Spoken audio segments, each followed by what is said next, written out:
He tells her to keep the labyrinth running normally in his absence. Dominique quietly accepts her orders. Meanwhile, away from others, the new Naga worker moves into a secluded area. His thoughts are conflicted. No one seems to be around, and he murmurs to himself about the pain of missing a meal, how eating is a joy but kneeling before that scoundrel had been humiliating. Yet, in this weak body, there's nothing he can do. He can't let anyone find out who he truly is before regaining his strength. He is vicious after all, but now trapped in a much smaller form. As he searches the area, he reflects on his weakness. Despite being hero-ranked, he's now just a worker with very little mana. His soul hasn't fully settled into the body, and he knows it will take decades to grow stronger through normal means. That path is too slow. Therefore, he considers his only option that is miasma. While mana is limited, miasma, the dark energy from corpses, has no cap. It practically pulls itself into the body, but it's poison to living beings. If mana is like a nourishing meal, miasma is rotten food and decaying, toxic. Absorbing it isn't easy. It requires building resistance by pushing the body to its limit while stopping just before death. Determined, Valicious decides he must do it gradually. He moves forward, searching for the energy he seeks, and suddenly stops. Disgusted, he realizes the place is too clean. There is no miasma here, none at all. The Naga labyrinth is too pure. The very thought turns his stomach. He's deep in thought, thinking he is alone, but then a fellow Naga worker appears and finds him. The other worker questions why he's there, and reminds him they were supposed to see the forge after eating. He's been waiting. Valicious quickly changes the subject while asking where the worker fought the scaly dragons during their invasion. The question catches the worker off guard. That information is not something a new worker should know. Suspicious, he asks how Valicious found out. Valicious lies easily, saying another superior told him. The other worker buys it, responding that most of the battle happened near the outer walls, aside from one big dragon. He offers to take Valicious there since he hasn't seen that area yet. Instantly, Valicious jumps at the offer while asking if he'll get to see the dragon corpses. But the worker replies that they've already buried them after removing the meat and useful parts. It's been a while since the battle. Curious, the worker asks if Valicious wants to see the battlefield remains or something else. Without hesitation, Valicious is quick to answer that he wants to see the burial site. The graves. The corpses. Agreeing, the other worker leads him there. Once they arrive, he announces they've reached the place. Valicious inspects the area and senses a thin layer of miasma. It isn't much, but it's there. Perfect for his plans to absorb it slowly. Then, the worker explains that this site is where all corpses are buried, whether from hunts or battles. It's like a graveyard for their enemies. Most Nagas avoid it. Burying is a punishment task. Only those being disciplined are assigned here. If no one is being punished, they pick someone randomly. Immediately, Valicious offers to take the job. He insists on doing it. The worker tries to make him understand that it's not an easy task, but Valicious, with his hidden motive, insists harder. He even uses the excuse that he's the youngest in the labyrinth and should take the hard, dirty jobs. He takes on the role with pride. Eventually, while seeing his strange enthusiasm, the worker agrees to ask Dominique for permission. Valicious can barely contain his joy and praises the worker for being so helpful. The worker, slightly overwhelmed, mutters that it's a bit much. As he looks around, Valicious gazes at the bone piles. The miasma is thickest here. He wants to learn more about it and knows he's getting closer to his goal. The worker watches him quietly while starting to think there's something odd about him. Soon after, they both head to Dominique to ask for official permission. She turns to Valicious and checks if he truly volunteers. He confirms without hesitation. The other worker checks once more. He asks if it's because he's being bullied. Valicious, still acting, insists it's entirely his own decision. In return, Dominique warns him that the task won't be easy. With more Nagas in the labyrinth, they consume more food. That means about 10 corpses a day. Moving them alone will be difficult. Valicious assures her that he's only handling the leftovers after meat and leather are harvested. He declares it's his true purpose as a worker. He even says he must have been summoned just for this. Carefully listening, Dominique finds him strange that his obsession with the job feels unsettling. But since Jinwoo wants everyone to find their best-suited role, she accepts his offer. She releases him from his other duties and tells him he can tend to the burial site as its undertaker. Overjoyed, Valicious vows to work until his body breaks and his soul shreds. Dominique tells him there's no need to go that far, but she agrees. As she watches him leave, she decides to build a resting facility nearby. Quietly, she whispers how strange he is, and the other worker, while standing beside her, mutters that he told her so. Meanwhile, over at the Hammer and Anvil Labyrinth's forge, workers are busy. Suddenly, a messenger rushes in. He brings urgent news to the boss that the Naga troops are heading straight toward their labyrinth. They're expected to arrive in 2 days. The boss asks how many are coming. The scout responds that around 20 elite Nagas, a dragon, and a vampire. And Yuseo Gluttony is among them. That gets everyone's attention. The boss checks again. Was there a human with them? The scout nods and mentions an underground human was at the front. Maybe a slave? Immediately, Bullock scolds him. A scout should know better. That's no slave. It's the human baron of a labyrinth. They figured it out right away. The scout realizes his error and apologizes while praising both Bulak and Mulak for their sharp eyes. Suddenly, laughter breaks out from the boss. He thought they were going to exchange envoys, not show up in person. He commands everyone to gather, and preparations must begin immediately for the arrival of our dude. As Jinwoo and his group walk toward the Goblin King, he's surprised. What he sees is not what he expected, and the Goblin King isn't even a goblin. One of the guards behind the throne jokes quietly to the king that the same thing could be said about Jinwoo. Sitting calmly in a simple chair, the Goblin King greets Jinwoo. He calls him a human baron who rules over the Naga and points out how strange that is. Jinwoo starts to understand the situation better. He thinks out loud about how the goblins managed to grow so much. The Goblin King looks around the room and tells Jinwoo it was set up quickly. It's just an empty warehouse used for their meeting. He didn't think Jinwoo would come to their simple labyrinth himself. Jinwoo tells him it's good enough. In fact, he finds the whole labyrinth very well made. Jinwoo looks around and speaks with respect. He describes how the labyrinth is built between narrow paths with tall cliffs and deep pits. There's a moat around an outer wall, then another wall, and a central tower. Beyond that is a giant inner wall that even powerful dragons would struggle to break through. The design uses the land in a smart way while making it a strong fortress. The Goblin King explains that because there aren't many of them, they can't fight wild beasts well. So, they focused on making their home strong and improving their skills. But food is still a problem. They survive by secretly trading high-quality gear on the black market. Jinwoo thinks quietly. He realizes the goblins have been growing in secret while staying out of sight. Usio, while sitting nearby, makes a half-joke while saying the Goblin King was quiet so long he thought he was dead. The king laughs and tells that he never contacted him either. As they talk, Jinwoo starts to understand why other labyrinth leaders don't take them seriously. From the outside, this place looks small and weak, but even Jinwoo can't think of a good plan to take it down. Jinwoo asks the Goblin King why they were allowed so deep into the labyrinth's defenses. Was it a trap? The Goblin King calmly answers that he trusts Jinwoo. He says it would make no sense for Jinwoo to attack while asking for peace. They also have things that might help Jinwoo. The Goblin King looks at Jinwoo's group and lists their power. A vampire, a draken, an undefeated noble, and the king of gluttony. If a fight started, his side would be crushed. Many of his scouts still shake just seeing them. Jinwoo says sorry for scaring them. The Goblin King thanks Jinwoo for defeating Anaxtis and Velicius, who were big problems for him. Jinwoo is surprised by the honesty. The Goblin King says that staying alive sometimes means being humble. Jinwoo nods and explains why he came. The Goblin King says he needs time to think. He understands that Jinwoo wouldn't want dangerous groups left behind as he moves forward. That makes sense. Still, he adds that they rely on black market food because they can't hunt here. Their system depends on their down gem mines. He talks about the cost of loyalty. If he became Jinwoo's knight under a vassal contract, he would have to give up 30% of their down gem energy. That's too much. It would break their system before a war even begins. Jinwoo stops him to clear things up.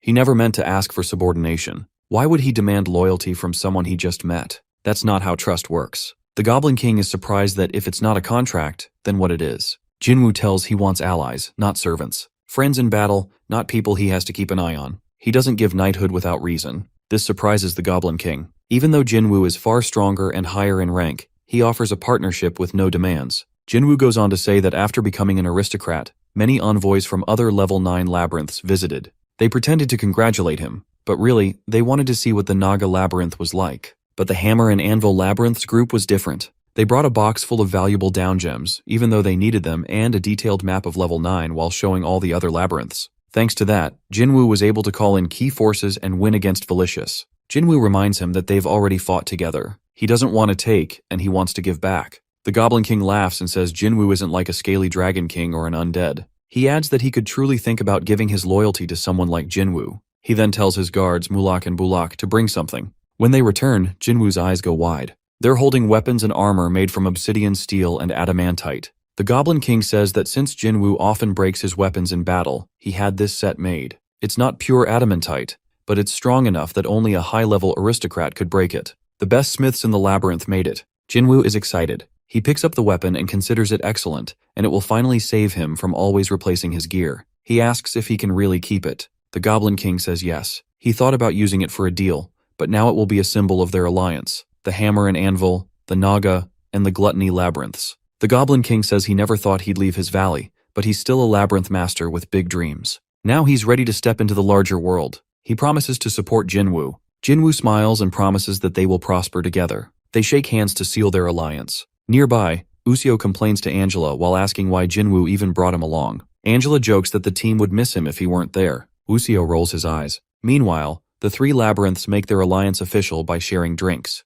The Goblin King, though now an ally, thinks Jinwoo should know the truth about their army. He explains that the Hammer and Anvil is a rank 5 labyrinth with about 600 fighters, but only 2 of them are hero class. Except for Malaxis, all are goblins. Their jobs change regularly. The soldiers take turns doing 3 things while guarding and hunting while mining and building, or resting and handling chores. They use gear they made themselves, so there's no matching armor. Some use magic, but most fight with cannons. They don't use guns since they don't work well on beasts. After the visit, Jinwoo and his group return to the Naga Labyrinth. Sitting on his throne, Jinwoo thinks about the fortress they saw. It felt more like an old castle than a normal labyrinth. He even thinks about asking for their help to improve their own defenses. Dominique tells that she respects Malaxis. Jinwoo agrees that talking with the goblin leader was easier than talking with beasts. He asks if there's news from the other labyrinths. Dominique answers that nothing big has happened. Jinwoo figures they have more time than expected and starts thinking about his next move. Suddenly, Qantas rushes in while looking shaken. He tells Jinwoo that envoys have arrived at the Naga Labyrinth. Jinwoo asks who sent them. Qantas says they are from the Illusion, Wanderer, and Marsh Labyrinths. The envoys come in and kneel before Jinwoo. Sitting calmly, Jinwoo listens as Dominique tells them to speak. If they came to brag about their alliances, she warns, they should leave now. But the envoy says they didn't come to boast. They speak for their labyrinths. They say that they deeply respect Jinwoo's success, but they're also worried. They fear his sword might one day point at them. So, they offer an idea that is a round-table meeting of all level 9 labyrinth masters. Jinwoo is sitting quietly, his expression unreadable, when suddenly he raises a question about a certain meeting. This meeting is something the Naga workers had previously informed him about. With a thoughtful tone, he mentions that they're gathering all the owners of a level 9 labyrinth. In response, the Naga worker confirms it while explaining that an important discussion must be held concerning the safety of level 9. At that point, Jinwoo remarks that they're being a bit too obvious. Immediately, the envoy girl responds with a gentle voice while expressing her complete understanding of his cautious approach. She points out that if this had been a trap, they wouldn't have revealed which labyrinth they represent. Moreover, she continues, the continued success of the Naga labyrinth is so overwhelming that even the common soldiers feel intimidated. Therefore, it's only natural for the other labyrinth owners to feel concerned. Interestingly, she adds that even their 3 masters had been searching for ways to counter the Naga labyrinth. However, that had only been the plan until another issue emerged. Meanwhile, Jinwoo stays silent, simply listening to everything she's sharing. Then, after a prolonged silence, he finally speaks up, noting how no one seems to realize he dislikes wasting time. His voice carries frustration. In response, the envoy girl bows slightly while apologizing for the delay. She informs him that the meeting is scheduled for a month from now, near the Marsh Labyrinth, which lies at the center of all labyrinths. As she hands him a note with the precise location, she explains that the meeting's topic will be the invasion of Level 9 by the Level 10 Aristocrats Alliance. Shortly afterward, Jinwoo is seen standing with Qantas and Dominique. They are discussing the very meeting the envoys had just mentioned. Qantas informs his master that the envoys have already left the territory. Recognizing his effort, Jinwoo praises him for his thoroughness and instructs him to take another round just to be sure. As expected, Qantas nods and follows the order. With a deep sigh, Jinwoo reflects that the war ended barely a week ago, yet they haven't had a moment's rest. Now suddenly there's news of an invasion from the deeper levels. It strikes him as odd, especially since those aristocrats hadn't acted even during the Great Underground War. Consequently, he wonders aloud why they've chosen now to move. Furthermore, he's tired, not only because of the piling missions but also because his team remains exhausted. Dominique, sharing his concerns, notes that the whole situation feels too suspicious. She wonders if this is actually a trap meant to lure her master while knowing how clever their enemies are. After all, they never arrange a meeting without a hidden scheme. Jinwoo agrees that it's probably a trap. However, he admits that if there's even a slight chance the information is real, while ignoring it might lead to regrets later. It would be better to be deceived by the level 9 owners than caught off guard by deeper level aristocrats. Dominique accepts his reasoning and asks if he's planning to attend the meeting. He confirms that he will test their plan, but before that, there's another matter to look into. He refers to the black market merchant, who should still be in the desolate wasteland. Dominique quickly confirms this while explaining that the merchants are currently focused on restoring the ruins of the Death Labyrinth. Jinwoo decides to go check it out while thinking there might be something useful there. She hesitates, clearly concerned about him going alone, and begins to suggest that someone accompany him. However, he picks up on her unspoken thought and assures her that he can handle it himself. A few days later, Jinwoo arrives at the Deflate Wavelength while standing among the ruins of the Death Labyrinth. As he looks around, a black market merchant approaches with a seemingly polite greeting, though his face clearly shows irritation. Jinwoo notices this contrast and points out that he doesn't seem happy to see him. The merchant quickly replies that of course he is. After all, Jinwoo is their top client on level 9. Nearby, some Naga workers spot their master and begin whispering among themselves. They wonder what he's doing there and whether they've made a mistake, even though their task is simply supervision.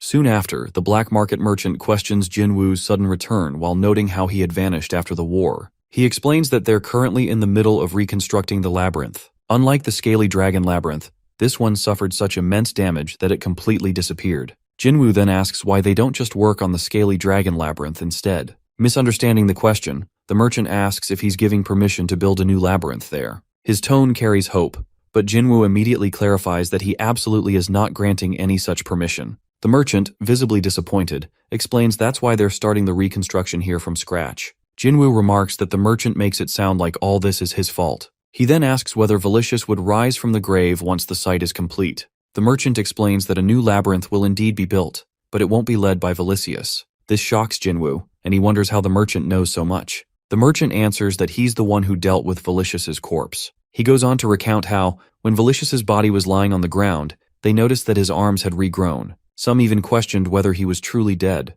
unsure how to tell if an undead creature was actually lifeless. Jinwoo asks for confirmation, and the merchant assures him that Valicious really is dead. Reassembling his severed body didn't bring him back. As Jinwoo processes this, he expresses his disapproval about rebuilding the labyrinth. The merchant becomes panicked. He had assumed they already had an agreement. Jinwoo explains that the only thing he had agreed to was handing them Valicious and the Death Labyrinth core. The merchant realizes that Jinwoo might be holding him responsible for the core's ruined state. Jinwoo calmly reminds him that it was Valicious who caused the damage. The merchant tries to reassure him that there's no immediate concern. The labyrinth won't be rebuilt anytime soon. Curious, Jinwoo asks if that's because Valicious is gone. The merchant answers yes, but also adds that the core is barely holding together. Most of their funds are currently going into restoring it. He explains that to extract it safely, they had to drain some of its energy. However, since the core had already used up its stored power, it was in terrible shape when removed. Intrigued, Jinwoo asks what would happen if the energy were forcibly extracted. The merchant starts to answer, but just then the core in Jinwoo's hand shatters. He stares in shock as the item crumbles into countless pieces. Imp is completely stunned while yelling and asking what Jinwoo just did. He can't believe the item is destroyed. Jinwoo tries to reassure him while explaining that it was unintentional. Still, the merchant panics while fearing his superiors will kill him for this failure. He cries out that he's doomed and will be slaughtered. Jinwoo watches his breakdown and comments on the drastic shift in his attitude. Imp declares that nothing matters anymore, only his death awaits. Jinwoo asks if things could be fixed with a new labyrinth. The merchant snaps while questioning if Jinwoo thinks labyrinths just fall from the sky. Jinwoo replies that he recently saw one on level 8, where the Fanged Boar tribe's leader is preparing to move up. Instead of calming down, the merchant rudely asks if Jinwoo is stupid. Jinwoo, clearly displeased by the tone, reminds him that if the boars move up, level 8 will be left empty. The real problem, he points out, is the shortage of labyrinth cores. He then asks whether cores are hard to come by. The merchant confirms this while explaining that even black market merchants don't know how they're formed. What they do know is that the seeds of labyrinth cores appear randomly in high-energy areas like ancient shrines. They're the size of a thumb and wait quietly for their rightful owner. Once claimed and nurtured to rank 3, they reveal their true form. Jinwoo listens and casually shows him a stone while asking if what he's holding is a core. He admits that he's not sure, it just suddenly appeared in his hand. He adds a sarcastic comment about being stupid, clearly mocking the earlier insult. Realizing his mistake, the merchant quickly apologizes and praises Jinwoo while calling him an esteemed baron. He assumes that Jinwoo has prepared a new core, but Jinwoo firmly declares that he never agreed to hand it over. The merchant laughs nervously and warns that if Jinwoo doesn't compensate, the black market will demand repayment for the damage. He keeps laughing, but Jinwoo reminds him that he could easily pay with his life. He adds that before that happens, the merchant should bring a replacement and explain everything. It's time to negotiate. Then, Imp offers a deal that if Jinwoo gives up the seed, the boars from level 8 can move without any issue. Jinwoo is unimpressed. He points out that the deal is unfair as he's expected to give up a brand new labyrinth seed in exchange for a broken core. He shouts in frustration while reminding the merchant that he holds his life in his hands.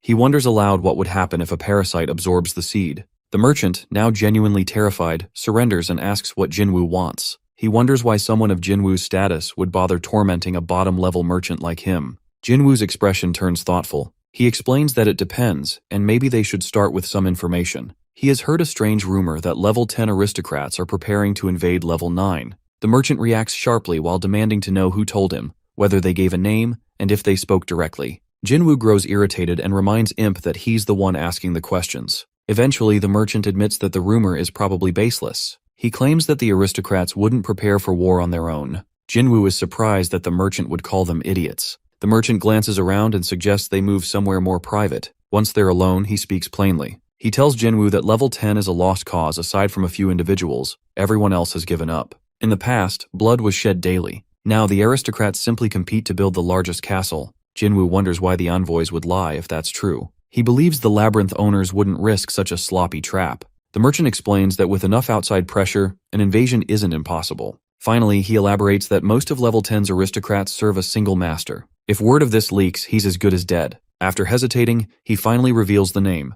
Parthenon, the Count of Despair, from level 11. Jinwoo admits that he's never heard of him and asks if Parthenon is involved. The merchant confirms that he's an old rival of Count Anatolius. Jinwoo listens in silence while letting the heavy truth settle in before he finally asks what all of this has to do with level 9. At first, Jinwoo mentions that Anatolius, the so-called sworn enemy, has nothing to do with them. However, before he can finish, the black market merchant cuts him off while attempting to argue. As a result, Jinwoo becomes irritated. He suddenly stands from his seat, storms toward the merchant, and yells out whether he looks like Anatolius's little minion to him. Instantly, fear shows on the merchant's face. He quickly reassures Jinwoo while agreeing that he clearly isn't. Nevertheless, he begins to explain that the issue is more complicated. Apparently, there had been a deal involving Baron Seal and the Sun Support, and while it may have been one-sided, to outsiders it doesn't look that way. He continues rambling, but Jinwoo starts losing track of what he means. Therefore, he asks directly what he's trying to say. Consequently, the merchant begins to clarify. He points out that ever since the rumors about Jinwoo and the Naga Labyrinth spread, talk has erupted not just among the lower levels, but even in the deeper and mid-tiers. According to him, everyone now discusses how Jinwoo rose to aristocracy by defeating the Scaly Dragon King, a being who'd existed even before the Great Underground War. And all of this, just 3 months after the labyrinth was established. He notes how unbelievable the tale sounds. In response, Jinwoo states that whether it sounds impossible or not, it still happened. The merchant confirms this while remembering how he witnessed it firsthand. He recalls how Jinwoo burst through the ground while surrounded by frozen blood panthers, and how awe-inspiring it was when he tore through the Scaly Dragon King's mouth. Then again, Jinwoo reminds him to stay focused while pointing out that this isn't the right time for praise. The merchant collects himself and proceeds to reveal the real issue after Jinwoo's triumph. Anatolius visited the Naga Labyrinth, and shortly after that, Jinwoo defeats Felicius. So, what would people at Parthenon think? At that moment, Jinwoo begins to connect the pieces. He quietly realizes that Anatolius might have taken credit for everything he did.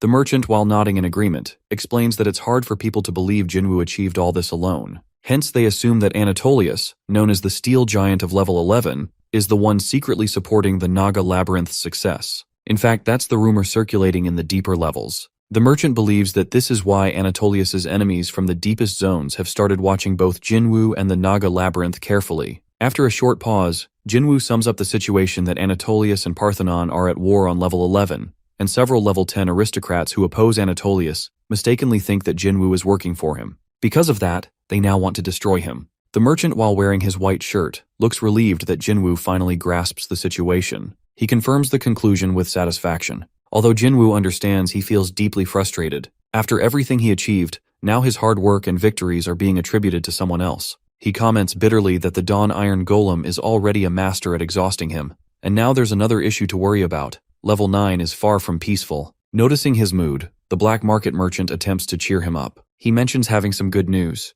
Jinwoo, though skeptical, asks about it, clearly hoping for some peace of mind. Firstly, the merchant reveals that no other level 9 labyrinth has seen Count Anatolius. He destroyed all reconnaissance teams sent from other labyrinths. Even Rikshasha nearly died in one of those encounters. The rest of the labyrinths only know that something emerged from the deeper levels, so although they suspect war is coming, they have no idea that the Naga Labyrinth is the actual target. Most think it's a level-wide threat. This bit of news gives Jinwoo a slight moment of relief. Then, he asks what the second piece of news is. Cautiously, the black market merchant mentions that after the battle with the Spirit King, Count Anatolius has decided to officially support Jinwoo. However, this only deepens Jinwoo's frustration. He questions whether the Count just does whatever he wants without warning. The merchant continues while mentioning that supplies are being sent from level 11, though it will take weeks to arrive since they must pass through level 10 undetected. Hearing this, Jinwoo becomes even more irritated. He mutters that he never gets to rest. Enemies just keep showing up one after another. and he has to keep fighting to protect both himself and his people. Before the merchant can end the conversation, Jinwoo interrupts while stating that he needs a bit more from him. The merchant, visibly shocked, reminds him that he already helped cover up the destruction of the Death Labyrinth core, assisted in moving a level 8 labyrinth, and even shared secrets about the deeper levels. Yet, Jinwoo rises again and calmly explains that the merchant had once said his life was at stake, and now this issue involves Jinwoo's life too. Out of exasperation, the merchant blurts out whether Jinwoo wants the clothes off an old man's back while insisting that he has nothing more to offer. However, Jinwoo firmly responds that there's still one thing he needs to know. He asks whether the merchant has ever visited level 10 in person. Reluctantly, the merchant admits that he has, though he isn't the one in charge. Jinwoo immediately demands to go with him on the next visit. Though angry, the merchant agrees while understanding he has little choice. A few days later, Jinwoo shares everything with his team. Dominique, completely shocked, repeats what she heard that Jinwoo actually decided to accompany the black market merchant to level 10. Calmly, he confirms that they will depart in a week while pointing out that knowing their true enemies will help with preparation.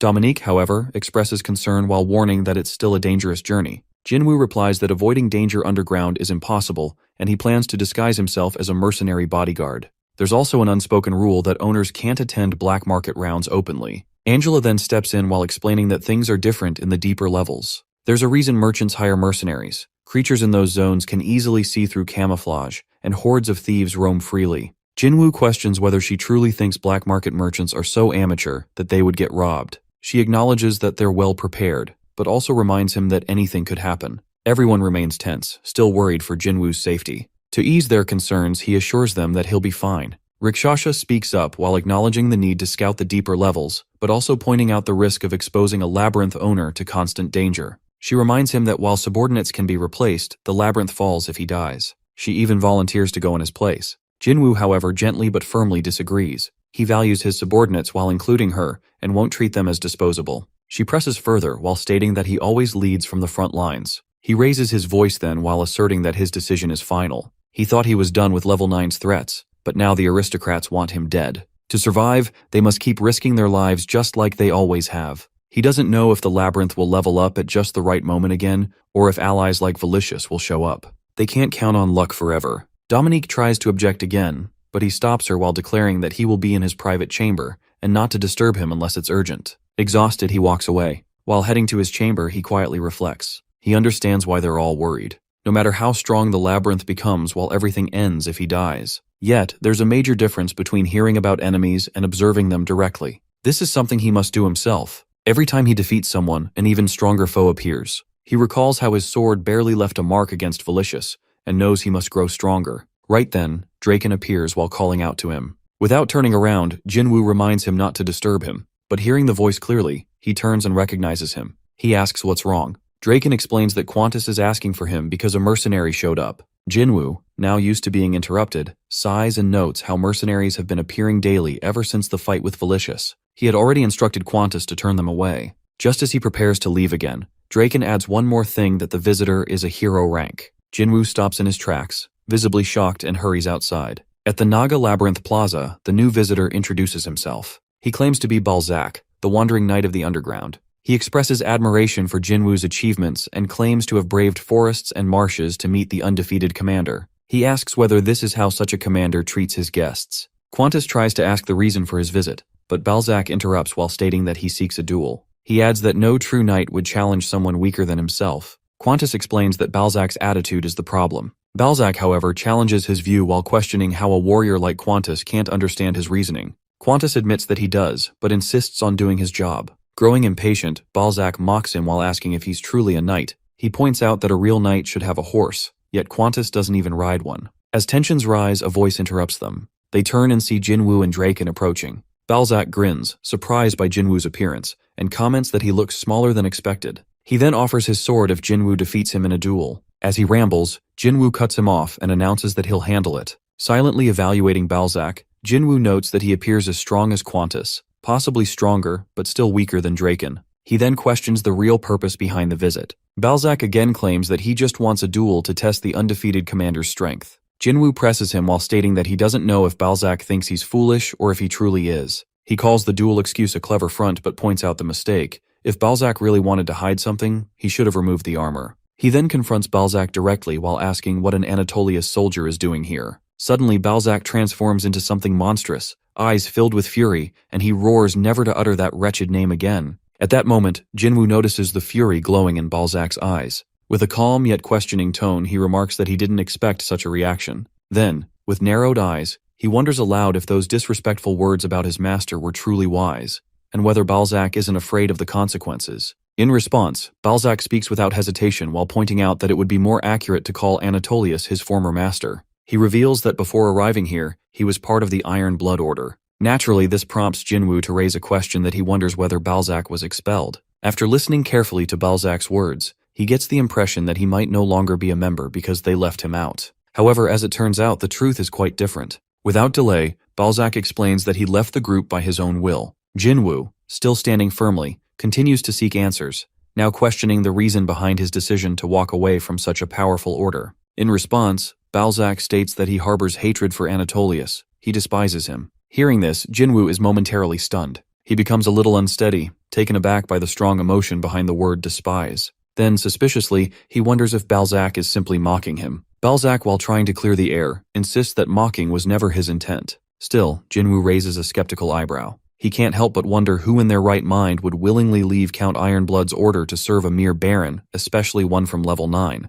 Not even level 10 in all because of hatred for Anatolius. To him, it seems unconvincing and lacks any real proof of loyalty. Therefore, he considers the possibility that Balzac is lying. But Balzac holds firm and assures him that every word is true. Furthermore, he adds that he's aware level 10 is filled with Anatolius's enemies. Before he can continue, Jinwoo cuts him off. If he really hated Anatolius, wouldn't he have joined one of them? In turn, Balzac responds by calling them fools. He reveals that Count Anatolius had marched through level 10 just to reach level 9 and speak with him. Initially, Balzac believed the old man was simply taking a walk out of boredom, but later, he discovers that the stroll was actually a calculated scheme to strip away his autonomy. Jinwoo, who understands the nature of powerful people, reflects out loud that someone like Anatolius wouldn't easily let go of a hero-rank knight. Meanwhile, Balzac grows visibly irritated. He scoffs at the idea of being considered a precious knight. Then, with a bitter tone, he insists Jinwoo clearly doesn't understand the Count. Although Anatolius might appear cunning and even a model monarch,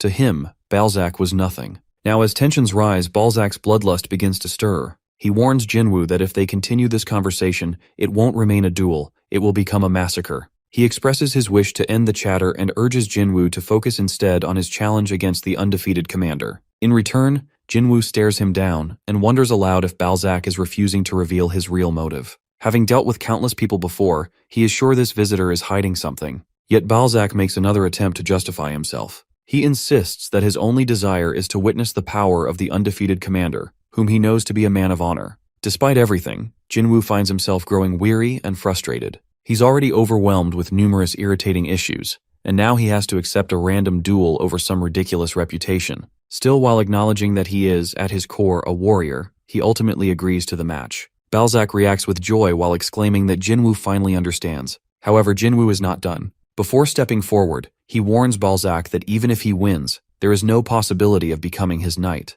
He explains that he prefers to eliminate threats early and clarifies that this isn't a duel, it's an execution. He tells Balzac to die with his secrets. With that, their battle begins. As they clash, both fighters use their unique skills. Each attack lands with purpose. Jinwoo wonders why Balzac uses his halberd for offense rather than defense. Finding this unfortunate, he counters with his sword and successfully lands a blow. With a sharp gaze, he scolds Balzac for not only making foolish choices, but also for failing to react in time. However, before finishing his thought, he tries to launch a surprise attack from behind. Instinctively, Jinwoo turns and blocks the strike. He knows that if he hadn't acted quickly, his head might have been shattered. Balzac, although surprised, is genuinely impressed. He admits that Jinwoo truly deserves the title of undefeated commander. He hadn't expected to be thrown into the air so fast, or to lose track of Jinwoo's movements. Even though he now realizes he has no chance of victory, he refuses to surrender without giving everything he has. To honor Jinwoo's power, he vows to fight with all his might. One of them awkwardly requests that someone move his head closer to his body, while claiming he cannot bear the shame of being seen like this in the middle of a fight.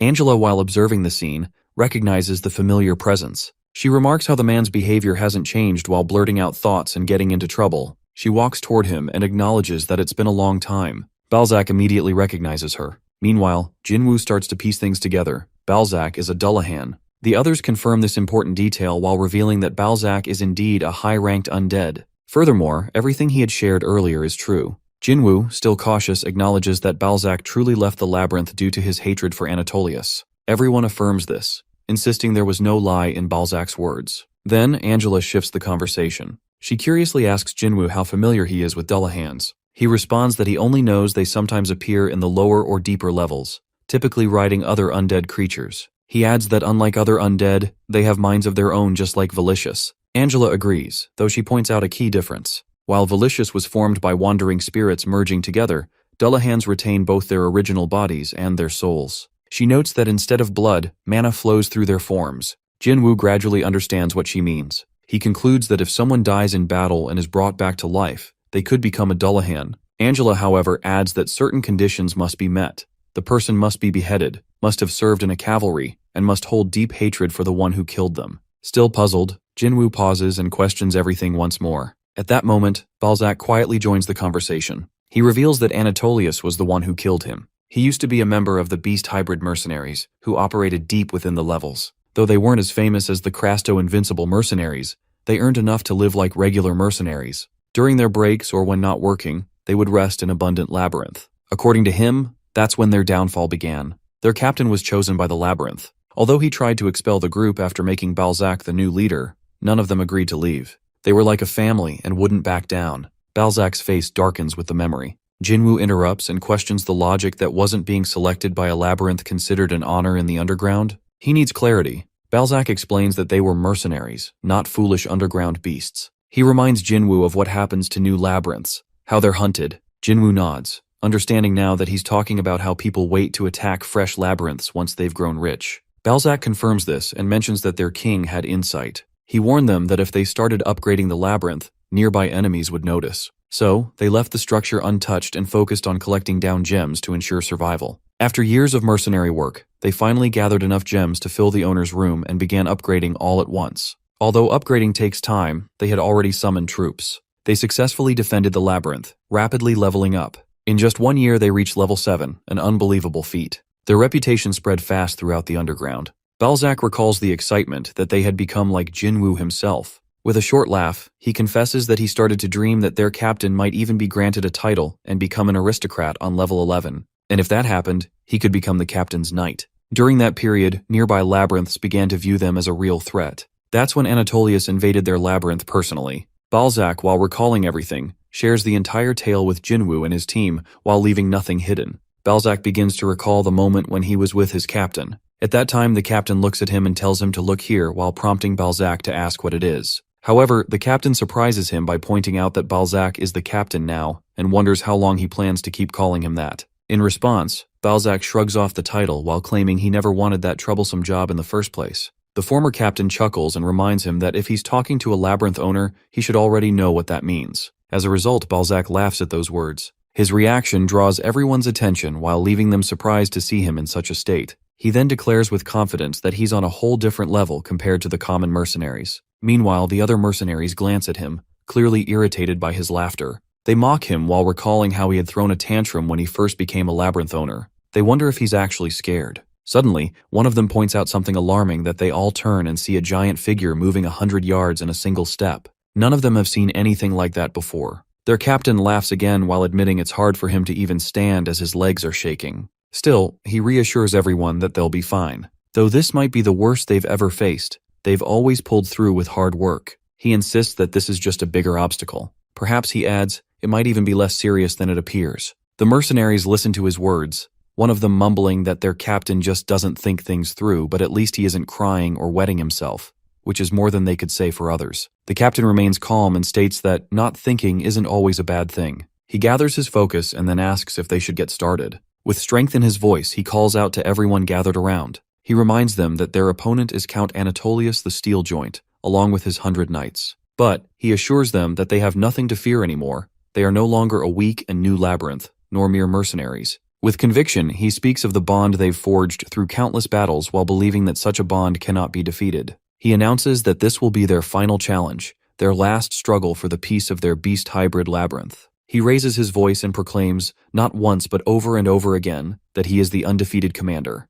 The troops stand tall, drawn in by his fire and leadership, for it is their duty to follow the one who guides them. With a thunderous command, he orders everyone to charge. Immediately the troops obey and rush forward, ready to face their enemies head-on. Meanwhile, on the other side, Lieutenant Hestia approaches his master and delivers news. He calls out to him, and the master reflects on their opponents. He refers to them as pitiful beings, yet feels a certain nobility that only comes from foolishness. In his own way, he plans to show them respect. With a shout, a powerful blast erupts around him. He lifts his sword and prepares for combat while warning everyone nearby to brace for impact. A bright, massive sword forms in front of them, crafted by the master's own hand. He gives it a name, So and Fortuna, and the real fight begins. Two mighty forces stand ready to clash, both fighting for what they believe is right. Eventually, Balzac and his team arrive, but the situation takes a dark turn. Chaos erupts as everyone attacks each other. The commander, while carrying a wounded mercenary in his arms, reaches Balzac. He tells him to take the injured with him and pretend to be dead. He'll stay behind to defend them.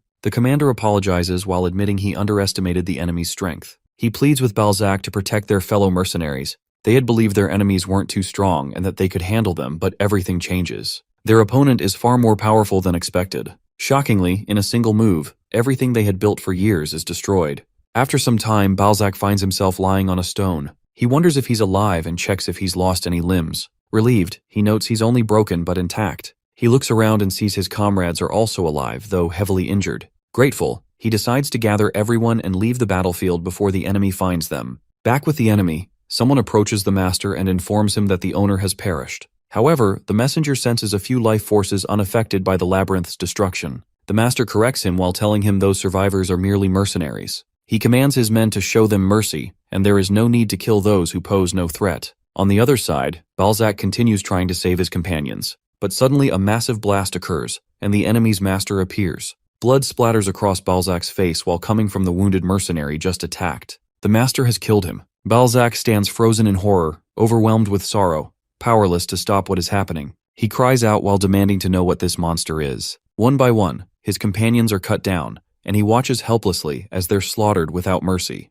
Despite his injuries, he screams for the massacre to stop, but the mighty Anatolius continues his ruthless assault, his sword silencing every life in his path. Balzac yells in anguish while questioning how such cruelty can be called mercy. His heart breaks as he sees all his friends lying lifeless. He shouts louder, his voice trembling with pain and fury. Anatolius then turns toward him and calmly points out that there's still one person moving. He expresses a desire to speak with him and begins walking toward Balzac. Balzac realizes who he's facing, Anatolius himself. With despair in his voice, he cries out while wondering what someone with so much power could be afraid of, that he has to crush a small labyrinth like theirs. There's nothing of value there, no rare treasures or gems. He accuses Anatolius of taking pleasure in preying on the weak. Anatolius listens to the outburst and answers without emotion. He claims that he only showed respect. Balzac is stunned, unable to comprehend how someone could call this respect after killing everyone. Anatolius responds by explaining that it was Balzac who chose to fight. He simply honored that choice. Still lying on the ground, Balzac refuses to accept the explanation. He calls it nonsense and demands accountability for the horror he has witnessed.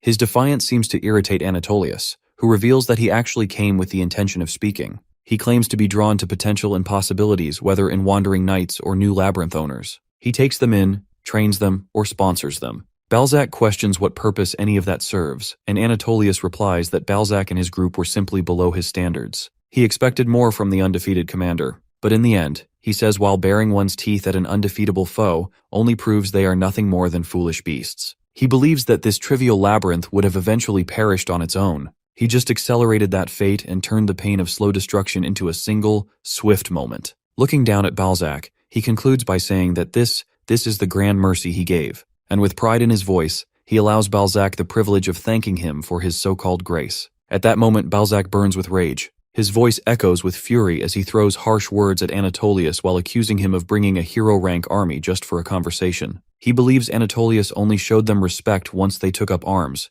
and before that, thousands of his kind were wiped out instantly as if it were some favor. Consequently, he throws back a bitter remark, while feeling insulted that Anatolius expects gratitude after slaughtering so many. With fury bubbling over, he rises, his whole being trembling with anger. Immediately, he gathers all his power while preparing to launch a violent attack, his twisted way of showing appreciation to the one who destroyed his comrades and demanded thanks in return. Meanwhile, Anatolius watches him and responds calmly, his voice steady and composed. He points out that surrendering to emotions and letting despair take over isn't bravery, but foolishness. Still, he stands there, undisturbed, fully aware of his strength, and completely certain that no human could ever harm him. In response, Balzac throws back a bitter remark while calling his opponent's words nothing more than the same speech heard from every other survivor. Anatolius responds without flinching while noting how unoriginal such lines are. Furthermore, he considers the labyrinth just another place filled with brainless beasts, and expresses a wish for something new and something different.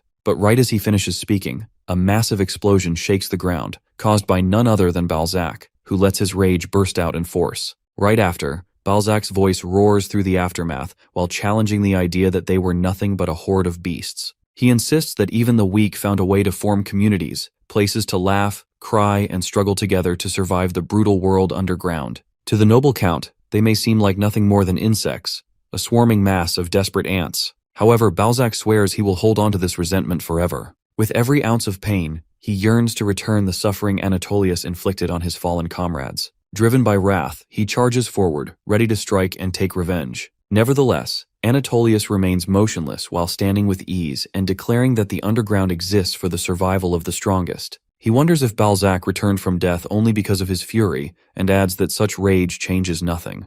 His words cause Balzac to freeze for a moment, unsure how to respond. For a brief moment, silence takes over, but only briefly, as the battle starts again. Without delay, Balzac rushes forward, sword raised while pushing toward his enemy with everything he has. Despite the intense charge, Anatolius doesn't budge. His confidence remains unshaken, sure that victory already belongs to him. As Balzac gets close, he screams Anatolius's name repeatedly while slashing with furious strikes. Yet Anatolius effortlessly dodges or blocks the blows, even chuckling at how amusing the moment has become. At last, Balzac lands a hit. The blade cuts through, but Anatolius, being immensely powerful, barely reacts. The damage is almost meaningless. Watching from nearby, Hestia drops to one knee while apologizing to his master for failing to stop the attack. But Anatolius brushes it off with a brief gesture, as if to tell him not to worry. Then, Hestia expresses disbelief, stunned that Balzac returned as an undead to seek revenge while calling it a foolish decision made without knowing his place. He volunteers to deal with Balzac himself.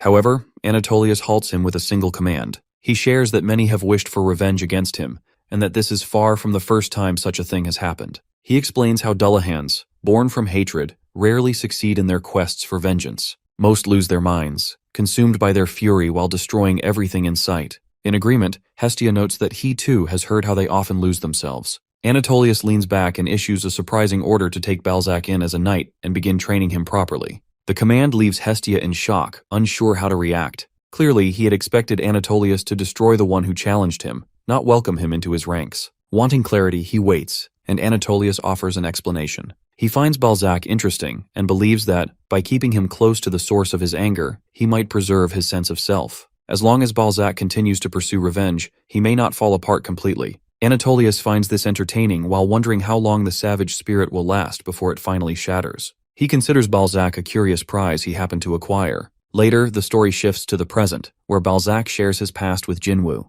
After listening in silence, Jinwoo eventually responds while questioning whether he really became the Count's knight just like that. Balzac explains further. When he first woke up in the labyrinth, all he could think of was causing pain. He fought wildly, full of pride, but couldn't even defeat the lowest-ranking knight. Clearly, Jinwoo struggles to believe this. He exclaims that Balzac is still hero rank and should have been strong enough. He tries to remind him of his value. At that moment, Angela joins in while revealing that all 100 of Anatolius's Iron Blood Knights are at least hero rank or stronger. She shares this after being ordered to provide more information. Upon hearing this, Jinwoo feels shocked. He mutters to himself that there's no way to win. This force is more powerful than anything he had imagined. Even facing 10 of them would be overwhelming, let alone 100. On top of that, Anatolius himself is far stronger than he expected. Just then, Balzac speaks up again while asking if he can finish the rest of his tale. Jinwoo waves him on while allowing him to continue. Balzac recalls that not much happened after that. His spirit slowly broke down from the endless cycle of rampaging and being restrained.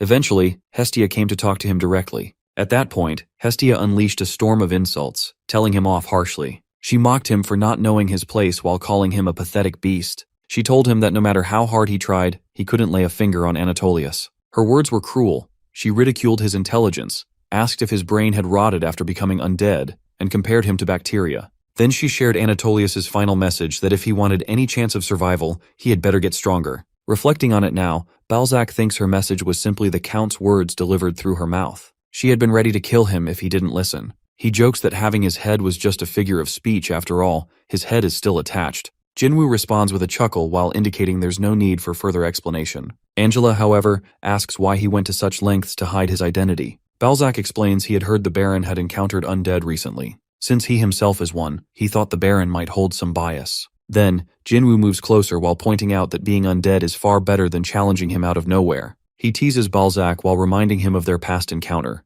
Balzac lowers his head and apologizes for that. Eventually, Jinwoo accepts it while nodding that he now understands him better. Though the story was long, he found it useful. He mentions that Angela could have shared the same information, but thanks Balzac anyway. Then he suggests they head to the Naga Labyrinth's training grounds. As they begin walking, Balzac questions the location. Jinwoo reminds him of the duel he requested while noting that destroying the plaza again would only create problems for the workers. Besides, he's curious to see how strong his new knight truly is. At last, Balzac's face lights up with determination. He finally understands what Jinwoo means. With new resolve, he declares that this time, he will fight with all his strength. Within the Naga Labyrinth training arena, Jinwoo and Balzac cross paths once more. The latter remains steady, his weapon gripped tightly in his hand. Yet, a flicker of confusion clouds his expression as he questions why his opponent hasn't unsheathed his own blade. Jinwoo calmly expresses his preference to avoid taking his life, even though Balzac no longer walks among the living. In response, Balzac remarks with a sharp tone that Jinwoo must assume he's feeble. However, he cautions him not to anticipate a repeat of his earlier performance.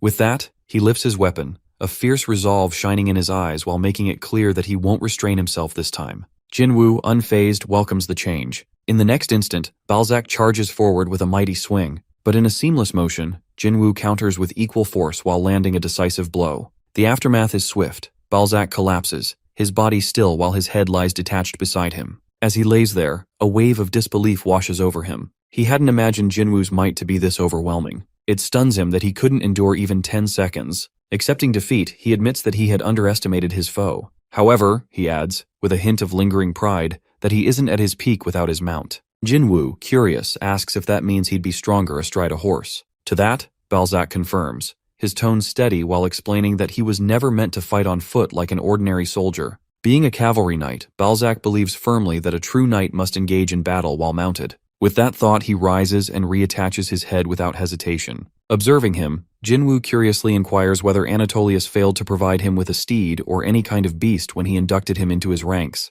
In return, Balzac responds that such an effort was indeed made, yet complications arose. His identity as a Dullahan had created unexpected limitations. Although he isn't entirely certain of the cause, one truth remains that Dullahans are unable to ride any living creature. Jinwoo finds the situation increasingly troublesome. The idea of acquiring an undead mount appears far more complicated than he anticipated. Reflecting on it, he notes that while he has encountered undead beings that walk on 2 legs, he has yet to come across any undead creature moving on 4. Meanwhile, Felicius silently scoffs at the conversation, inwardly mocking their struggles. In his mind, while locating an undead horse seems as easy as picking his nose. Just then, Angela joins in, suggesting that had the black market merchant kept Felicius around, they might have forced him to lend them some assistance. Upon hearing this, Felicius privately acknowledges that the girl possesses sharp instincts, though he still wouldn't lift a finger to aid her, not even if he were alive. However, Jinwoo responds while expressing doubt about the merchant's usefulness. Though he concedes that the man led a formidable force, he also points out a glaring weakness that his chimera crafting skills were severely overrated.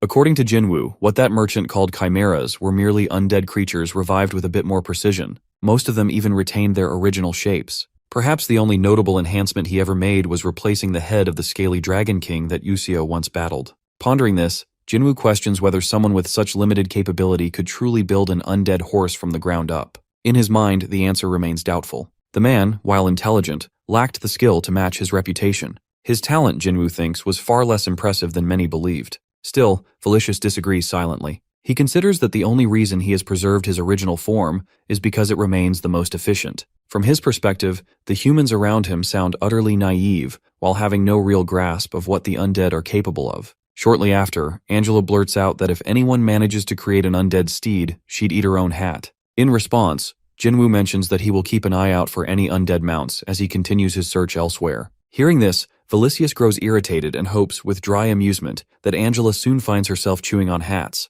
After that, he heads over to a group of Naga workers nearby. One of them mentions that the individual in question seems alright. He's eating, breathing, and functioning, but there's still concern about whatever mischief he might stumble into next. Another adds that the real issue isn't external trouble, but rather the damage he tends to inflict upon himself. According to them, he doesn't get involved in too many wild stunts, nor does he go around wrecking things. As their conversation continues, another Naga worker approaches and casually asks what the group is chatting about. The others greet her warmly and offer her something to eat while assuming she's on break. However, she informs them that she's just returned from lunch and has to get back to her duties. Still, her curiosity lingers, and she asks again what they had been discussing. In response, one of the workers brings up a new topic while mentioning that she hasn't met him yet, and that, finally, she has a newcomer assigned under her. Pinky immediately becomes curious and asks where this newbie works. They're quick to tell her that he's stationed at the burial grounds. Her expression shifts in an instant as she's taken aback. Wanting more information, she inquires about who he's working with.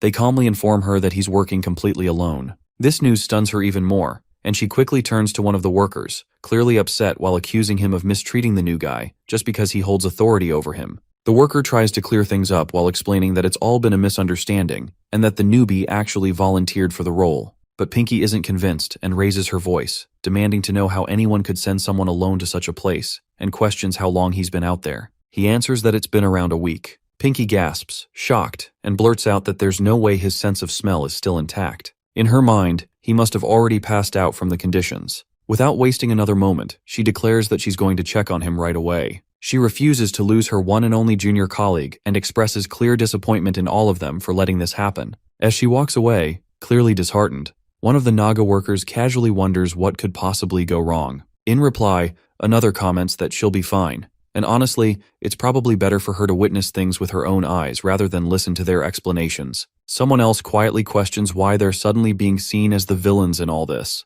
Meanwhile, Pinky moves forward, her frustration rising with every step. She's furious with the workers while struggling to understand how they could leave the newbie in such a place. The thought of him spending an entire week at the burial grounds weighs heavily on her mind. A creeping fear takes hold. She worries that she might already be too late. As her thoughts spiral, an old memory surfaces. She recalls how, when she was first brought into the world, a Naga worker had looked after her with great care. The memory stings, and she starts to wonder where that kind soul is now. The guilt seeps in deeper. A question begins to echo in her mind that could this all be her fault? Is the newcomer suffering because she had been too cherished to ever consider sharing such responsibilities? Determined to set things right, she rushes toward the burial site, shouting heartfelt pleas for forgiveness while calling herself a sinner. The further she goes, the more uncertain she feels. At one point, she even questions whether she's gotten lost. The sign indicates it's indeed the burial area, but strangely, the overwhelming stench she expected is missing. Noticing a door ahead, she stops, alarmed by what it might mean. An enclosed space behind it could suggest poor ventilation, and if so, he might have suffocated.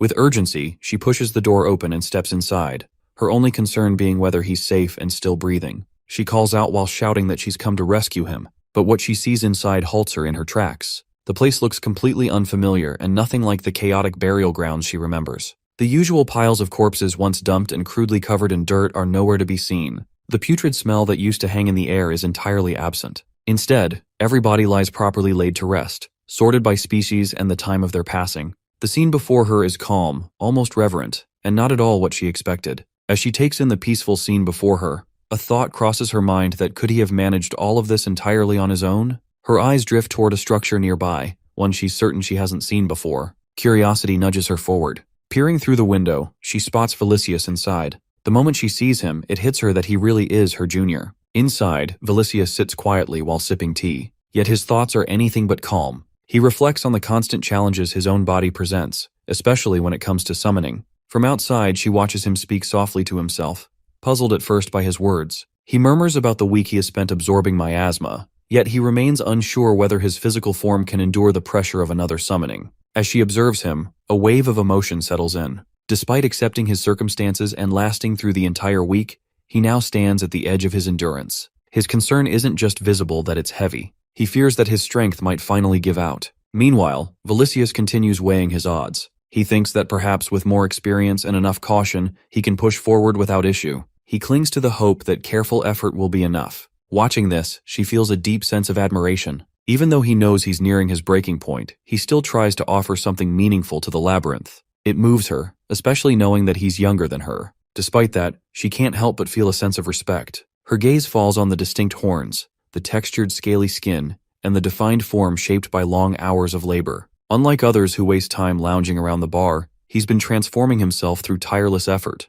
At that moment, she makes a decision. If he keeps pushing like this alone, he's bound to collapse. But with the two of them working side by side, they can finish the job in half the time. After all, the burial site remains the most avoided corner of the labyrinth. That's why it'll just be the two of them now. With her mind made up, she steps forward and approaches him. With warmth and purpose, she lets him know that she's there to support him. Then, without hesitation, she invites him to join her, and together, they'll bury the dead. Valicious expresses to her that he believes he had already informed everyone of his intent to oversee the burial site alone. However, she responds with reassurance while telling him he doesn't need to shoulder the weight of the task all by himself. She admits she hasn't yet contributed, but he insists that his efforts stem purely from personal will. Moved by his resolve, she praises the quiet perseverance he continues to show while putting the needs of other Naga before his own, and remaining firm despite the alluring ease he could embrace. He acknowledges that she seems to grasp his reasoning, and in return, she comforts him while assuring that her presence is of her own choosing. She gently reminds him that even if he did give in, none of the Naga workers would fault him. Still, he refuses entirely. He reminds her that this burial site is a sacred space granted to him by a Naga maid, something he holds dear. He points out that she must also have responsibilities elsewhere, and that abandoning those duties just to be here would be unwise. Then, with a quiet intensity, he questions whether she's attempting to challenge the labyrinth's law. At that moment, she begins to truly understand, despite the harsh conditions he faces, he does not waver. His concerns are not centered on his own struggles but on preserving the labyrinth's harmony. She marvels internally that how can someone with such steadfast loyalty still exist? Without raising his tone, he urges her to depart if she comprehends his stance, as his time is consumed with his responsibilities. She concedes while acknowledging the scale of his workload, but adds softly that there's no need for him to be troubled. Dominique, she mentions, is already aware of the difficult state of the burial grounds. With a calm but determined air, she assures him that if she explains the situation properly, Dominique will surely understand. She promises to return with formal approval while offering a small reassurance before departing. Her final words are light, but carry weight as she tells him to wait. Hearing this, Valicious finds himself quietly taken aback. He finds himself stunned, unable to grasp who this eccentric Naga really is. Finally, after a long struggle, he manages to resume his training. Each day while following every meal, he must engage in meditation within chambers dense with miasma, 3 times without fail. Skipping even one session is out of the question, for his purpose isn't merely to accumulate miasma, but to fundamentally transform his physical form. Deep down, he begins to suspect that the Naga maid might assign that strange pink creature to the burial site. A thought crosses his mind that should he just split the area into 2 sections to avoid unnecessary trouble? Meanwhile, Pinky makes her way to Dominique, who grants her permission and encourages her to give it her all. Yet despite this, Valicious remains uneasy. He reflects silently while believing that someone with her erratic nature isn't suited for the gravekeeper's work. Then, a darker notion creeps in that could she be planted here to keep watch over him? He doubts anyone truly knows his secret, yet a lingering sense of suspicion hangs in the air. If they don't have proof, they might still be watching. The idea unsettles him enough to wonder that should he eliminate her? If he locks her in a miasma-heavy chamber, she wouldn't survive even 10 minutes. But the risk is too great. If their informant vanishes, it would surely draw attention. Instead, he shifts his focus. He must seal off the rooms with deadly miasma levels and begin carving out a hidden tunnel that leads to the underground Chimera lab. Driven by urgency, he resolves to complete everything before the day ends. The following morning, precisely at 8 a.m., she appears before him. Calmly, she notifies him that the new recruit has arrived. Introducing herself as Pinky, she shares that she's been officially placed in the role of the gravekeeper's assistant from this day forward. She informs him that she's been removed from all other assignments, and from now on, they'll also be sharing living quarters. Noticing his intense gaze, she casually remarks that he shouldn't look at her that way. In response, he questions whether she has been told about his terms by the Naga maid. She affirms it with confidence while explaining that the gravekeeper's directives take precedence over Naga hierarchy. She also assures him that he will receive 1 uninterrupted hour of solitude after every meal. He emphasizes how critical that rule is and adds that they must never disturb one another's personal space or initiate unnecessary conversation. She acknowledges the boundary with an easy tone, mentioning that the place likely holds a great deal of energy. Yet internally, Valicious finds her attitude shallow and a bit crafty. With a calculating mindset, he decides to assign her work so grueling that it drains her completely. His plan is simple that once the situation becomes too uncomfortable, she'll leave on her own. Still, he maintains a composed face and asks if she's prepared for her first day of duty. Deep down, though, he quietly wishes that the workload proves too much for her, perhaps even to the point of collapse. Despite his hidden thoughts, he can't help but feel a sense of pride while believing himself impressive for starting a demanding day with calm determination. Meanwhile, she seems genuinely thrilled, eager to give her full effort. Soon after, she notices a stack of discarded remains and curiously asks about them. He informs her that they're leftovers from the morning meal and instructs her to sort out the usable pieces and bury the rest, all before lunchtime. He coldly adds that she's free to give up if the work feels overwhelming while assuring her it isn't too late to quit. However, her reaction isn't what he expects. She grows emotional and asks if he had been carrying out all this grueling labor alone. Touched by the thought, she becomes even more determined to support him wholeheartedly. He then prompts her to begin, and she responds with enthusiasm while saying that she's ready, and they can handle it together. As he watches her spirited response, Valicius reflects to himself. Though she's full of energy now, he doubts it will last for long. An hour slips by as both continue with their tasks, and soon 2 hours pass without pause. By the third hour, she turns to him with a light breath and informs him they've completed everything before lunchtime. He offers a brief acknowledgement while complimenting her effort. Internally, though, he admits he's genuinely impressed. He had expected her to collapse before midday, yet she endures more steadily than he anticipated. Of course, he reasons, if she's been sent to keep an eye on him, it makes sense they'd choose one of their top performers. And truthfully, her work so far leaves little room for complaint. Just then, a sudden knock interrupts the silence, followed by a familiar voice announcing lunch delivery. Both approach the entrance, where one of the Naga workers steps in while mentioning with some confusion that he's been given food portions for two. His surprise only deepens when he catches sight of Pinky. Naturally, he asks why she's here. With a smile, she replies that since there are two of them now, the extra food makes sense. She casually thanks him for bringing the meal and jokingly calls him a dummy. The Naga worker, caught off guard by her words, repeats his question about her presence. She answers again while explaining that she's moved into the quarters here. The revelation stuns him. Hearing her playful jab, he becomes overwhelmed, and tears begin to stream down his face. Yet she responds softly while expressing regret and claiming she simply followed where her heart led. Trying to keep his composure, the Naga worker assures her he won't stand in her way. Though she's left, he says he'll find comfort in knowing she's happy. He turns to Valicius with sincere eyes and urges him to look after her while warning that if she's hurt or made to cry, he won't forgive it. With trembling emotion, he confesses his love and begs her to cherish the moments they shared. Her tears start to fall too, and she calls after him as he turns away. Meanwhile, Valicius stands quietly while observing the entire scene with sharp suspicion. To him, she seems completely unhinged, just another unpredictable Naga. He can't shake the feeling that everything is orchestrated. In his mind, this drama is only a setup to lower his defenses. He believes that once he lets his guard down and begins absorbing miasma again, the real assault will begin. But he isn't one to sit back. With determination, he resolves to disperse his own miasma while using it as a subtle way to monitor her every movement. In his eyes, there are no blind spots. If anyone is being watched, it won't be him, it'll be her. Finally, after the meal, his allotted time alone arrives. The atmosphere shifts, and she vanishes from sight within the burial grounds. 3 days later, along the outer edge of the Naga labyrinth, Jinwoo and the imp-headed worker make their way forward. As they walk, Imp casually remarks that he has always found the Naga labyrinth strange, but quickly adds that what truly feels strange is Jinwoo himself. Curious, Jinwoo questions the reason behind such a comment. The worker explains that, despite being the one in charge of the labyrinth, Jinwoo is often seen working alone. In response, Jinwoo remarks that it's because of his small stature. However, the imp struggles to see the connection between size and solitude.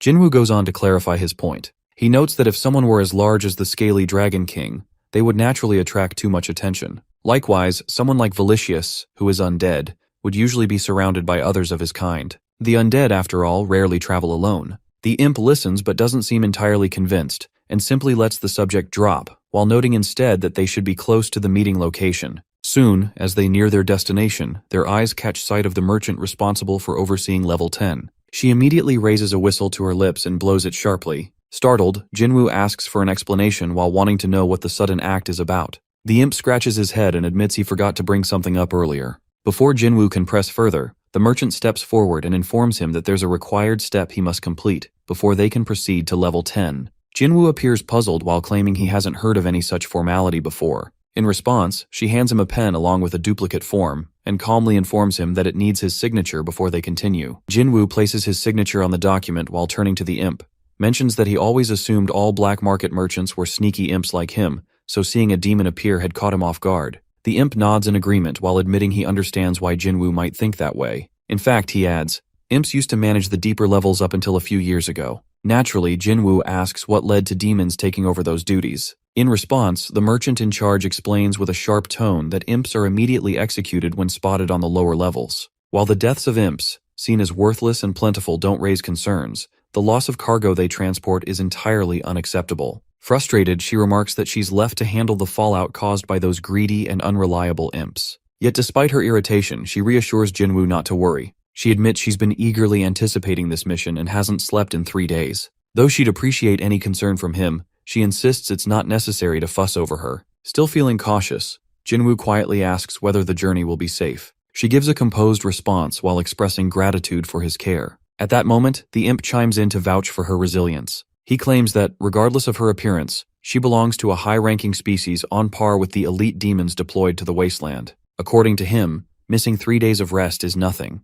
She could endure 3 months without sleep and still function without issue. Just as the merchant begins to say something further, Jinwoo remembers something important. He steps aside with the imp and brings out the labyrinth seed he had previously promised. The imp's eyes light up with joy as he receives it. Fully aware that this gift now secures his safety, he no longer has to worry about dying. Seeing the exchange conclude, the merchant notes that it seems Jinwoo's business here is finished and instructs him to return to headquarters. With a grateful nod, the imp offers them a warm farewell while hoping for a smooth and safe trip ahead. As Jinwoo watches the imp vanish through the teleportation technique, a thought lingers in his mind. He reflects on the black market merchant teleportation ability, unable to ignore how efficient it seems. Unlike the labyrinth portals, it doesn't leave behind any trail. Whether now or during the auction, it always appears as if they tear something open just to activate it. Yet the imp used some kind of object, perhaps a tool or artifact. Jinwoo begins to wonder if this means the imp isn't bound by the same limitations. If a large number of demons suddenly appeared deep inside the labyrinth using this same method, the consequences could be devastating. While Jinwoo is still lost in his thoughts, the demon in charge gently informs him that this teleportation method can't be used to travel to other labyrinths or to the surface. Hearing that, he turns toward her,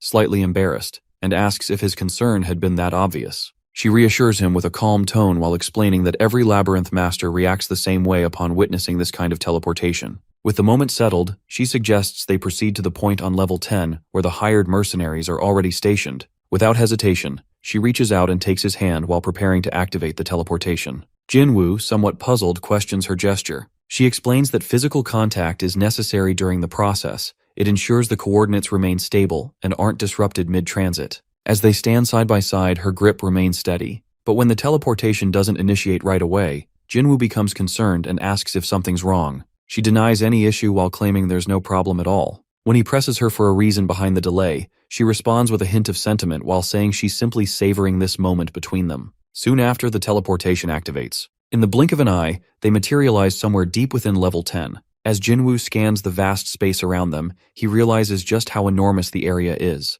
The ceiling is so high it's not even visible. Now it truly feels like they've reached the deeper parts of the labyrinth. Breaking the silence, the demon in charge addresses the assembled mercenary group, casually mentioning they're 5 minutes late due to a personal matter. The head of the squad responds with indifference while assuring her it's not an issue. She raises an eyebrow, playfully reminding him that since she's the employer, she has no reason to feel nervous. Then while turning to Jinwoo, she starts introducing the group. She describes them as the mercenary force assigned to escort black market traders on level 10 and identifies them by name, Outcast. Shortly after, the squad leader steps forward while presenting himself as the captain. He mentions he's already heard plenty about Jinwoo and assures him that they'll vouch for him while suggesting that posing as an apprentice within their group should cause no problems. Observing the Outcast troop, Jinwoo notes that it's hard to determine their races, as all of them wear masks concealing their features. He extends a hand to the captain while exchanging a firm handshake while expressing his anticipation for working together. In that moment, the captain silently observes Jinwoo's arm, surprised by its structure. It's unlike any beast hybrid he's ever seen before. Meanwhile, Jinwoo is already analyzing the group's strength. Internally, he commands his parasite to assess the fighters around him. Within moments, the evaluation is complete as each of them registers as standard-level combatants, roughly equivalent to level 3 dungeon babies. Jinwoo turns to the level 10 in charge while questioning whether she's serious about the group of mercenaries being the escorts for the deeper levels. From their appearances, they don't seem equipped for such a task. They look more like random people picked off the streets. The in charge, however, reassures him while explaining that the outcast mercenaries are actually better than those who had been responsible for escorting them to level 10 over the past 5 years. She adds that they are no different from the private troops used by the black market, And while they aren't the only mercenaries operating as bodyguards on this level, their record far surpasses that of any other group. As they continue to stand there, the in-charge suddenly senses a disturbance. She realizes that a swarm of giant worms is heading towards them while coming from 200 feet below the ground. The captain of the mercenaries acknowledges the situation while explaining that the worms likely detected the red flash and tremors from their teleportation, but he remains calm. In fact, he considers it fortunate. It would have been much more problematic if the creatures had emerged during a trade. Turning to Jinwoo, the captain motions for him to rest while reminding him that, as an apprentice, he is essentially considered cargo in this situation. He then commands his troops to prepare for battle while urging them to finish quickly before more creatures gather. Jinwoo listens carefully while reflecting on the approaching giant worms. He realizes that the number of worms is far greater than he initially expected. They aren't just a few scattered creatures, but a large swarm. Jinwoo recognizes the creatures as blood panther-grade worms, beasts capable of growing up to 3 meters in diameter and 10 meters in length. These creatures inhabit the lower and sub-levels of the labyrinth. Despite their size and ability to move freely underground, they are disoriented and unable to determine their location accurately. They move by sensing vibrations from creatures above ground. Jinwoo recalls an incident in which a single worm had made its way up to the middle levels and slaughtered an entire team of 100 people. He remembers that this team had been operating on level 6 of the Paju Gate. Now he understands the gravity of the situation. The mercenaries are woefully underprepared for this. Only he and the level 10 in charge possess the ability to handle these creatures with ease, and it's clear to Jinwoo that this will be a massacre. At that moment, the captain of the mercenary squad quietly remarks that things aren't always what they seem while pointing out that Jinwoo depends too heavily on his parasite for judgment. Suddenly, a giant worm bursts from beneath the surface. The captain calmly assesses the situation, while noting that there are 5 of them, and instructs his team to handle 1 each. However, one member quickly reminds the group that he's a healer, not suited for direct combat. Another mercenary teasingly retorts that the healer is usually in charge of preparing lunch, and shouldn't try to escape the battle with that excuse. Without further delay, the entire squad rushes into combat against the massive creatures. Meanwhile, the healer stands back while gripping his weapon and contemplating his next move. Determined, he decides to use the flash technique. He releases a blinding burst of light from his weapon and shouts a command while urging the creature to be healed, though clearly, it's more of a provocation than an actual attempt at recovery. Witnessing this, the captain scolds him sharply, frustrated that he ignored his earlier warnings. He questions whether the healer plans to attract every creature on level 10 with such reckless behavior, while knowing full well that if chaos erupts, he'll be left cleaning up the mess once again. Just then, strange violet-colored bubbles start popping through the surrounding air, bringing a surreal and tense atmosphere to the scene. The captain immediately alerts his team to stay vigilant. Meanwhile, Heejin casually comments that she's merely tidying up the disaster caused by Yujin. Watching the entire display unfold, Jinwoo grows increasingly confused. He starts questioning what exactly is happening. Despite not sensing any significant increase in power from the mercenaries, they effortlessly eliminate 2 of the giant worms within seconds. At that point, the level 10 in charge, a demon, shares some insight with him. She explains that the outcast mercenaries aren't simply a group of random fighters. Their name holds a deeper meaning. They were once warriors liberated during the Great Underground Conflict, but on their path toward freedom, they became societal outcasts. These individuals are underground humans while originating from the deepest levels, who ultimately chose to abandon any dreams of reaching the surface. The in charge of the place begins explaining, her voice calm but carrying the weight of many years. To begin with, she tells how the war between the creatures underground and the humans above ground started before anyone could even realize it. That war, she shares, is now remembered as the Great War. According to her, less than a century has passed since humans captured during that time became slaves. They were treated as nothing more than nameless prisoners or food. Moving on, she continues while revealing that those prisoners eventually gave birth to the underground humans, including Jinwoo. These underground-born humans, she notes, received the blessings of the underground and were fundamentally different from their counterparts who lived above. Because of that, they possessed overwhelming efficiency as workers, thanks to their superhuman strength and stamina. Furthermore, it didn't end there. The humans born in the deepest levels were even more blessed than those born in the upper levels, and this drew the attention of the underground aristocrats. Eventually, a group formed with the sole purpose of breeding humans in the deep levels. That, she explains, is the reason why underground humans could live in places that no above-ground human had ever reached. After she finishes this lengthy explanation, Jinwoo quietly mentions the name of the sunken sea tentacle mother. The in-charge seems visibly shocked upon hearing this, and wonders aloud how he knows of her. Jinwoo eagerly responds while showing no hesitation that he had been raised by her too. He calls her his mother because she took care of him, made him a king, and brought him the respect he now receives. The in-charge studies him, eyes narrowing slightly. Then, in a thoughtful tone, she reflects aloud while wondering what could possibly explain how humanity, barely capable of reaching even the lower levels, somehow managed to win the Great War. She questions what kind of entity could have brought such a long conflict to an end. Was it the underground king? The aristocrats? The human leader? In the end, she adds, that doesn't really matter. What does matter is the truth that underground humans receive more blessings than anyone ever expected. She tells Jinwoo they have an endless ability to adapt and grow, even in the harshest labyrinth. It was fear. She confesses that the aristocrats feared the underground humans might one day take over. As a result, under the pretense of freeing prisoners and ending the war, they chose instead to expel the underground humans. Their true plan was to wait until those humans lost their strength. By doing so, people from above wouldn't be able to gain the underground's blessings. However, some defied all expectations. They were those who turned their backs on their homeland and settled deep underground. These were the outcasts. She continues to give him more and more information. Jinwoo listens, but deep down he's thinking carefully while realizing how essential this knowledge is for him. It's primitive, raw, and truthful. As he processes it all, he wonders how some dungeon babies managed to stay and grow so strong. That's when she questions him while wondering aloud that why she's even sharing all this with him. She reminds him that the black market merchants are creatures of the underground too, and Jinwoo? He's a regular human before he's an underground one.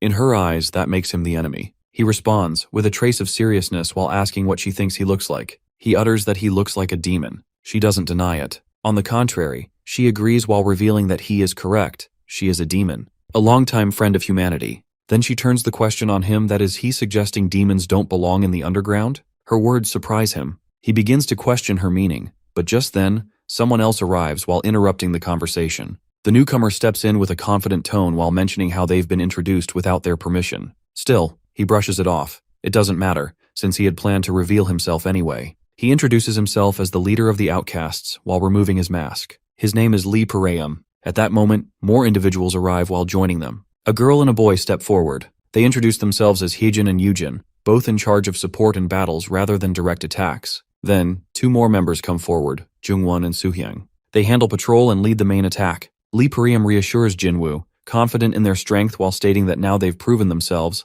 there's no need for Jinwoo to worry during their trip. Jinwoo listens and begins to piece things together. Naturally, he concludes aloud that they really are human. But then he asks, is it true they gave up on reaching the surface? Lee Parayam confirms it, and Jinwoo presses further and he wants to understand why. Lee Parayam looks at him closely while questioning Jinwoo's memory. Doesn't he remember what happened underground after the Great War when the prisoners were released? Jinwoo hesitates while admitting that he has no memories of that time. He doesn't recall anything from his escape. The answer puzzles Lee Parayam. He finds it strange. That kind of trauma, he believes, should be unforgettable. Perhaps it's psychological or something else. He mentions how amnesia is a common occurrence in the underground. Then he decides to tell Jinwoo what happened. There was a harvest festival. Tens of thousands of imprisoned humans were released from the labyrinth at once. But to the underground creatures, humans were nothing more than food. So, under the guise of liberation, the humans were released, only to be devoured the moment they stepped out. For those born and raised in the underground, the scene was beyond comprehension. He recalls someone once saying that if I can get through here, I could make it back home.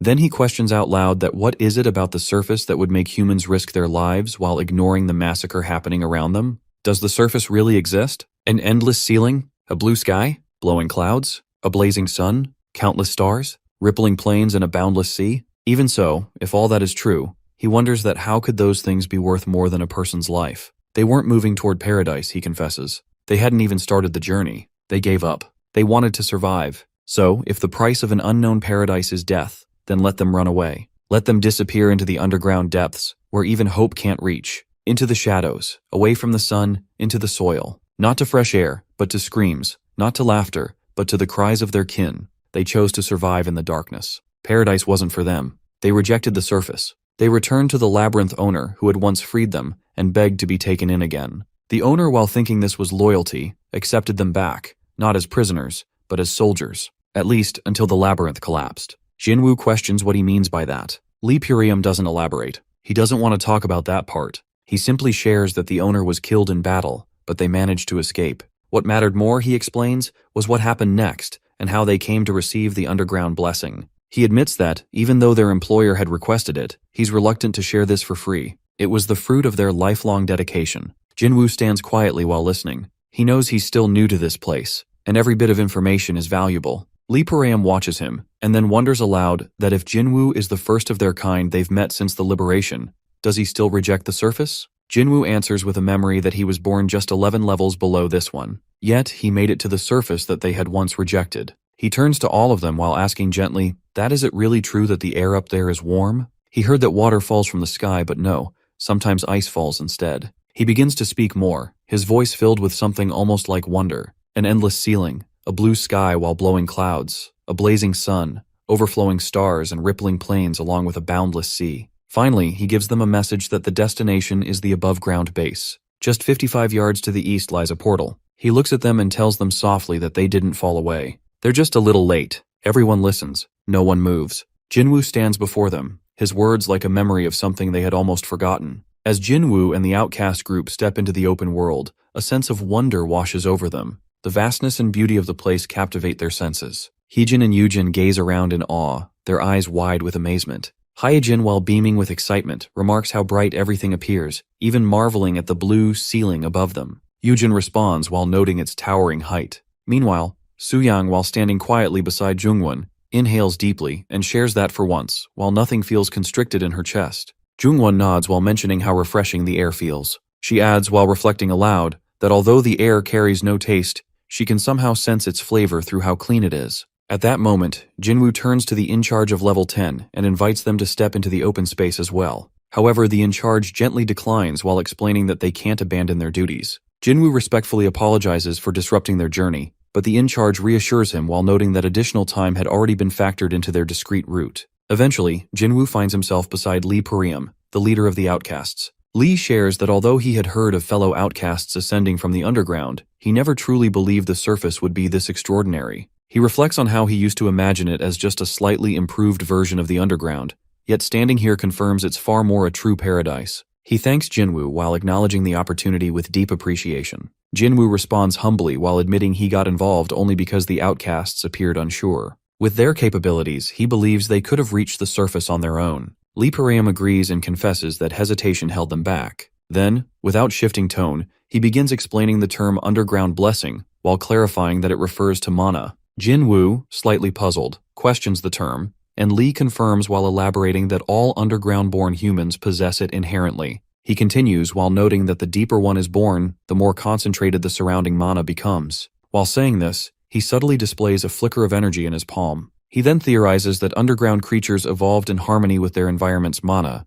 whereas humans lacked sufficient time to adapt naturally, instead learning to absorb and use the ambient energy. Jinwoo, while trying to grasp the concept, asks if humans from the same level share the same potential. Lee responds while referencing the sunken sea and the tentacle mother, and clarifies that while the mana at birth has some influence, it's not fixed. Since infants only stay close to the mother briefly, their mana develops more from the surroundings over time. As a result, those from deeper levels gain greater initial advantages.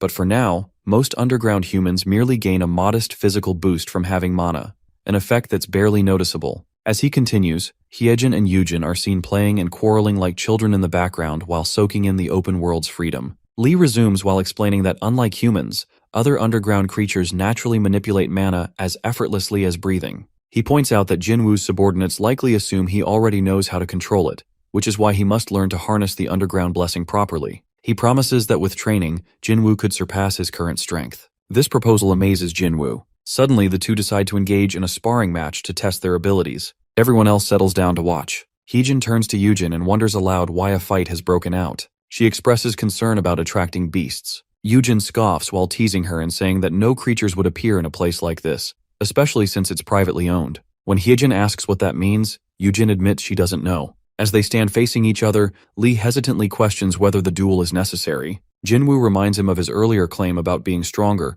and states that he won't believe in the so-called benefits of mana until he sees it in action. Lee sighs and agrees while warning him to give it everything. Jinwoo chuckles and comments that he wouldn't want to injure his future mentor. Lee then highlights the energy around Jinwoo while identifying it as uncontrolled mana dissipating into the air. He notes that those from the upper levels don't produce such ripples, while those from mid to lower levels display increasingly dense waves of power. As he explains this, Jinwoo suddenly unleashes a powerful surge while catching Lee off guard. Stunned, Lee acknowledges the remarkable force while calling it something beyond what he imagined from someone of level 12. Jinwoo attempts to respond, but Lee interrupts while asserting that despite the impressive show of strength, it isn't enough to defeat him. Frustration boils over within Jinwoo as he charges forward with his weapon. Lee easily sidesteps the attack while causing Jinwoo to stumble and fall. Calmly, Lee explains that just having mana barely improves the body, but purposefully directing it changes everything. Jinwoo, while growing increasingly determined, launches another attack with greater power. While dodging,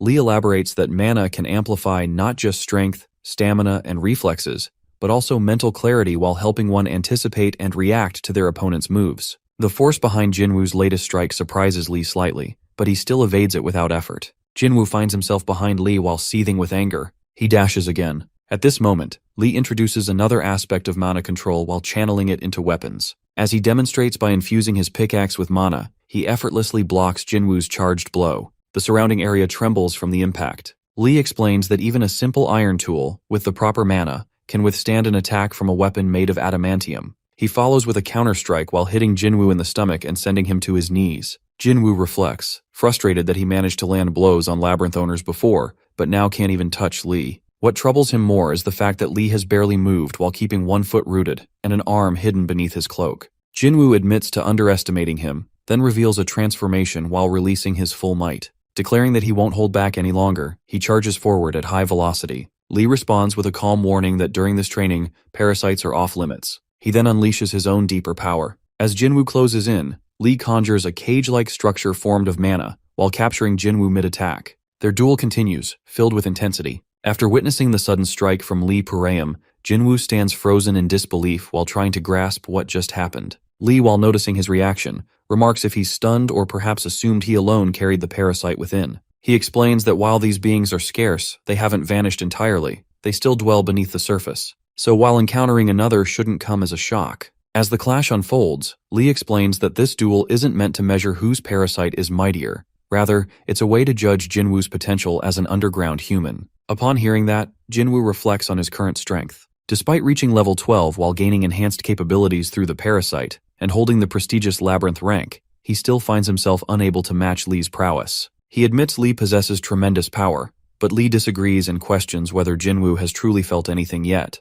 Jinwoo confesses that he feels nothing but defeat. As thoughts race through his mind, he recalls enduring countless brutal fights on level 9, while surviving numerous brushes with death. Yet never once has he felt this kind of helplessness. Back then, he believed that no matter the enemy, as long as one fought with every ounce of strength, a path forward would eventually reveal itself. Even when he stood face to face with the formidable Anatolius, he managed to keep his composure and evaluate the situation. But now while standing before Lee, everything feels different. He mutters to himself, not because Lee is overwhelmingly strong, but because he himself is simply too weak. Lee acknowledges Jinwoo's realization and points out that understanding one's own limits is just as vital as grasping the opponent's. That awareness isn't just necessary for survival, that it's key to tracking personal growth. Life beneath the Earth's crust isn't merely a series of triumphs. Raw ambition can't conquer everything. One must always remember the deeper, while unchanging laws of nature, survival of the fittest, and the process of natural selection. He explains how their evolution was shaped by constant adaptation and relentless experimentation.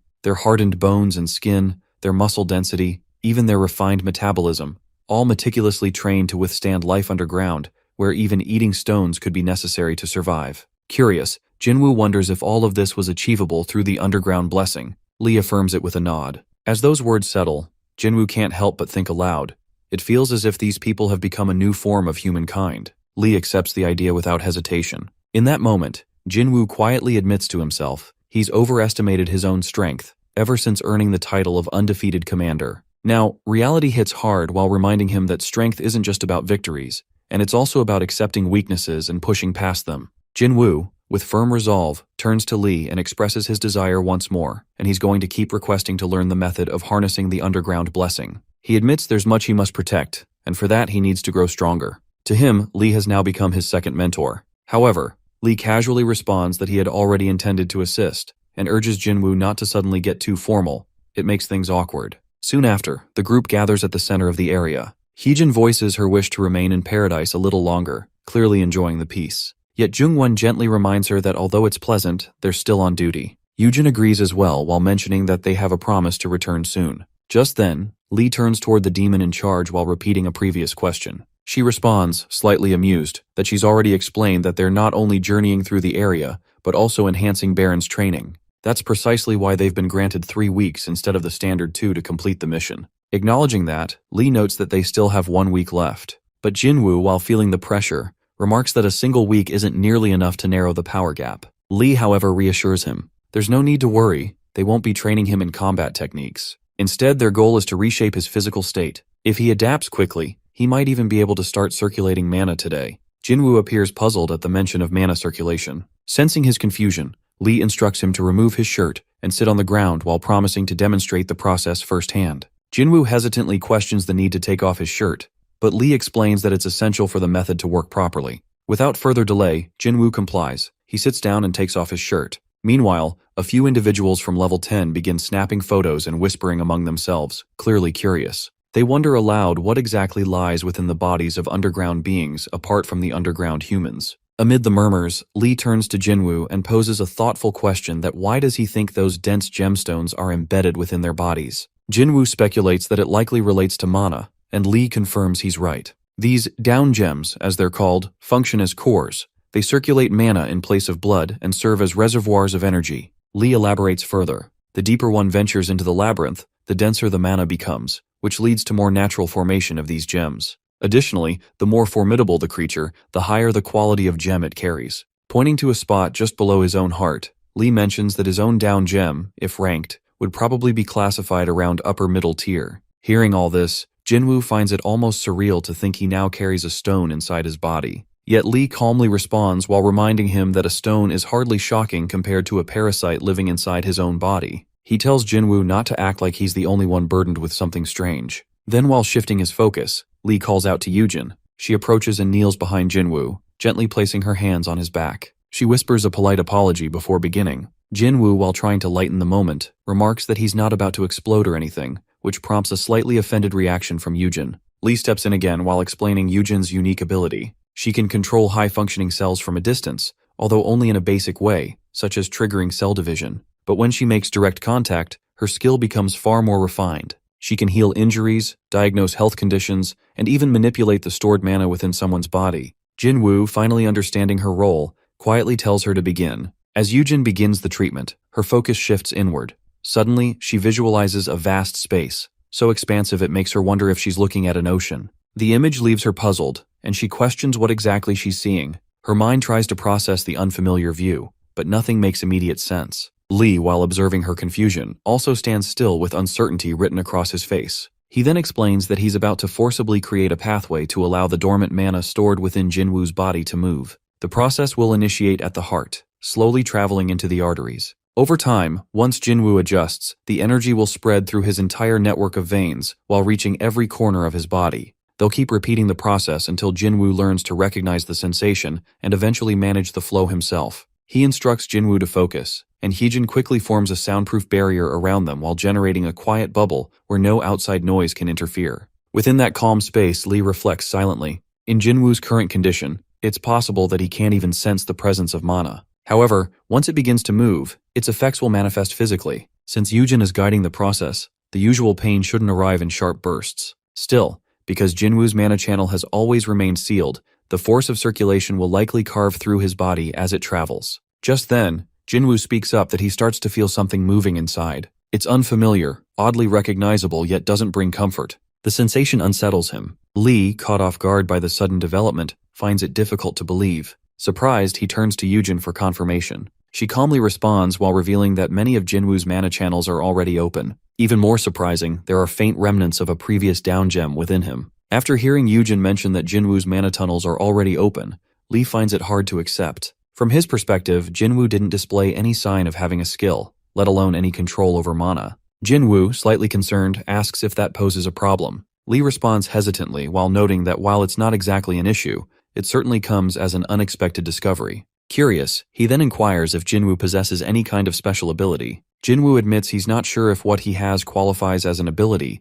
but explains that he can sense the weak points of his opponents based on his power. Thanks to the parasite, he can even visualize the internal organs of those with lower strength. Lee, intrigued, asks him to try activating it now. Jinwoo answers that he can't actually switch it on or off. It triggers automatically when his eyes light up. Following that, Lee questions whether Jinwoo had used this skill during their recent fight. Jinwoo assumes he must have, since he doesn't control it consciously. However, Lee points out that no marks had appeared in Jinwoo's eyes during the battle while implying that the ability wasn't active. This remark annoys Jinwoo, who demands to know if Lee is implying it's not an actual ability. In response, Lee counters with a question of his own, while asking how well Jinwoo truly understands abilities. Jinwoo explains that he knows their unique powers granted to a small portion of underground humans, roughly 1 in 10. Most of them, he notes, tend to be detection-based. As far as he's aware, there's never been any case of someone developing an ability after reaching the surface while suggesting they're likely innate. However, Lee disagrees. According to him, abilities aren't purely something one is born with, but they're influenced by environment. He describes them as a form of magic used by underground humans through conscious manipulation of mana.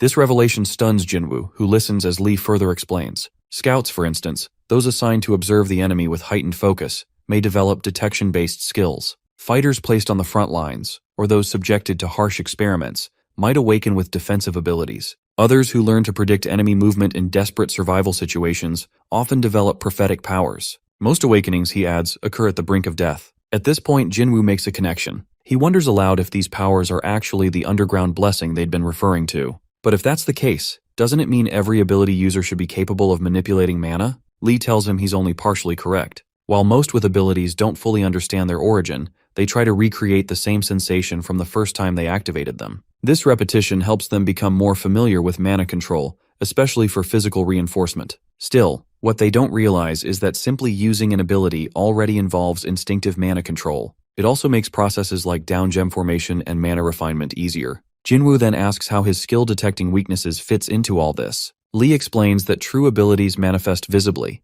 often with marks forming in the user's eyes. Moreover, abilities aren't active all the time during combat. They're deliberate, conscious forms of magic. In contrast, Jinwoo's detection seems more like a refined battle instinct, enhanced by the parasite that allows him to perceive through bodies. Feeling frustrated, Jinwoo asks if that means his skill is useless in the current situation, but Lee reassures him that it's not a concern. Since most of his mana pathways are already open, they just need to measure his mana properly, and then, with Yujin's help, guide it. Yet Yujin quietly shakes her head. She explains that all she can do is send small ripples, like tossing a pebble into still water. Creating large waves, let alone an entire tide, is far beyond her reach. Lee, slightly confused, asks her to clarify. She then puts it more plainly that this situation surpasses the scope of her abilities. Even if she attempts it, the effect would be too faint to register. Lee considers the situation more complex than expected. At that moment, Jinwoo wonders aloud what exactly is happening. Lee then explains in simple terms that their original strategy had been to form mana tunnels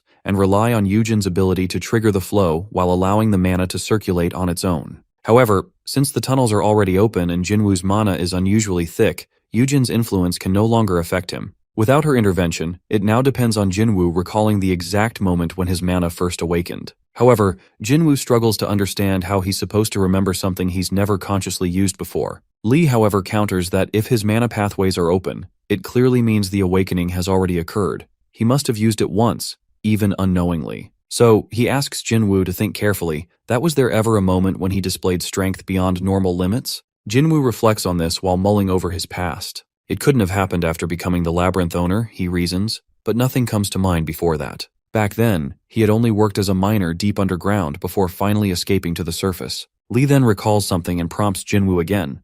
Didn't he once mention that he had no memory of his escape? Also, was he accompanied by anyone? Jinwoo confirms that he wasn't alone during the escape, but unfortunately, he was the only one who made it out. He explains that he lost consciousness at some point, and by the time he regained awareness, he was already ascending toward the surface by himself. Lee finds that particularly odd. It appears Jinwoo can recall the loss of his companions, but draws a complete blank about everything that occurred between level 12 and level 1. That time gap seems to be the most likely window when his mana had awakened. It's unfortunate, Lee remarks, because it's not like they can descend back to level 12 to retrieve his lost memories. Just then, the demon overseeing level 10, while grasping the leg of a monster, proposes an alternative. She casually wonders if they should try using this one. Lee looks over and clarifies that does she mean the porter? She nods and explains that although it's typically used for carrying loads, this creature is still an underground beast. Like other illusionary beasts, it has a central nervous system that collects intel and distributes orders. However, it also possesses an additional function, an internal defense system that allows it to replay traumatic experiences. With her assistance, it might be possible to view Jinwoo's past in precise detail. She elaborates further. If given consent, she could guide the beast to trigger a memory sequence within Jinwoo while letting him revisit the moment he first accessed his mana. Lee then turns to Jinwoo. gently asking if he's comfortable uncovering memories of his previous life as an underground human. Jinwoo doesn't hesitate. He believes this is a direct route to becoming stronger and sees no reason to avoid the past like a coward. With that, the process begins. The demon in charge calmly mentions that she needs a little time to make the preparations. Moments later, a sudden flash of energy lights the space. She observes that due to Jinwoo's immense mana reserves, his mind naturally resists mental intrusion. After all, while resisting an assault from a labyrinth owner requires incredible mental durability. She advises him to ease his body and willingly accept the hypnosis. Lee offers assurance as well, while reminding him that he doesn't need to worry about any nearby beasts. They'll guard him. Now sitting cross-legged on the ground, encircled by protective allies, Jinwoo begins the journey inward. As the process activates, his consciousness drifts backward through time. What surprises him most is that the memory dive doesn't just start from a major event. It pulls him all the way back to the beginning, to the very moment he's born. Then, through the murky veil of the past, they glimpse his first home, a human breeding farm operated by the mothers in the depths of the sunken sea. At that point in life, an infant understands nothing except the instinct to cry out for warmth and care. Yet in that place, the first step to building the perfect servant is to erase that natural response. A crying child is seen as flawed, but punishment is not precise, it's random and harsh. And ironically, pain only makes infants cry louder. So the method is cold and simple. Those who cry are removed until silence is all that remains. And now, more pieces of Jinwoo's forgotten history begin to surface. Looking back, there's a steady pattern of staring up at the ceiling. After that, the babies drink milk from a strange creature. The red crib takes in all the waste they make. It's unclear if each grave is its own creature, or just part of a pillar. But to babies who haven't formed thoughts yet, those things don't matter. At first, they simply exist while watching as other babies grow around them. In time, they start to understand death. When they are finally able to climb out, the red cradle turns blue, and the pillars go down. New red cradles come from above and open wide. For a moment, the sound of newborns crying fills the space. Then everything becomes quiet again. After that, the babies are dropped to a lower level, like spoiled fruit being tossed away. Luckily, the ground is soft, so most survive. They aren't met by loving parents, but by beasts trying to act like humans. These creatures change from being hunters into caretakers. When the babies notice the noises the beasts make and touch the tools nearby, the beasts answer with different sounds. That's how they teach the babies to talk. Even though the creatures seem like sea animals, they somehow speak clearly. During this time, the children eat the meat and milk that sometimes comes from the pillar while growing up surrounded by noise and movement. This part of life underground is thought to be the safest and most peaceful. When the children can stand and pick up tools, the pillars drop again to a lower level. This might be when their bodies start changing through mana. Each level has its own purpose. The top level is for care, where the weak are removed. The next one teaches language and basic knowledge. The last level is for working before being moved elsewhere. That's where Mother is. The rules there are simple that dig all the time until Mother gives you a rank. The best ones are sent to high nobles. The average ones go to minor nobles. The rest are eaten. There's no way to escape the giant whale that swallowed the portal. For some, being eaten might be a better end. Those who are never noticed by Mother just keep digging for the rest of their lives. Strangely, there's some peace in the hard work. When hitting stone with a pickaxe, it breaks. If Jinwoo hits a certain spot, it cracks perfectly. Doing this over and over teaches him how to find weak points. Before long, he is ranked as a high-tier person. Soon after, he is sent to the Spider Duke Labyrinth on level 12, where his friends are waiting. After that, he enters level 12 and reconnects with his companions there. At that moment, Jinwoo and Lee are in conversation. Reporter Jinwoo, focused as always, is compiling his notes while reviewing what he has uncovered throughout the day. Lee, while observing his actions, questions him while wondering if he's genuinely enjoying himself, as if there's still hope of escaping alive. He asks why Reporter continues documenting everything while knowing full well that no one might ever read it. Yet, an older man nearby gently remarks that Lee is far too young to always carry such a bleak outlook. Instantly, frustration flares in Lee. He doesn't take kindly to being labeled negative. He counters while demanding whether he should laugh in the face of what feels like certain death. He accuses the old man of being delusional, while pointing out that just because someone has lived a longer life doesn't give them the right to expect calmness from others.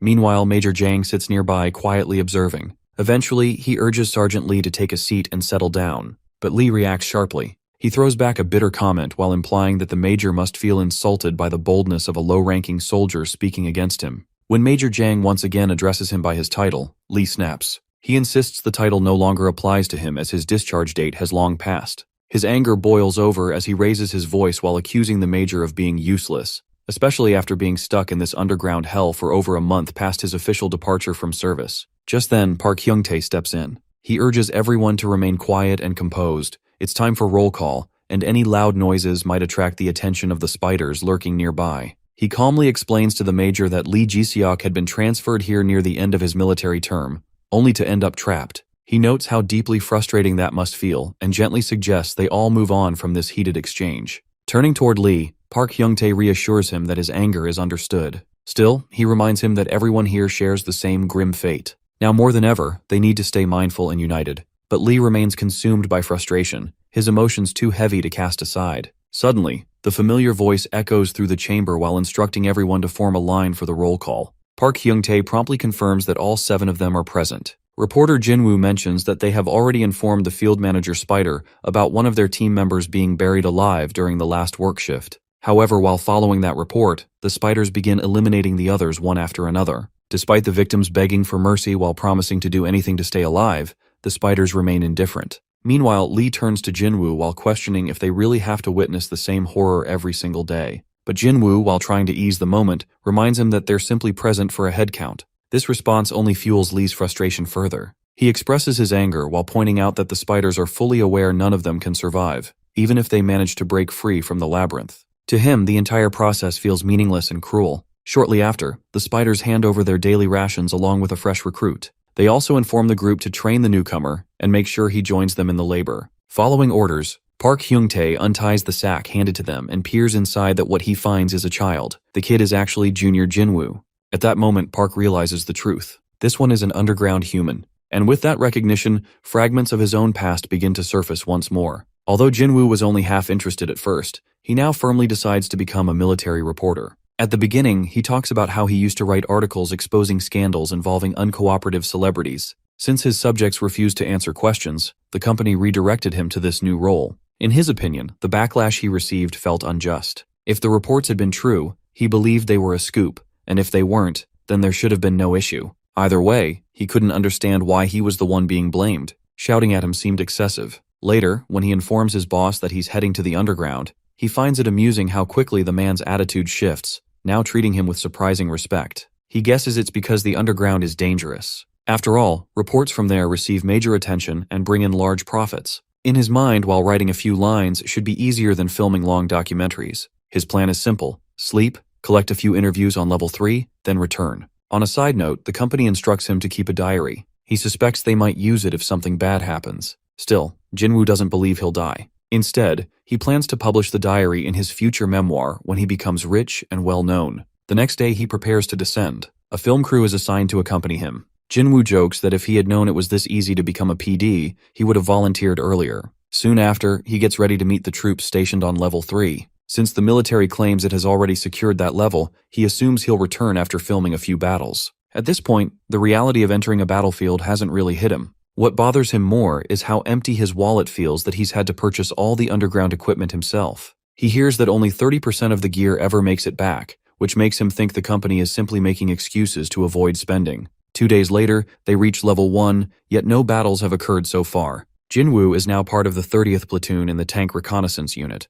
Together, they pass through the Paju Gate while riding tanks along a well-maintained road toward level 3. They're informed it will take 4 more days to reach level 2. As they travel, they spot research stations lining the road. Jinwoo even notices strange beasts, one resembling a human-sized rat with a horn. He also sees enormous chameleon-like creatures, similar to those he used to watch on YouTube.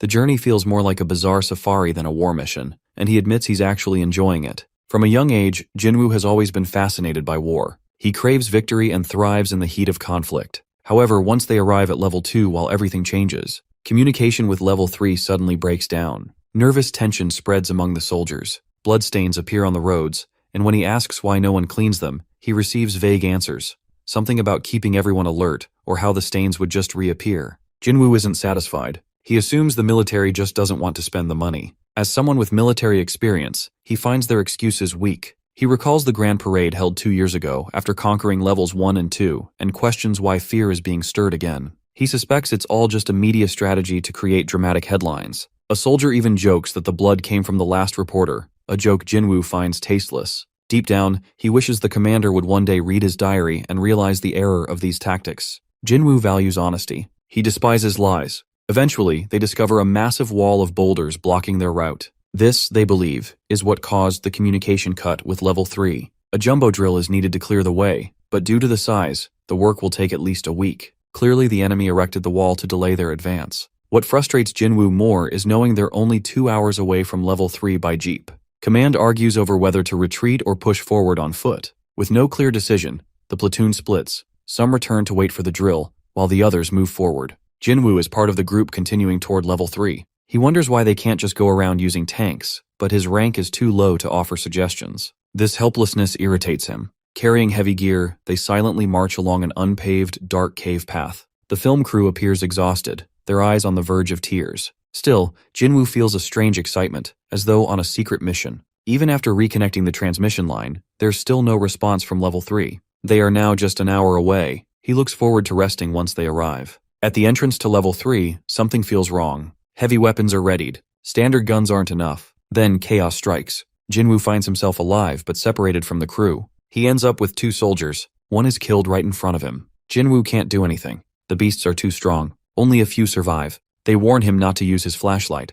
Light attracts the enemy, so he writes by the faint glow of his watch. Soon, they're ordered to run toward level 3. A soldier throws Jinwoo out of harm's way while saving him. He becomes the sole survivor in the area. Though vision is limited, he hears a scream. He believes the operator is dead. Somehow, he reunites with the same soldier, Sergeant Lee Ji-seok, who saved him earlier. The man's face is covered in metal shards. They realize they need to reach level 3 fast. Jinwoo regrets not expecting all this sooner. The enemy lurking at the entrance should have been a sign. Despite the military's claims that they control half of level 3, Jinwoo doesn't believe it. Being a skeptical reporter, he assumes it's propaganda. They scout level 3 in silence. Jinwoo notices the transmission line again and wonders how only the 2 of them managed to get this far. Everyone else is gone. Though grateful, he finds Ji-seok's language crude and tells him to tone it down. Jinwoo, even now, avoids cursing. Tension clings to them both. Thankfully, the medical building offers shelter. On the first floor, they find food. Then, they set up sleeping bags and hide in vents above the second-floor quarters.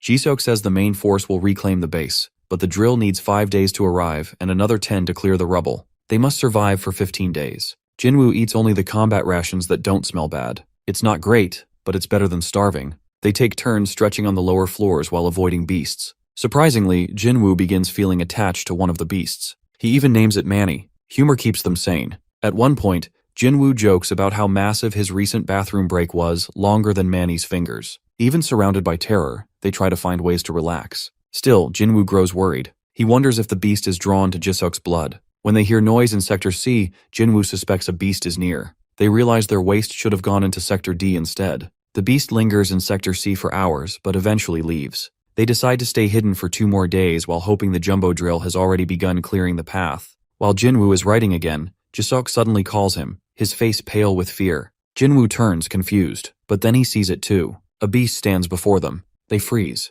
Jinwoo is shocked that it's Manny. The creature drags them both away toward its owner. When they arrive, the owner examines them with interest. He notes that both are surprisingly unharmed. He praises the beast for delivering them in such good condition while mocking its urge to eat them when they're worth much more. Then, a girl asks if they should be sent to auction. A boy steps in while checking their details. The girl informs him they're just regular adult males from the 30th unit. The boy shrugs and agrees that they'll be sold directly. The Spider Duke has requested many adult males. And so, Jinwoo and Ji-seok, once a reporter and a soldier, now realize the harsh truth that they are no longer individuals with roles or missions. They have become products, ready to be sold. Jinwoo keeps writing in his diary, desperately holding on to the last thread of control he still has. He notes that he's still alive. Although they've taken his watch and his phone, somehow this diary remains with him. It becomes his only way to track time and stay sane. Since there's no sunlight, he can't tell how many days have passed, but it feels like nearly 2 months. Without sunlight, his eyes begin to fail.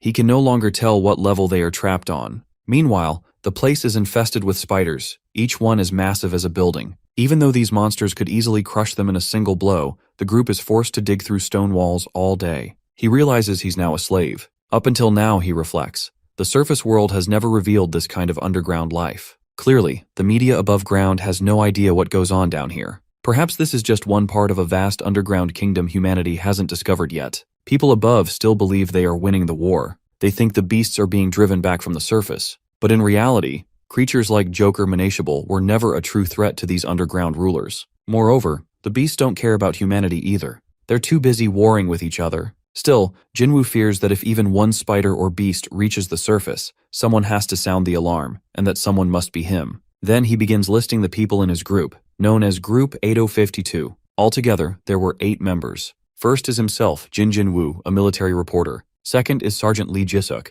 Third is Special Ops Major Jang Ki-soo, captured while leading an operation on Level 3 of the Yeoju Gate. Fourth is Park Hyung-tae, a boy band member caught during a promotional event at Level 2 of the Paju Gate. Sadly, the rest of his group died. Fifth is Young Tae-soo, a baker taken in Chuncheon. Sixth is Oh Hyun-il, a cook also caught in Chuncheon. Seventh is Lee Jun-wong, a technician who got captured while fixing the Chuncheon Gate. Lastly, there's Yoon Hyun-jae, another technician who was operating a jumbo drill at Level 2 of the Paju Gate when he was taken. After their capture, everyone starts whispering about red demons. One day while working, Jinwoo finds a glowing blue down gem. He's only ever seen these gems on the news. Surprisingly, just holding it brings him comfort, so he keeps it. However, during roll call, a spider snatches it from him. These gems are considered valuable, and sometimes they're required to submit any they find. In return, they're given something called special meat. Though it tastes odd, it's far better than the cave moss they usually chew. Eventually he finds more down gems, 5 that are finger-sized and 1 that's as large as a fist.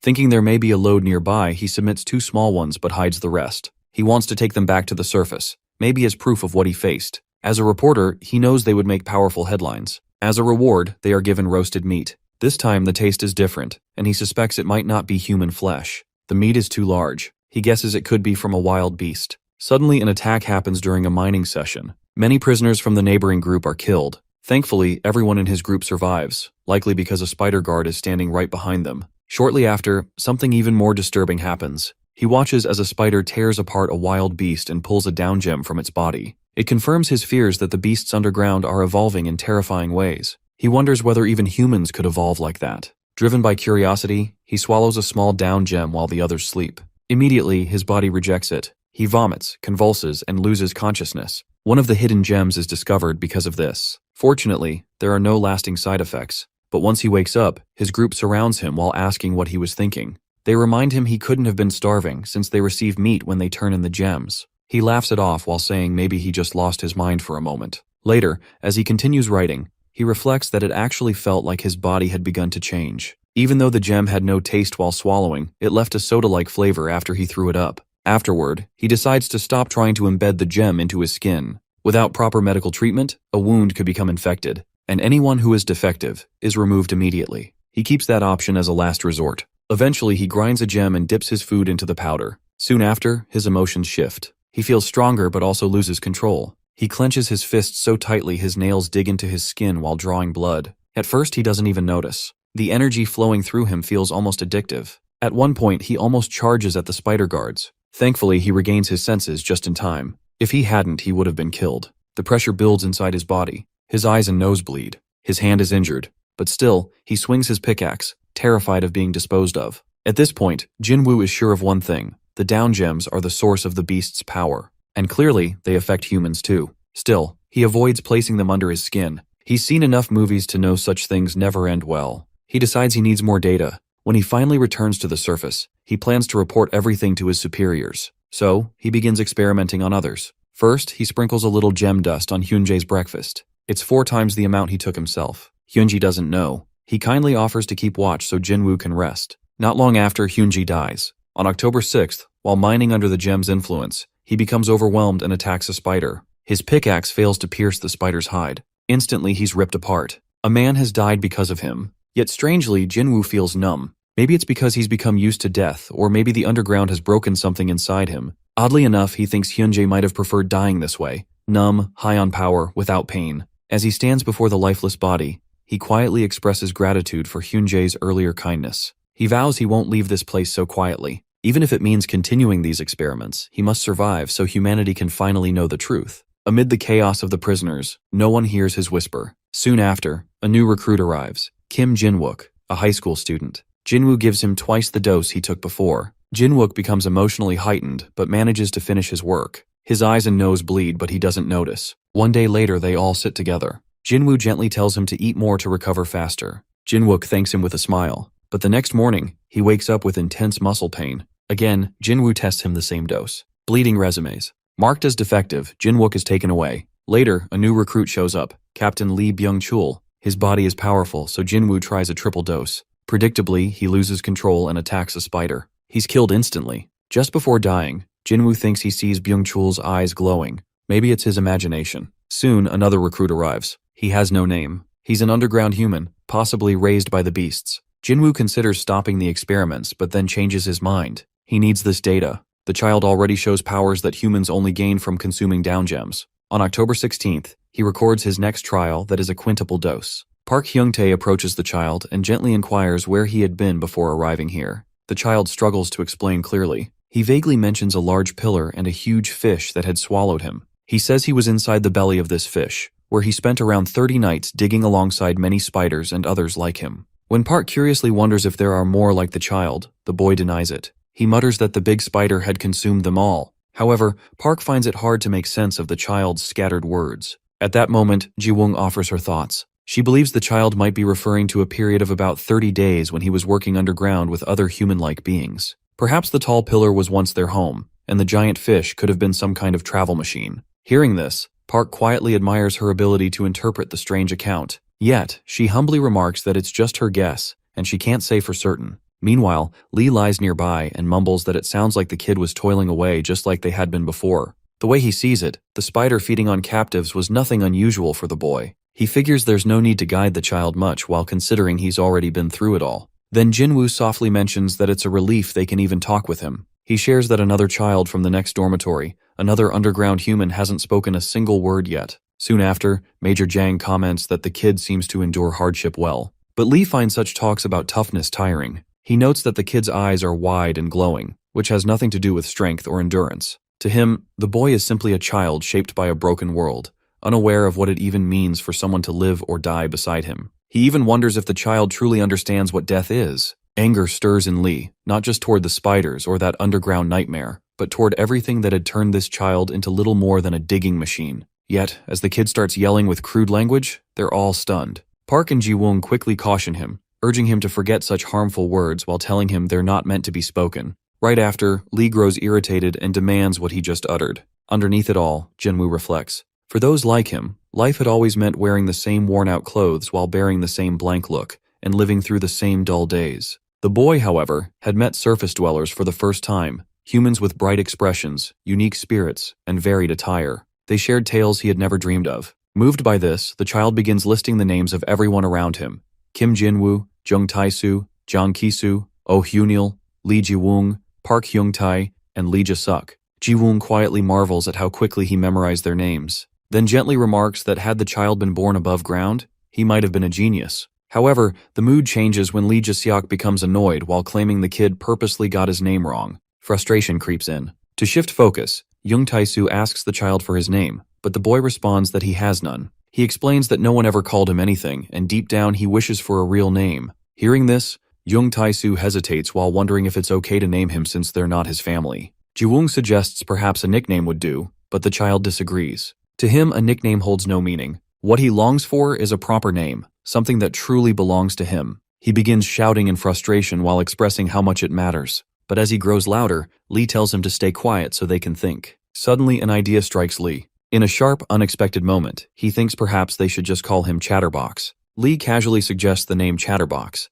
After hearing this, Park nods in agreement while pointing out that since the kid rarely stays silent, the name fits perfectly. Gradually, the rest of the group also finds it suitable. Jung Tae-soo even mentions that it's a cute name and quite easy to recall. However, Ji-woong notes that the child doesn't look too pleased with it, likely because he's still upset at the moment. She quietly figures it might be due to Lee Ja-seok's earlier teasing. After all, this is the stage where the boy begins to learn about the outside world. Then, out of nowhere, a sudden bang echoes through the air while breaking the moment. Jinwoo instantly drops to the ground, stunned. His eyes widen in disbelief as he spots the kid gripping a wooden stick and claiming he feels powerful. He even remarks that the meat Jinwoo gave him earlier is the best he's ever had. This scene leaves Jinwoo completely shaken. He never expected the boy to survive after consuming nearly 30 times the standard amount. In fact, he had gulped down almost half a refined gem. At first, Jinwoo's thoughts race as he begins to suspect the boy isn't even human. But as he watches closer, that thought shifts. No, this child isn't a monster. He's something new, a different kind of human.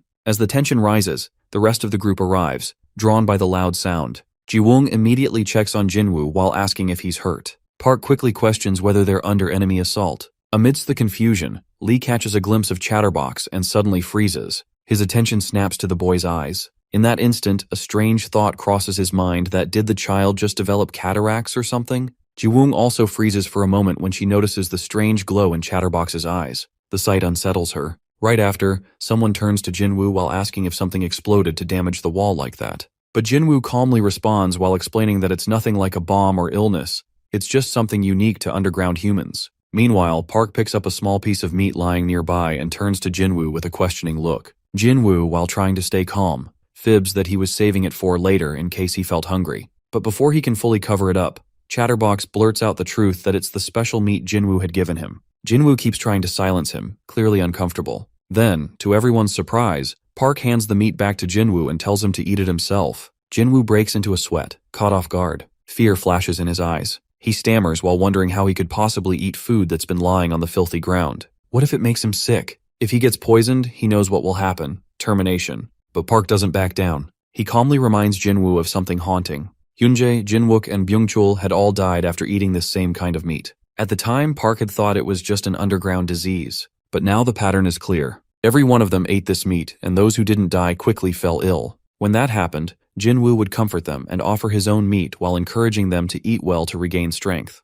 Now Park tells him to go ahead and eat it himself. Shaken, Jinwoo slowly lifts the meat in his hand while bringing it closer to his mouth. But just as he's about to bite into it, Chatterbox steps forward. Without thinking, Jinwoo throws the meat to him instead. Chatterbox catches it and eats without hesitation. Park watches the scene unfold, stunned. He demands to know what Jinwoo is doing, but Chatterbox simply smiles and cheerfully announces that he feels stronger again. He mentions he can sense Jinwoo's care through the food. This unexpected moment leaves Jinwoo silent, yet oddly relieved. He reflects quietly while admitting to himself that although the action wasn't right by moral standards, it was something he had to do. A sacrifice made not out of cruelty, but out of hope. And now somehow that hope begins to grow. He believes that with Chatterbox, this strange child born underground, they may finally find a way to the surface. There's something about him.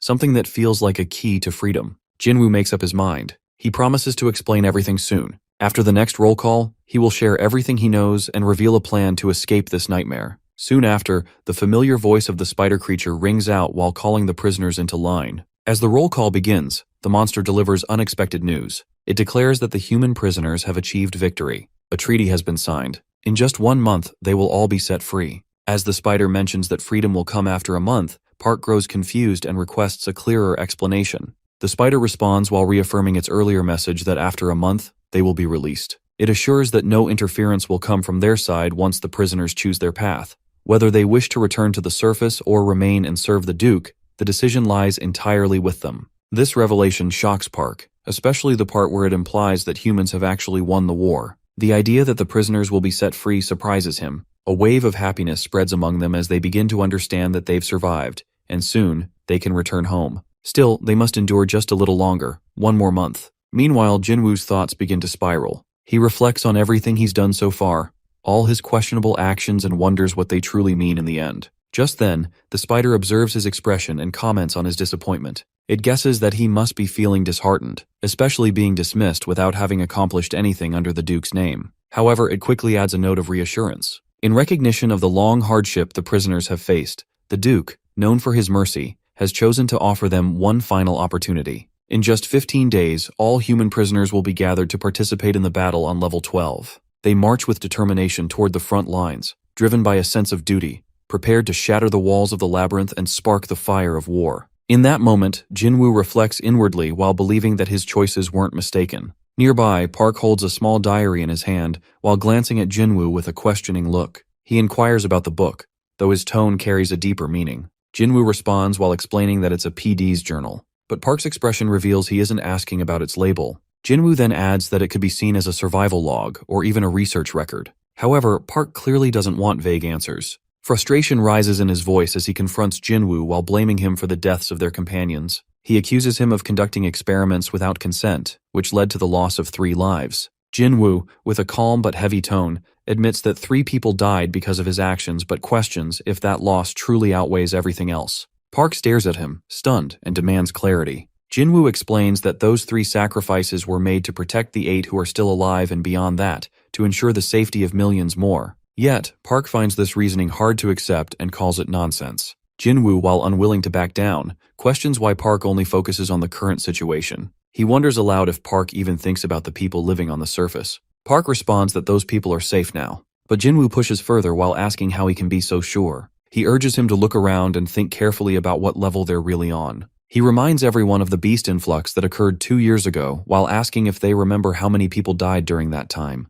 As he continues, he mentions that, by chance, they now have 2 survivors who were captured. Then, while turning toward the old man, Jinwoo asks if he knows from which level those creatures emerged. Young Tae-soo replies while saying he heard it was level 2 or 3. Jinwoo confirms this and adds that the largest of them back then were chameleons, massive enough to match a 2-story building. But now, compared to the spiders lurking on this level, those creatures seem insignificant. They all know deep down that they must do whatever is needed to escape and warn the world about the looming threat before these creatures rise to the surface. Yet in response, Young Tae-soo speaks with doubt. He gently reminds Jinwoo not to rush ahead of himself while pointing out that they just heard the news that the war is finished, and freedom has been promised. However, Jinwoo remains unconvinced. He questions the so-called victory and doubts the offer of freedom. He wonders how anyone can actually believe that. He recalls clearly what was said that they're being sent to fuel another war. Urging everyone to come to their senses, he emphasizes that they're being pushed straight toward a battlefield. Driven by suspicion, he then turns to Major Jang and questions what became of the prisoners who were previously deployed for the war.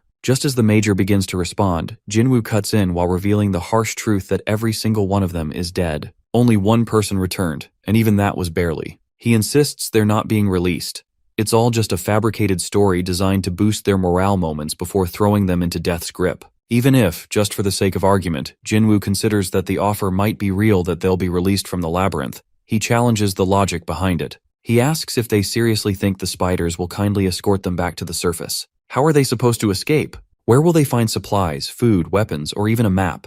And more importantly, how can they be sure of which level they're currently trapped on? At that point, Jiwoong tries to offer a bit of hope. He mentions that if a treaty has indeed been signed, then according to military protocol, the prisoners should be handed back to the army. Still, Jinwoo remains deeply skeptical. In his eyes, everyone trusting that promise seems foolish. Suddenly, Jinwoo raises his voice while urging everyone to pull themselves together. He tells them to stay strong, keep pushing forward, and believe that they'll make it out soon. But then, he reminds them of a grim truth that just yesterday, every prisoner in the next sector was wiped out. Still, he insists they must face the struggle as one. If they hold on and stick together, he believes the military will eventually come for them. He repeats the hopeful message they've been told that the war is over, and they'll be returning home. According to the treaty, the law-abiding, kind-hearted spiders will carry out the official transfer of human prisoners to the Korean military. Jinwoo calls it a beautiful and thrilling idea. But then, with a sharp turn in tone, he adds a bitter remark that maybe, like characters in an apocalyptic film, they'll all join hands in sorrow and cry together, comforted only by the belief that they lived good, righteous lives trying to save everyone. He challenges them all with a question while asking if that's really the ending they want. Do they truly see themselves as the main heroes in some scripted drama? At that point, Young Tae-soo quietly urges him to calm down. Jinwoo takes a breath and apologizes, but his words carry frustration. He tells them this isn't the heartfelt story they might be hoping for. This isn't about a group of noble adults while sacrificing themselves one by one, just so one lost underground child can escape and finally see daylight. He makes it clear that they are just ordinary humans, powerless even to harm these terrifying creatures. There's nothing special about them in this situation. Yet, despite everything, Jinwoo refuses to give in. He won't obey blindly or sit still waiting to be rescued, only to end up devoured. He's made up his mind as he won't accept a future where they're nothing more than prey. Jinwoo makes his decision clear that he's going to get out of this place no matter what it takes. After hearing his words, Park starts to feel uncertain and overwhelmed. Then, Lee steps in with a calm voice while pointing out that this isn't really the time to argue about right or wrong. He admits he doesn't completely disagree with Jinwoo's actions, though he also adds that if he had been one of Jinwoo's test subjects, he might have felt differently. Stepping closer to Jinwoo, Lee asks a pointed question that why does he think they've all been following the spider's orders for so long? The answer, he says, is simple. They've been powerless, with no real way to survive on their own. Every day they've lived in fear, doing whatever it took to avoid a brutal death. So, when Jinwoo found a hint of hope in the down gems, he began testing them while hoping they might be a key to escape. Lee admits it's unfortunate that Jinwoo hid this from everyone, but guesses he probably did it to avoid catching the attention of those spider monsters. He suggests that the question of ethics can wait until after they escape. For now, he makes his choice that he's going to stand with Jinwoo. Watching Lee Ji-seok side with Jinwoo only fuels Park's anger. His frustration deepens when the Major then asks Jinwoo directly if he has a plan. That question only adds to Park's rising fury. Meanwhile, Jinwoo explains that he does have a plan, though it's still in early stages. He believes the enemy won't launch a battle right at the heart of the labyrinth.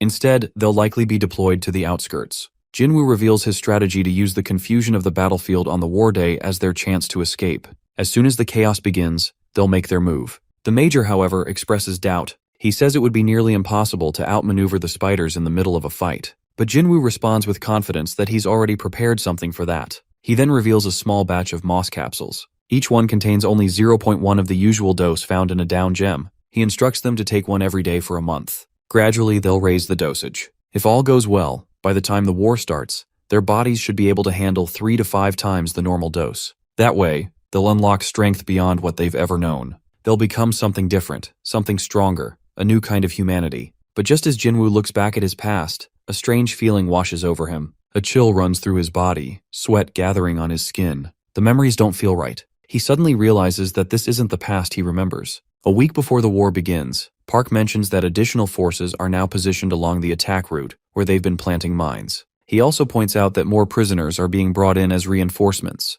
In response, Jinwoo mentions it seems this area will likely turn into a battlefield within the week, and they're fortunate in that regard. Park wonders why Jinwoo considers them lucky. Jinwoo explains that it's because they've had time to get ready, and preparations have already started. Quietly and steadily, Jinwoo has been digging a narrow path to the side while staying just beyond the main attack route and out of the spider's view. For about a week, he and Lee Jaseok have been working on it, and with the aid of capsules, progress has been going smoothly. However, Major Jang brings up a concern while noting that a straight tunnel doesn't really serve as a proper escape path. Still, Jinwoo shares that he wanted to investigate before informing the group. Just 2 days ago, they stumbled upon something unexpected at the end of the tunnel, a labyrinth. When the Major wonders if it could be connected to the spider's own labyrinth, Jinwoo acknowledges the concern, but confirms it appears to be separate. The tunnel, he explains, leads directly into its deeper sections rather than just brushing its edges. By the height of the corridor, it doesn't seem as vast as the one they're currently staying in. Despite this, the Major warns that the danger doesn't disappear just because it's smaller,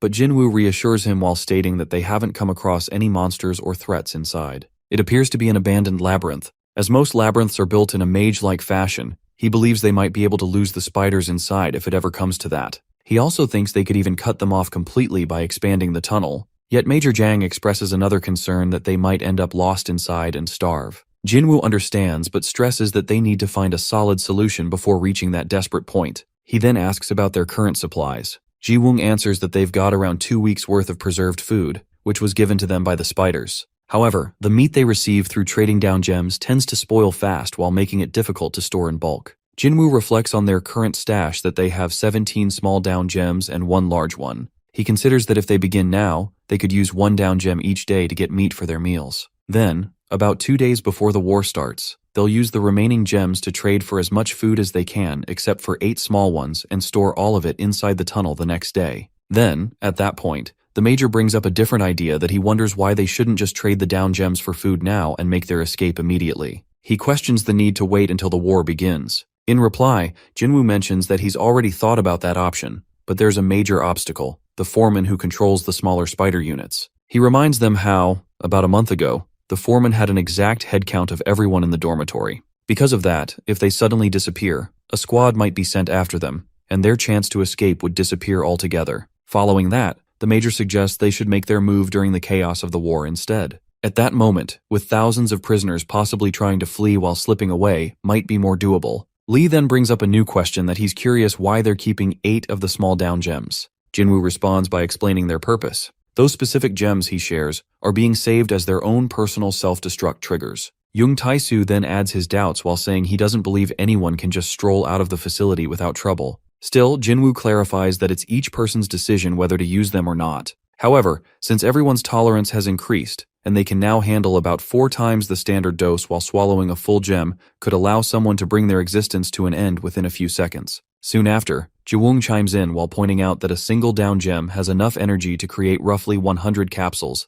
each holding 1 dose. Hearing this, the Major reflects and realizes that using 1 entire gem is the same as taking 100 capsules at once. Jinwoo simply nods and reminds them once again that it's meant to act as a final option, a true self-destruct button. At this point, it seems they've done everything possible to prepare before the war begins. Right now, thousands of prisoners continue digging along the attack route while progressing roughly 20 meters each day. So by the time the battle starts, they'll need to retreat around 200 meters. However, while escaping won't be simple, they'll still have to push through the spiders positioned right behind them. On that day, the plan is clear. Each person will take a single one-dose capsule early in the morning before beginning work. Then, the moment the war breaks out, they'll take a 5-dose capsule to reach the tunnel. With that much strength, it'll be possible to leap 3 meters high. At that point, they're supposed to use the surrounding prisoners as a distraction and make their escape. Park appears shocked when he hears that and questions what Jinwoo means by calling them bait. Jinwoo calmly explains that there are countless prisoners here, and most haven't built any tolerance to down gems.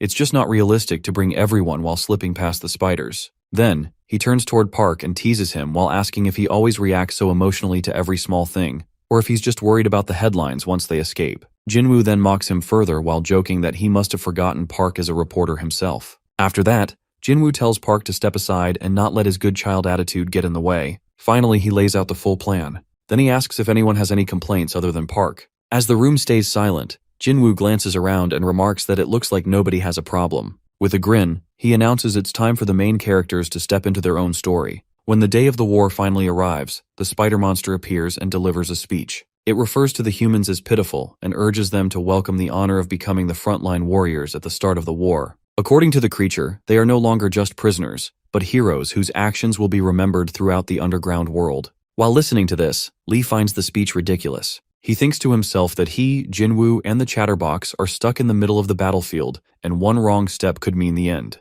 As he glances over at Park, he notices that Park still hasn't pulled himself together. It's obvious that fear has him frozen. Then, Lee turns to the chatterbox and tells him to slow down. As they move forward, a wave of spider monsters begins closing in on them. In a tense moment, Lee turns to Park and asks for the capsule. He urges him to take it immediately. But then frustration builds up inside Lee as he looks at Park and recalls how Park used to act like their leader, at least before the reporter took over. Now, while watching him collapse under pressure feels like a betrayal. Lee's irritation rises, and without another word, he pushes forward with a powerful leap. Right after that, the spider monsters begin shouting that the war has started while commanding the human prisoners to act as meat shields. They warn that anyone who dares to run will be killed. Suddenly, loud roars echo through the battlefield, and the chaos explodes all around them. In the middle of it, Park collapses onto the ground, overwhelmed by the destruction. At that moment, he realizes he's caught in the middle of the crossfire. Urgently, he decides to take the capsule and escape while he still can. As he pulls out the capsule and prepares to swallow it,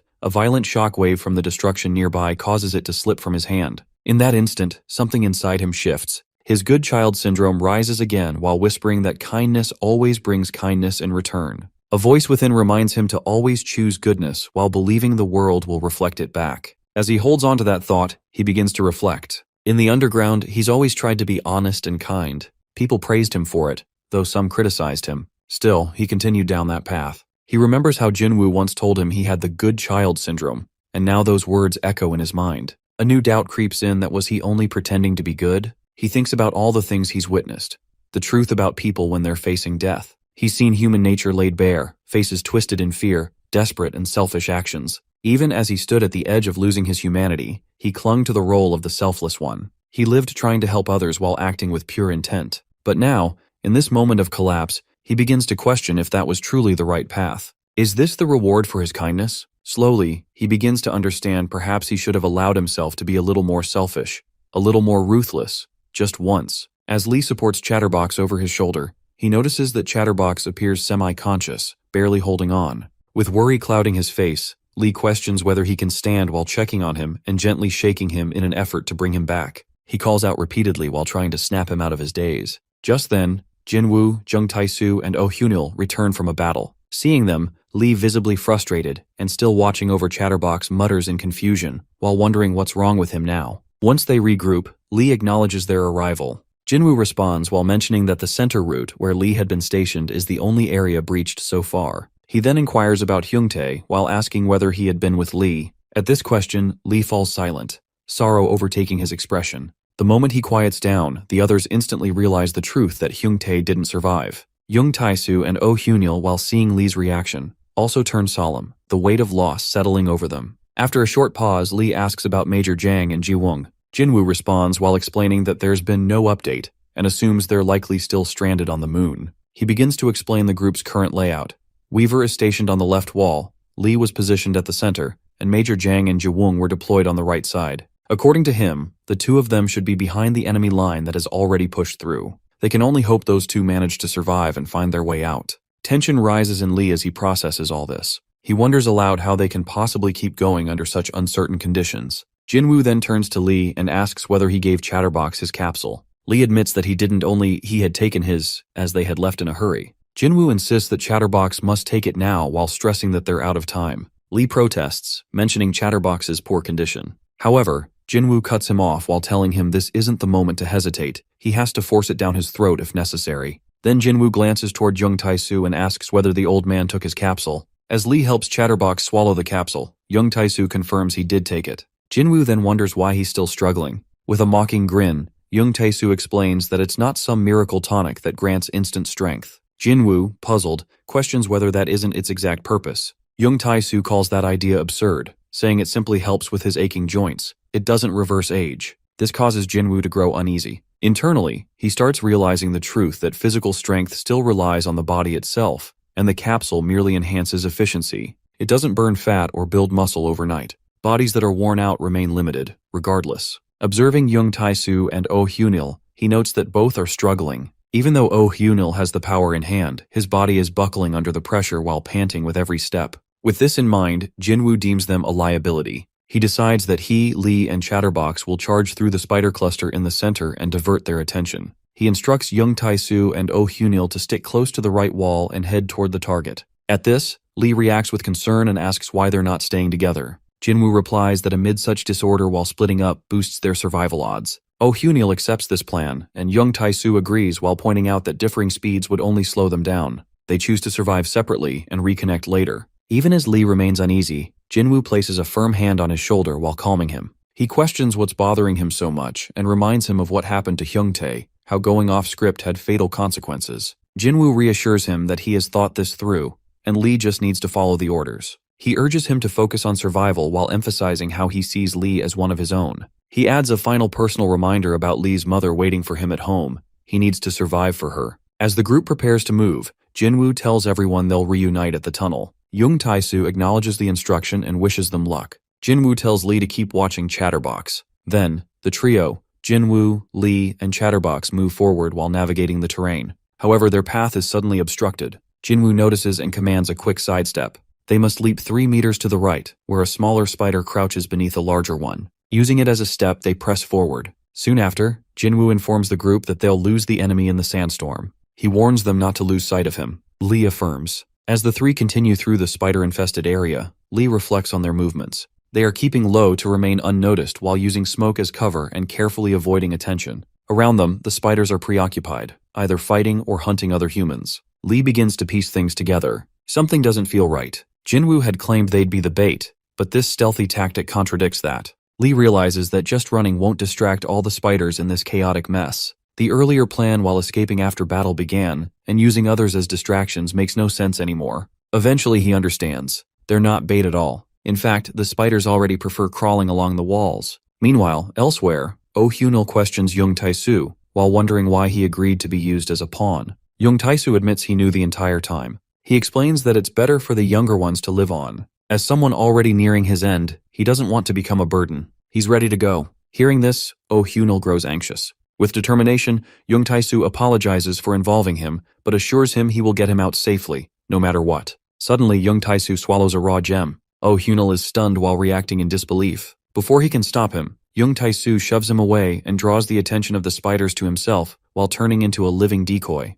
As the raw gem kicks in, Young Tae-soo's power surges. He calls out to the spiders while mocking them and challenging them. Bursting with strength and fury, he charges at one spider and crushes it with a single punch. Elsewhere, Jinwoo and Lee witness the chaos from afar. Lee wonders if there are enemies within the wall too, unable to make sense of it. But Jinwoo realizes what has happened. He activated the self-destruct option. He consumed the raw gem. Watching Young Tae-soo destroy spider after spider, Jinwoo admits it's remarkable. Even minion-level creatures are falling easily. These are the same enemies that couldn't be scratched with 5 doses of the capsule. However, despite the power, Young Tae-soo's aged body starts to falter. It's too much. Jinwoo observes this and concludes that if he were to consume a raw gem, he'd need to manage the power carefully. He then tells Lee they need to leave now and Young Tae-soo won't last. Lee agrees, but just as they are about to move, Chatterbox surprises them. Suddenly, full of energy, he refuses to flee. Lee is shocked. Chatterbox turns back toward young Tai-Su, determined to help him. He remembers the promise that is the promise of bread.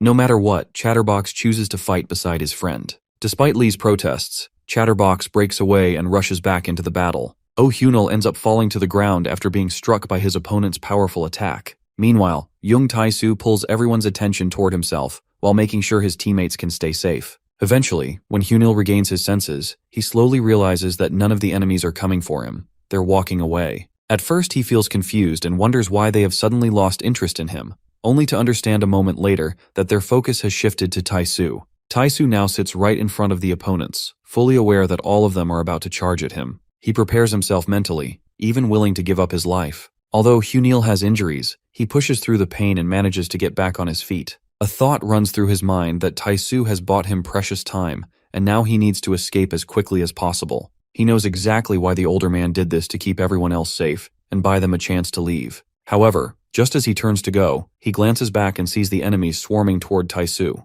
His heart sinks. The idea of leaving his partner behind in such a brutal moment makes him freeze. That's when his eyes spot Chatterbox nearby and joy instantly lights up his face. A shout escapes him that Chatterbox has come to help. Gratitude rushes in as he believes that, with Chatterbox there, they still have hope. The old man still holding on while refusing to give up, and now even a young boy stepping forward to protect him. He silently observes the chaos. Hyunil glances around and scolds himself while wondering what he's even doing. The thought of running away while others risk their lives makes him feel no better than the very enemy they're fighting. With that, determination replaces doubt. He chooses to stand with Tai-Su and not let him face the battle alone. As he steps forward, his eyes lock on the golden orb in his hand. Meanwhile, elsewhere, Jinwoo makes his way forward when a voice catches his attention. He turns around, only to be shocked at what he sees. Someone is there who shouldn't be. His anger flares up as he shouts while questioning what's going on. Lee Jae-seok was supposed to guard the entrance and stop anyone from reaching this place. Jinwoo grows furious while yelling at him and demanding answers.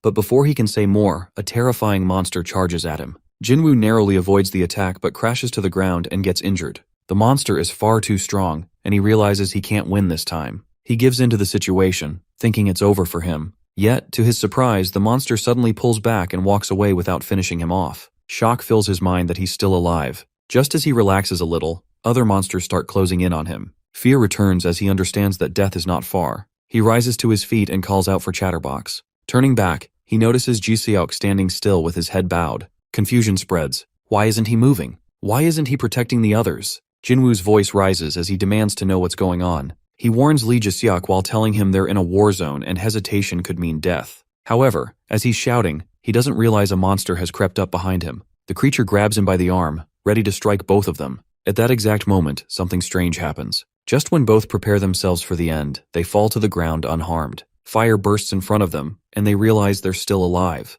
Confused, Jinwoo wonders what just happened. Did the monster melt in the fire? As he speaks, Lee Jae-seok, still lying behind him, points ahead and calls out. A massive spider figure appears. Lee mistakes it for the Spider Duke, but Jinwoo corrects him quickly. That's not who it is. Meanwhile, more monsters appear, and Jinwoo's eyes widen with fear. These aren't the main threat, they're just the beginning. Flames rise again. Realizing the danger, he gives up on the thought of Chatterbox and urges Jae-seok to run if they want to survive. Back at the other side, where Tai-Su is holding his ground, opponents surround him from every direction. Chatterbox stands with him while refusing to leave. Tai-Su grows furious. He had gone through so much trouble to buy time, yet Chatterbox chooses to stay. He scolds him while asking if he's trying to die. He doesn't understand why this fool would do this. Chatterbox, with teary eyes, only mutters one thing, that he wants to eat the bread that was promised to him. Hunger and exhaustion weigh him down. Tai-Su hears those words but doesn't know what to say. Just then, another voice calls out to him, and he instantly knows it's Hyunil. The boy charges in while shouting that he's come to help. He never left because he couldn't bear to abandon his teammates. Tai-Su gets angry once more while asking if they think he pushed them aside for no reason. Hyunil answers that he was thrown out to escape, but he refuses to live with the guilt of running away while others suffer. He explains that they can survive if they use the down gem's power together. Tai-Su stares at him and questions whether he swallowed the full gem. Hyunil confirms it while mentioning that the reporter claimed it would make them explode within seconds, but he feels in control. After that, Tai-Su then turns to Chatterbox while asking about him. Oh, Hyunil panics and shouts out while questioning what's going on. Tai-Su explains seriously that the down gem isn't some magic fix, it only numbs the pain. None of them are in control. Hyunil insists he's doing fine, though his injuries clearly tell another story. Taisu glances at Hunil's legs, completely battered, and points out how the human body can't handle this kind of power. He admits that both of them are already at their limits. The gem only delays the pain, and his own numbness is fading fast. If Chatterbox hadn't jumped in earlier, the agony would have knocked him out. In the end, they're finished, but they still have a duty. They must protect the kid. Taisu makes up his mind. He orders Hunil to take care of Chatterbox. Without waiting for a reply, he turns and walks away, ready to face their enemies alone. Behind him, voices scream his name, begging him not to go. But by then, nothing can stop him now. At that moment, Hunil feels deeply troubled, his mind overwhelmed with fear that young Taisu might head into the fight alone. Meanwhile, lost in his thoughts, he fails to notice a monster creeping up from behind. His attention stays fixed on young Taisu, leaving him completely vulnerable. Luckily, before the danger reaches him, Chatterbox spots the incoming threat. Without hesitation, he leaps into action while launching himself at the monster with a powerful kick that knocks it to the ground. A strange phrase leaves his lips and he blurts out that he can't eat bread anymore. Immediately after, Hunil snaps back to reality, his eyes locked on Chatterbox. He realizes there's no more time for grief, so he must protect him. With fierce determination, he understands he needs to take down the monster and ensure Chatterbox's safety. A firm thought anchors itself in his mind. No matter what, he must protect him. However, another challenge rises. The path of heat created earlier is now covered with lava while making any escape impossible. He understands Chatterbox, in his current state, won't think clearly. Even if Hunil tries to force him away like the old man once did, Chatterbox would surely return. At the same time, pain pulses through his legs while growing worse with every step. There's no way he can make it to the rendezvous point like this. A plan begins to form in his mind. He must somehow push Chatterbox away, separate him from the danger that surrounds them. The monsters continue attacking without pause while making the place far too dangerous. So, with urgency burning in his chest, he grabs Chatterbox by the collar. A trembling voice urges him not to repeat the same mistake he once made.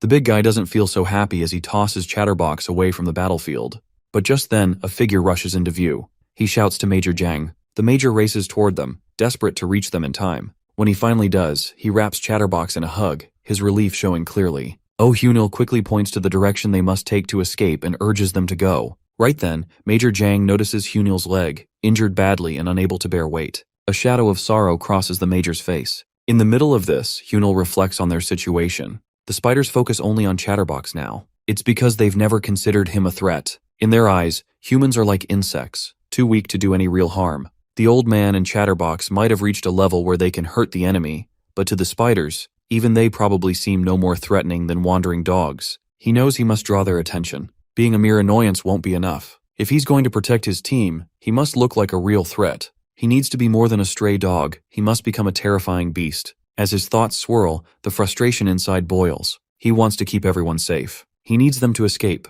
Rage flares within him, and he screams at the spiders. His voice roars through the battlefield that he's right there, and he'll tear them apart. Every word is a deliberate trap, meant to pull the enemy's focus to him and buy his friends time. His thoughts burn as he must become like a starving bear. Meanwhile, elsewhere in the tunnels, Jinwoo and Lee are together. Lee warns the others not to touch the food supplies. He explains that the tunnel is partially collapsed in some areas, but it's still crawlable. Even though the ground trembles from the monsters, the narrow tunnel stays intact because of the strong underground bedrock. It's tight, just big enough for a grown man, which means the spiders can't follow. If they can make it through, they'll be safe for a while. Jinwoo listens carefully and then asks if there's any word from the others. Lee informs him that nothing has come through yet. At that point, Jinwoo reflects. He remembers telling someone to leave the others behind when they were near death, but now he regrets it. Losing such a physically strong underground human is a major blow. While trying to drop the dead weight, they ended up losing a valuable asset. He believes that person went toward the edge of the battlefield and might still be alive. But a sudden scream bursts out that there's a huge spider inside. Lee hears the cry and reassures him that it's already dead. Jinwoo slowly calms down after realizing the danger is gone. Just then, Major Jang and his team arrive to protect them. The Major quickly checks on Jinwoo and asks if he's alright. Jinwoo responds with a nod and quickly asks about Chatterbox. Major Jang explains that he had to knock Chatterbox out because he was thrashing around too much. But there's no time to talk. The spiders are chasing them and they need to move now. Suddenly, a spider approaches from behind. The Major reacts instantly and pulls his bag away to fight. His hands move swiftly. He doesn't even need a weapon. With just his strength, he takes the spider down. Jinwoo witnesses it, amazed. He's struck by how easily the Major defeated the creature with only his hands. He wonders if the Major's intense physical training really built up his body to this extent. Knowing time is short, the Major shouts for everyone to get into the tunnel. A tunnel lies ahead, their only chance at safety. They all rush in. Eventually, they reach the tunnel's end. Jinwoo breathes out a statement. They all made it. Everyone comes out. But then they realize the Major is still inside. All of a sudden, the ground shakes. Rocks start falling. Movement ripples through the place while confusing them. But Jinwoo notices the real danger that the tunnel is collapsing. Panic sets in, and he shouts the Major's name while urging him to come out quickly. He searches desperately while calling out again and again, and hoping Major Jang will return before it's too late. As they all keep their eyes on the Major sinking into the soil, a deep concern spreads among them. Everyone feels the tension while including Jiwoong, who suddenly notices something odd. She remarks that the earth appears to be pulling him in. Meanwhile, Lee repeatedly calls out for Major Jang while urging the others to pull him back up. Thankfully, after a brief struggle, the Major is pulled to safety. Once he catches his breath, he mentions they might be safe for the moment, though the situation remains tough. He explains that given the urgency, he had no other choice. However, the escape path is now completely blocked off for the rest of the team. They will have to dig their way back once the chaos behind the wall calms down. At this point, Jinwoo brings up something painful. He reminds the Major that they are the only survivors left. Park Hyung-tae had fallen during the first explosion, while Jung Tae-soo and Oh Hyunil lost their lives trying to protect Chatterbox. Then the professor quietly adds that he also saw Hyunil. He recalls how Hyunil had thrown Chatterbox toward him, and when he turned to check why Hyunil wasn't moving, he noticed something horrifying that Hyunil's legs seemed to have turned necrotic. Hearing this, Jinwoo freezes in shock. The thought of Hyunil's legs turning necrotic shakes him deeply. He then turns to the Major and asks if he happened to notice any beam of light near Hyunil. After pausing to reflect, the Major slowly nods and admits there might have been a quick flash of light. Suddenly, Jinwoo begins to connect the pieces. He realizes Hyunil must have used a raw down gem, but a troubling thought follows that could skin necrosis be a possible side effect of that gem. The Major, still weighed down by regret, confesses he had expected losses while crossing the battlefield. Yet, he can't help but think that if he had stayed by Hyunil's side, things might have turned out differently. Disappointment washes over him. Just then, Jiwoong gently reminds him that it wasn't his fault. He had carried both her and Chatterbox safely across the path. Jinwoo agrees while adding that they managed to make it through the central path only because of their comrades' sacrifices.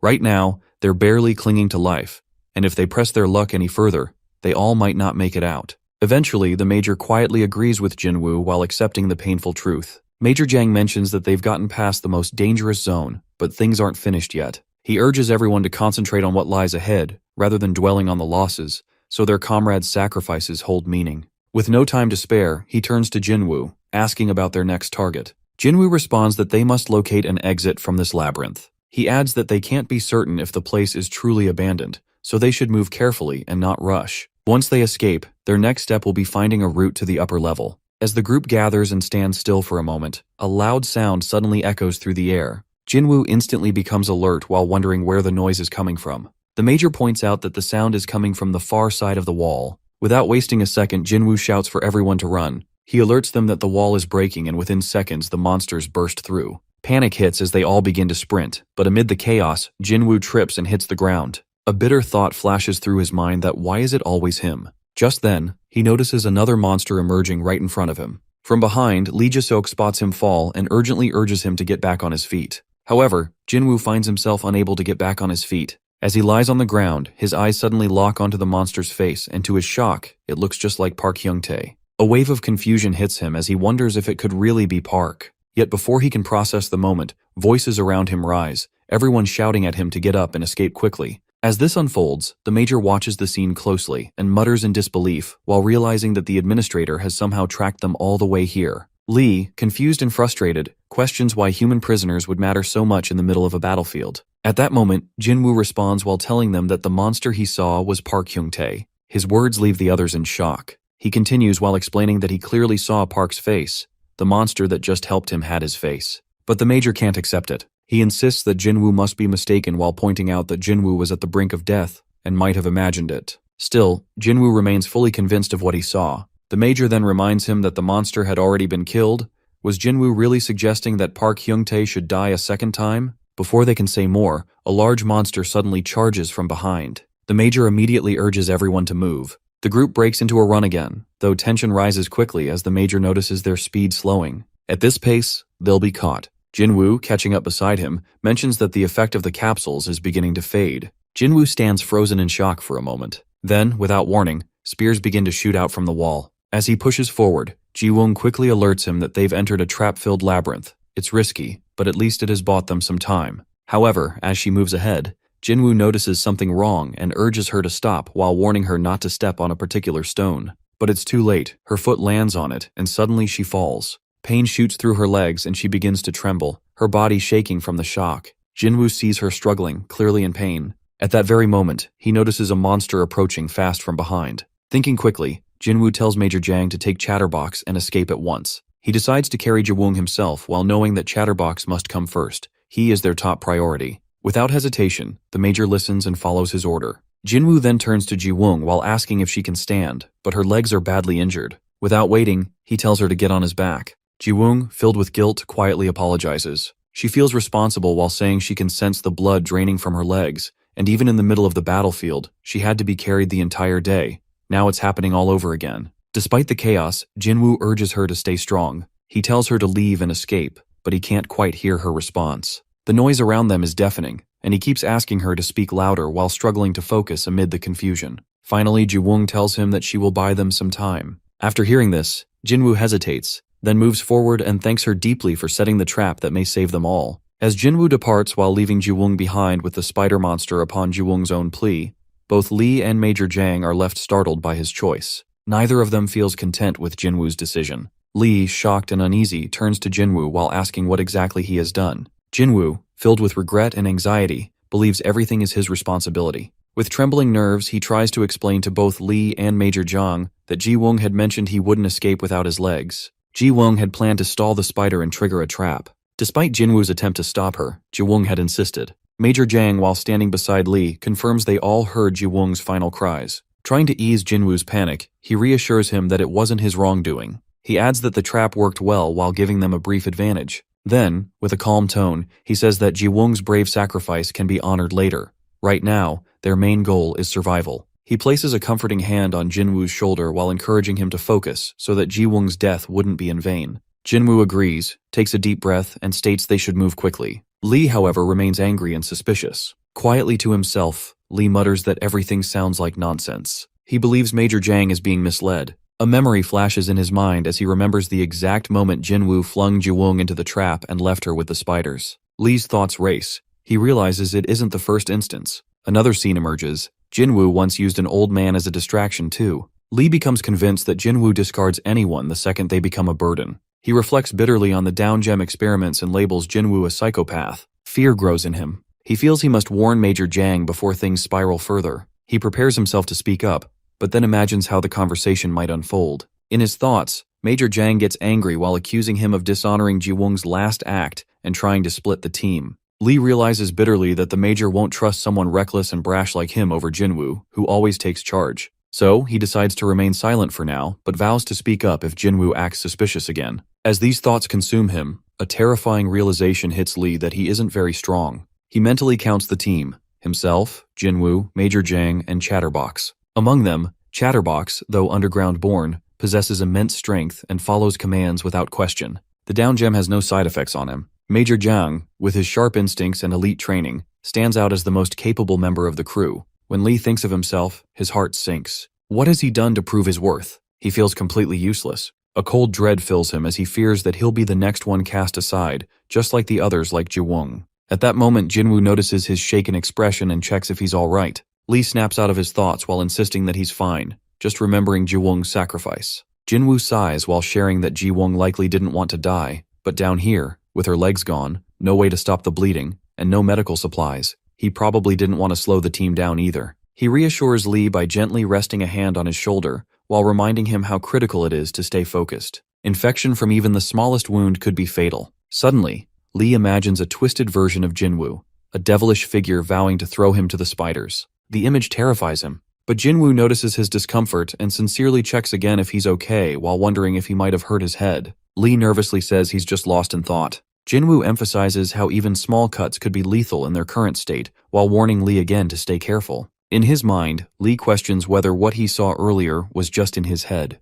As he continues to hand over the rations, he panics and refuses whole, insisting that he must carry them himself. Jinwoo, surprised, says it's okay and jokes that he'll take over if it gets too heavy. Lee insists that he needs to contribute somehow. Jinwoo, though puzzled, agrees and turns to Major Jang while offering to carry Chatterbox. Major Jang, grateful, replies that Chatterbox appears awake but hasn't moved, likely still unconscious. He gently passes Chatterbox to Jinwoo, who lifts him onto his shoulders. Meanwhile, Lee stays stuck in a storm of thoughts. He clutches the rations like a lifeline while thinking that if he gives them up, he'll be abandoned next, just like the others. Eventually, they reach a split in the tunnel. Major Jang announces that they've arrived at a crossroads. Jinwoo warns everyone about hidden traps and reminds them that they've been on a single path so far, but the spiders are catching up. If they choose the right path, they might shake off their pursuers. Major Jang agrees and decides to inspect the left corridor himself. He instructs Jinwoo to watch their back while carrying Chatterbox. Jinwoo nods while telling him to be cautious. Then, Major Jang turns to Lee while asking him to check the right corridor.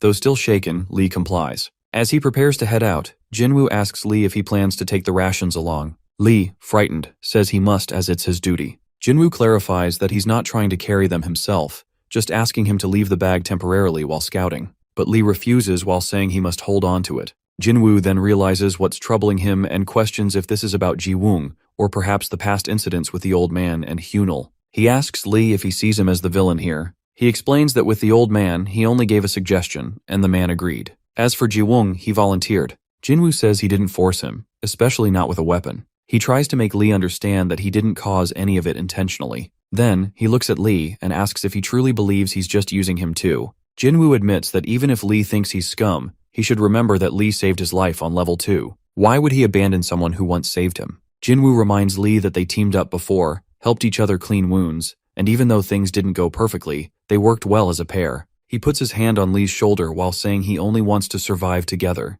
Lee, slowly realizing, begins to recall everything, the time when everyone else gave up. But Jinwoo kept going. He remembers that although Hyungtae offered emotional comfort, he took no real action. Ji-woong had indeed offered himself as bait. Now Lee understands that without Jinwoo, he would be among the other prisoners, stuck in the battlefield. Jinwoo finishes by promising Lee that he won't abandon him. He says they'll make it out and Lee will see his mother again. Lee, finally moved, gently taps Jinwoo's chest and says he'll check the right path. He apologizes for misjudging Jinwoo and misunderstanding his intentions. Jinwoo reassures him it's all right. He says that after being down here for so long, none of them are truly okay. He thanks Lee for trusting him again. Lee responds with mutual respect. As Jinwoo watches him leave, he reflects silently. He never imagined someone as smart as Lee would end up in such a state. He thinks Lee has probably hit his breaking point. Just then, without warning, a new monster appears right in front of Jinwoo. Lee Ji-suk walks with heavy steps, lost in his thoughts. At that moment, he reflects on how tough things are for everyone. Deep inside, he tells himself that they're all stuck in this mess together. But even so, he knows he's been complaining instead of holding it in like the others. While they make sacrifices and try their best, he's been having ridiculous thoughts. Eventually, he realizes that it's his turn to do what he can. Suddenly, just as he's caught in his reflection, something catches his eye. A spider is heading their way. Jinwoo's voice rises as he calls out while warning him about the incoming danger. The fear is clear and he's terrified. The spider looks deadly, and both of them want to live. Jinwoo stares at the spider approaching and begins to panic. He keeps repeating that he didn't mean for this to happen. He swears there was no plan for any of this. His apologies keep coming, full of regret and fear. But Lee can't hold back his anger anymore. In a burst of fury, he shouts Jinwoo's name. Meanwhile, the spider gets closer, and panic spreads through them both. They run, desperate to survive. Lee, overwhelmed with fear, keeps yelling that he saved Jinwoo, and in return, Jinwoo was supposed to watch out for him. They were meant to escape together. He trusted him. However, Jinwoo runs ahead while leaving Lee behind to face the nightmare alone. Lee stumbles and falls, the sense of doom washing over him. He breaks down, tears flowing, certain that this is the end. He clutches a stone in his hand while wondering if the self-destruct button could help him bring the spider down. But he knows it's hopeless. The spider isn't weak, he wouldn't even survive a few seconds. Still, he considers it. If nothing else, he can at least help someone before dying. He gets so frustrated, unsure of what to do anymore. Just then, the spider lunges. Lee gasps as he feels the blow and screams out in pain. His body gets covered with wounds as the spider keeps attacking. He falls hard, the battlefield around him filled with blasts. The fight turns brutal, his strength wearing thin. Thankfully, when all hope seems lost, Hyungtae arrives while rushing in to help. He battles the spider fiercely, doing everything to protect Lee. Eventually, he wins while defeating the spider and returns to Lee's side. With a worried look, Park Hyungtae takes in his condition and mentions that it hasn't been long since they last saw each other, but Lee is looking rough now. Lee looks up, shocked but relieved. He tells Hyungtae he thought he was dead. He looks amazing for someone they believed had been killed in the first explosion. Lee confesses they left him behind thinking he hadn't made it, but all this time,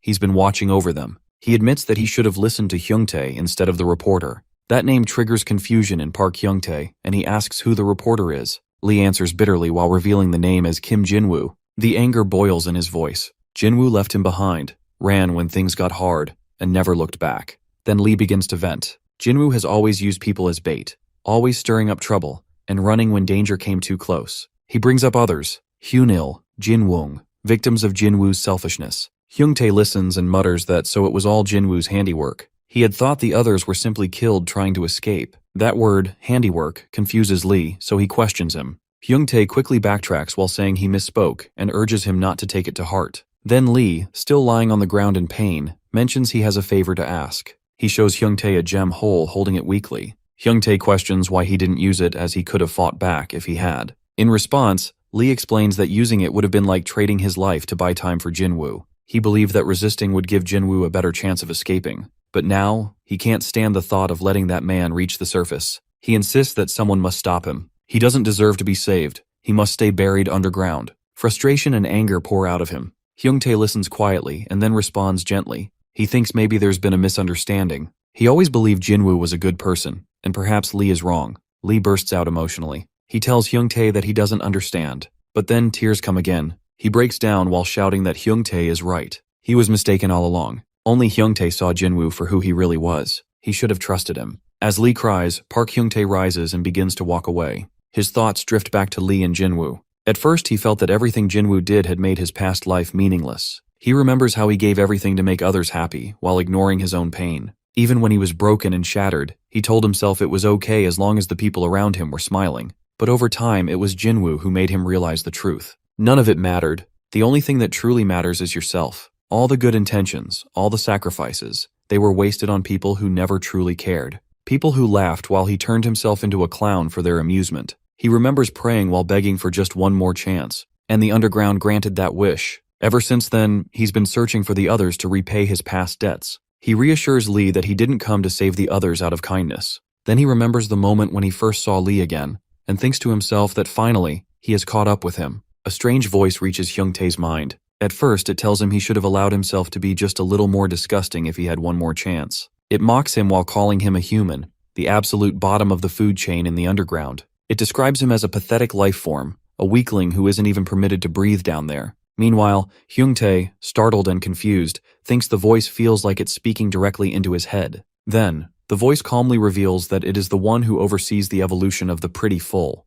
It urges him to surrender while promising a new opportunity if he does. Naturally, Park Hyung-tae becomes suspicious. He questions why a great overseer of evolution would care about someone like him, a lowly human. However, the voice soon returns and explains that it cannot escape its host. Even now, with the voice inside his mind, the holes remain trapped in the idea of being a soldier. It shares that its previous host ignored its advice and refused its power, ultimately reaching a pathetic end befitting a mere soldier. Furthermore, the voice warns him that he will soon meet the same fate. Still, it reassures him that his chest and head remain intact, unlike its former host who lost his head. Once again, it urges him to embrace a new body, new power, and this new opportunity to become the next host. At this point, frustration builds inside Hyung-tae. He shouts back while asking the voice not to rush him and begging for time to think things through. After all, what he truly wants is trust and a chance to understand the offer in front of him. But soon the voice grows more urgent. It warns that time is running out. It reminds him that its fate is tied to its host.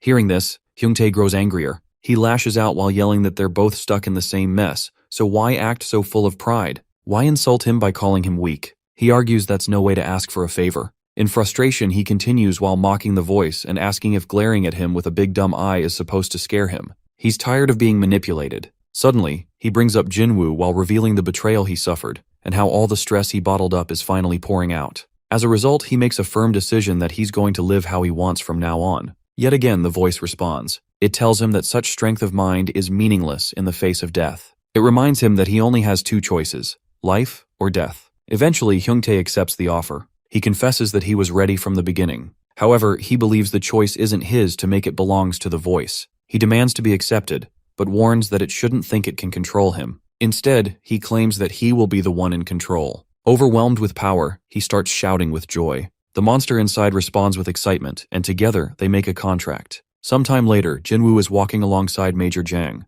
Suddenly he spots someone ahead that is Hyung-tae. Shocked, he calls out to him and turns to the major, while insisting that Hyung-tae was the one who stopped the spider. However, he quickly realizes something's not right. Jinwoo stares, puzzled, and asks about the body. In response, Hyung-tae tells them that he hasn't fully adjusted yet, and warns them not to try controlling him. Just then, the monster's voice echoes again. It states that the fusion isn't complete yet and urges him to consume more spiders and humans to become whole. This time, Hyung-tae's anger flares. He refuses. He doesn't care if he's complete or not. He demands that his first bite be Jinwoo. The monster, surprisingly, agrees. Meanwhile, Jinwoo and Major Jang are both stunned. They see no one else nearby, yet Hyung-tae appears to be talking to someone. Breaking the silence, Jinwoo asks who he is speaking to and what those strange attacks were. Coming back to his senses, Park Hyung-tae realizes they can't see the monster, so he decides to lie. He explains that he got infected by something like a parasite, but claims he can control it now. He expresses regret for what happened to the others and wishes he'd been faster. As he steps closer, Major Jang instinctively backs away, frightened by Hyung-tae's monstrous appearance.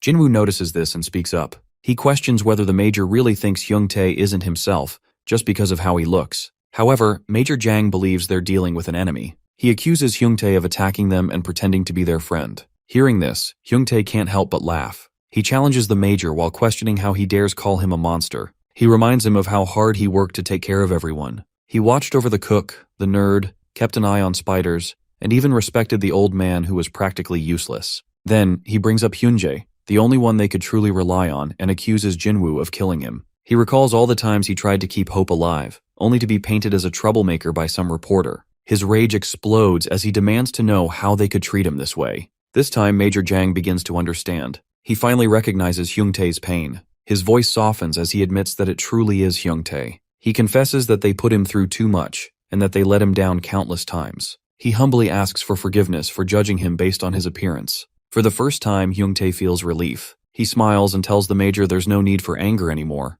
A lot has happened, but in the end, things have worked out. However, Lee disagrees. He doesn't think things have turned out well. He's been through too much to believe that. Quickly, Park Hyung-tae explains what he meant. He says that while he might look like a monster at first glance, his body is now perfect for surviving underground. Turning to Jinwoo, he states that this is the kind of new human he always wanted. Hyung-tae is evolving, even in that moment. Jinwoo, however, believes he's lost his mind. The Major agrees while thinking he sounds completely insane. Despite their concern, Hyung-tae continues. He reveals that he isn't fully complete yet, and that they both still have a chance. Jinwoo, puzzled, asks what he means. Hyung-tae calmly responds. They have a chance to become part of the new humankind. Exhausted, he sits down. They've all been fighting endlessly, and he's drained. Then, he makes his real intention clear. He tells them to fill his belly and become his meal. He invites them to join him in achieving the dream while becoming one in this body. Suddenly, his monstrous side breaks through. He loses control and begins to attack. Immediately, Major Jang shouts at Jinwoo to take Chatterbox and run, but Hyung-tae blocks the exit. Jinwoo panics. The Major yells at him to go back the way they came. He's willing to risk everything to protect the others. As Hyung-tae lunges, the Major jumps between them. The monster inside Hyung-tae demands that the Major get out of the way. It promises to spare him if he just hands over Jinwoo. It admits it's been waiting for this moment for a long time. Still, Major Jang refuses. He pleads with Hyung-tae to regain control. He insists that the monster is overtaking him. But suddenly, the monster inside Hyung-tae roars in fury. It insists everything is under control. It declares that this is its body, and that everything happening is part of its plan. It laughs wildly while asking why it didn't live this way before, and what was it so afraid of. Calmly but firmly, the Major answers. That fear, he says, is what makes someone human. Humans don't live alone. They care about each other. They grow by learning to adjust to one another's flaws. In contrast, the monster disagrees. It claims that's exactly why humans are seen as weak and inferior. But now it boasts it is something different. It is no longer human. It is the new humankind. Finally, the Major delivers his last stand. To him, Hyung-tae is just a lowly zombie, infected underground. And he makes one thing very clear, that Hyung-tae will not come closer to him. Jinwoo is running alongside Chatterbox, both desperate to escape and save their lives. They know well that the road ahead will be filled with danger. As they continue, Jinwoo suddenly spots Jiseok in the distance. At once, he calls out to him. However, before anything more can happen, a voice echoes from behind. It's Major Jang, and surprisingly, he brings unexpected news. He claims it's safe now. According to him, he has already defeated the monster. Instantly, relief washes over all of them. Finally, after everything they've endured, there's a glimpse of good news. With pride in his voice, Major Jang announces that he ate the down gem and tore the monster's throat apart. He begins to speak about the power that surged within him, but before he can even finish his sentence, a deep and chilling voice interrupts. Shockingly, the monster reappears. It is still alive. Everyone freezes. Moments ago, they were certain it had been killed. In a blink, their happiness turns to pure terror. Jinwoo yells out, completely unable to believe what he's seeing. Panic tightens around his chest. The monster turns to him and, with a menacing tone, questions where he thinks he's going. At that moment, Jinwoo is stunned. Everything had been going according to plan until now. He wonders bitterly why it's always the righteous who die first, as if fate is setting the stage for tragedy. Without thinking, he takes off again, and the monster immediately chases after him. As he runs, thoughts tumble through his mind. He believes this is how these stories always go. The weak fall one by one. Eventually, the strongest is left behind to make the ultimate sacrifice and destroy the enemy, all to ensure our hero survives. As the gap between them closes, the monster taunts him once more while demanding to know why he keeps running away. Jinwoo trembles yet forces himself to move forward. In his mind, he clings to the belief that he is the main character. After all, everything had followed the usual path while gaining strength, losing dear friends, then vowing for revenge. However, just when things were supposed to settle, disaster crashes in again. He realizes, perhaps painfully, that this must be the hero's first true battle. The monster listens yet seems confused. It wonders aloud whether Jinwoo has already given up because that, it says, would be boring. Eventually, both of them stop. They stand face to face, silence pressing between them. Jinwoo stares at the monster and firmly insists that this is his awakening. According to him, this is the turning point. It's the moment when he stops being a nobody and becomes someone unstoppable. He focuses while forcing his mind to remain calm. A strange energy begins to rise inside him. Without hesitation, he eats the down gem. The power surges through his veins. He channels it into his legs and muscles, takes a deep breath, and then charges with everything he has. He declares that he now holds complete control over the gem's strength. But shockingly, nothing happens. The monster doesn't even flinch. Frustration floods Jinwoo. He realizes the power isn't enough. So, he pushes himself harder, using the gem to boost his healing and raw strength. Just then, the monster lunges forward. It strikes, this time landing a clean blow. Jinwoo screams in agony. While he reels from the pain, the monster mocks him. It sneers and asks if he's finished pretending. Then, it questions how someone like him could have ever believed he was the protagonist. It moves in to deliver another brutal hit. Desperate, Jinwoo cries out for Chatterbox. In response, Chatterbox appears while diving into the fight. With a mighty blow, he strikes the monster's hand while forcing it to retreat a step. The monster stares at the wound, clearly surprised. For a moment, it wonders what kind of power could hurt it like that. Quickly, Jinwoo urges Chatterbox to eat the down gem too. He insists they won't survive otherwise. Yet Chatterbox refuses. Jinwoo is confused. In response, Chatterbox brings up young Taisu how he threw something away. Then he mentions how Oh Hunil was bitten by a spider. He admits that he's become used to people dying around him, but says that losing friends always feels different. This time, he believes they must save whoever is left. Jinwoo then reveals the heartbreaking truth. Everyone else is gone. The monster killed them. He tells Chatterbox they must get revenge. He points out that the creature even swallowed Hyungtae, using his body like a puppet. He begs Chatterbox to stand and fight with him. After a moment, Chatterbox agrees. He too wants revenge. Together they prepare for what might be the final battle. Jinwoo believes this is the grand finale, the emotional peak of their story.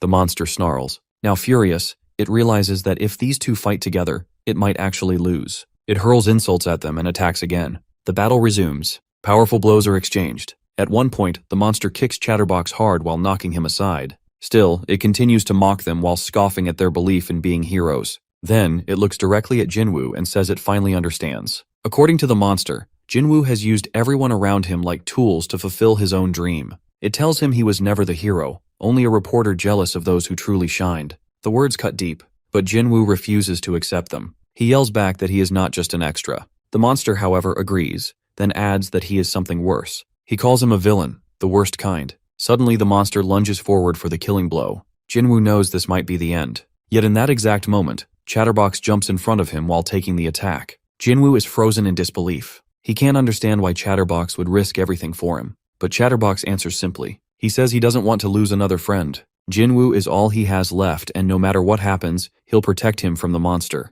At that moment, the monster remains completely calm. He shows no fear toward Chatterbox. With a mocking tone, he begins taunting again. He points out how Chatterbox they all worked so hard to save has just thrown away his life for the protagonist. Then, he wonders what kind of snack Chatterbox will scream about next. Is he going to explode with rage? Will his hair suddenly change color and he will turn into little Goku? Maybe they'll finally witness his true powers. Suddenly, before anything else can happen, Chatterbox collapses to the ground. He loses all consciousness. Meanwhile, Jinwoo quietly agrees with Hyungtae's earlier words. He admits to himself that he isn't the true protagonist. At that moment, his heart sinks, and he begins to accept everything he's done wrong. He confesses within that he's nothing more than a desperate villain who only wanted to feel special. As the monster listens, confusion flashes across his face. He questions why Jinwoo is suddenly admitting everything. It doesn't amuse him. Instead, he complains that this is no fun. He urges Jinwoo not to stop now. In his view, Jinwoo should keep fighting until his last breath, even if it means struggling in the most pitiful and disgraceful way possible. That's what he believes a protagonist does. So, he dares him to continue while hoping some new power might awaken. Eventually, Jinwoo responds. He explains that even if he fights on, it won't matter because the true protagonist is already standing right in front of them. Then he gently points toward Chatterbox. With trembling hands, he places a gem into Chatterbox's body to make him stronger. Immediately after, the present timeline returns. Everything around them begins to shift. Everyone nearby turns in shock as they notice the gem glowing inside Chatterbox. The demon in charge, alarmed, shouts out for everyone to stay clear of Jinwoo. His body launches into the air at incredible speed. Multiple explosions burst out around him. He begins transforming while screaming like a monstrous being. Lee nearby screams in fear while begging the demon to stay away. He insists it wasn't his fault. Observing closely, the in-charge remarks that Jinwoo is syncing with the past exactly what he had intended. However, the result is far more intense than she had anticipated. A wild storm of mana begins to surge. Anyone else in his place would have been torn apart. Yet Jinwoo, even as a child, somehow survives and returns to the surface. It means he's controlling the mana storm by himself. The in-charge desperately hopes he can hold on long enough to reach the memory of how he accomplished this before. But then, they all notice something strange that Jinwoo doesn't look well. The immense power is overwhelming him. The in-charge focuses all her effort on helping him survive. Her voice trembles. She warns that the connection is fading fast and the memory porter can't hold on. Her frustration deepens. She feels completely helpless while her partners suffer. Just then, a massive monster charges toward her. However, someone jumps in front to shield her from the attack. A moment later, Heejin arrives while planting herself firmly beside them. She's there to protect the in-charge. Everyone begins working together to defend her. Heejin raises her voice while assuring that they'll handle the hideous monster. She urges the in-charge to act fast. The giant worms are already closing in. It looks like every level 10 beast is heading straight for them. At the same time, the monster's expression twists with confusion. The in-charge feels the same. She stands frozen in place. So many enemies, so much chaos, she doesn't know what to do next. Then, a thought crosses her mind. Maybe the memory sync has been restored. If so, all they need to do now is hold on until Jinwoo can make his next move. Suddenly, she notices something that Jinwoo has stopped screaming. She focuses on his eyes. For a second, she wonders if what she's seeing is Jinwoo's true ability. Then doubt creeps in. It doesn't seem like his own power. It feels external. Something closer to mind control. Just then, Jinwoo appears beside him. Then Lee tells Baron not to let the down gem destroy his body. Instead, he encourages him to use it fully. He urges him to feel the strength of every down gem and make that power his own. With heartfelt words, he asks him to break free from the underground, destroy everything standing in his way, and leave behind all the pain. Lee reminds him that life on the surface is waiting. He can live happily. There's nothing he can't do, and he is the protagonist, the hero. Moments later, Hyungtae arrives at the scene. His eyes dart around, confused by what's happening. He mutters to himself while trying to figure out what they've done. Before he can act, the monster's voice cuts through the chaos while warning him to stay away. He calls it a death trap. Then, with a twisted grin, he scoffs at what Jinwoo has done. He mocks him for pushing a high-ranked down gem directly into a human body. In all his life, he claims he's never seen anything more foolish. He explains that starving beasts occasionally consume low-grade down gems to survive, but they always do so slowly, over days just to avoid harm. The mana inside those gems isn't even theirs. Yet Jinwoo forced a high-grade down gem into a fragile human body. The monster expects all the mana to explode at once while tearing the boy to pieces and leaving no trace behind. However, a sudden realization hits him. He watches closely and gasps. Baron's body is regenerating. Hyungtae hears it and responds quickly. He reminds the monster of what he just said Baron should have been torn apart. But the monster stammers, unable to accept what's happening. He claims it's impossible. He panics again while blaming the adult human, Jinwoo, for interfering with the child's mind. In fear of what might awaken next, he demands the adults be killed. Hyungtae throws his hands up in disbelief. He wonders if they're really blasting people into superpowers now. He still doesn't fully understand, but he makes up his mind. In a burst of motion, he moves to destroy Chatterbox. As he charges forward and throws a powerful kick, an unseen force pushes back with great intensity. The impact throws him onto the ground. He crashes hard, badly injured. His arm throbs in pain and he struggles to get up. At the same time, Jinwoo looks at Chatterbox. There's one last wish he wants to make. He admits that even now, despite everything, he still wants more. He acknowledges his past actions, quietly reflecting on his flaws. He had always wanted to be the protagonist. Even now, he doesn't want to be forgotten. He doesn't want to vanish like a meaningless extra or a pathetic villain. Then, he looks at Chatterbox and reminds him of how he once asked for a name. Jinwoo offers his own. He asks him to take it to the surface, his final wish. Moments later, his body rests still on the floor, eyes closed. He leaves the world behind. Chatterbox remains there, heart heavy. His friend is gone. Through the pain, he whispers a promise. He swears to use the down gems to their fullest, to claim their energy, and to harness that power. He'll break free from the underground, destroy everything that stands in his way, and leave behind every painful memory. His voice echoes quietly that his name is Kim Jinwoo. He promises to honor his friend's final wish. Then, while stepping into the present, he rises once again. As the in-charge lays eyes on him, she lets out a sigh of exhaustion. She mutters that this is one big mess. Her frustration is clear. As soon as he arrives at the scene, Hyejin immediately remarks on the overwhelming mana in the air. Meanwhile, Jungwon, who stands right in front of her, admits that it sends chills through his body and makes him feel completely exposed. At that moment, the in-charge reminds them that this isn't the time to be amazed, while urging them instead to prepare their defenses quickly. Then, as things escalate, Jungwon questions her urgency while wondering if an attack is really coming. She confirms his suspicion while explaining that the brainwashing command has already begun. However, just as she finishes her sentence, she senses something moving behind her. Before she can react, a monstrous figure lunges forward and strikes her. As a result, she begins to bleed uncontrollably from the force of the monster's attack. In the next moment, Jungwon, overwhelmed with frustration, cries out. The monstrous version of Chatterbox proves to be far too powerful, relentlessly attacking everyone in sight. Since he realizes that he might be the next target, he quickly decides to face the monster. Nevertheless, the fight ends swiftly. Chatterbox throws Jungwon across the field with immense force while causing him to crash into the ground and suffer serious injuries. At the same time, Hyejin screams in panic, deeply worried for her friend. She knows she might be the next to be attacked. Yet, unexpectedly, Chatterbox halts in front of her, silently observing. Up next is Hyejin, who didn't even get the chance to realize before her belly is penetrated with the bare hands. The massacre that just unfolded wasn't actually a real thing. This ability allowed everyone to experience the reality where they would have been dead. I guess this is the power of the outcast's leader we are talking about.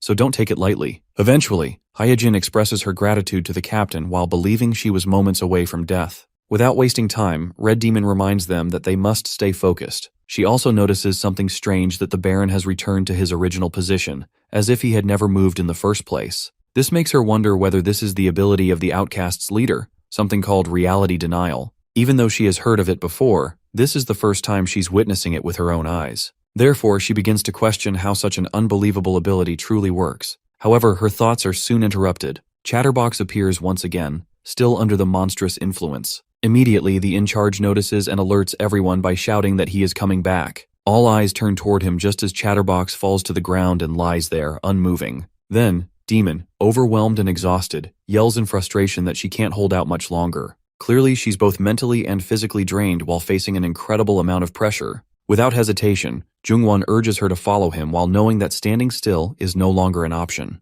Together, they begin moving away from the area. While they run, Hyejin checks in with the captain while asking how he's holding up. He replies that the situation is worsening more quickly than expected. In fact, he reveals that he might only be able to push through one final time, and even then, he fears the consequences. He might not recover again. Surprised, she brings up that he's already used the ability more than 3 times. In response, he explains that the last time, he only needed to affect their own team. However, now that he's targeting both Demon and the Baron, the energy drain is unimaginably high. Meanwhile, the in-charge begins to realize that there's a serious cost to using this power. So, the captain turns to Demon while urging her to explain the situation further. He trusts her deeply and believes that she can shed light on what's really going on. Accordingly, she explains that Baron has indeed awakened, just as they planned. However, his sanity appears to have disappeared in the process. Additionally, she reveals that she had set up a sensory sync while allowing him to feel every aspect of the awakening and learn from it firsthand. Unfortunately, she never imagined that the awakening would result from a self-inflicted brainwashing.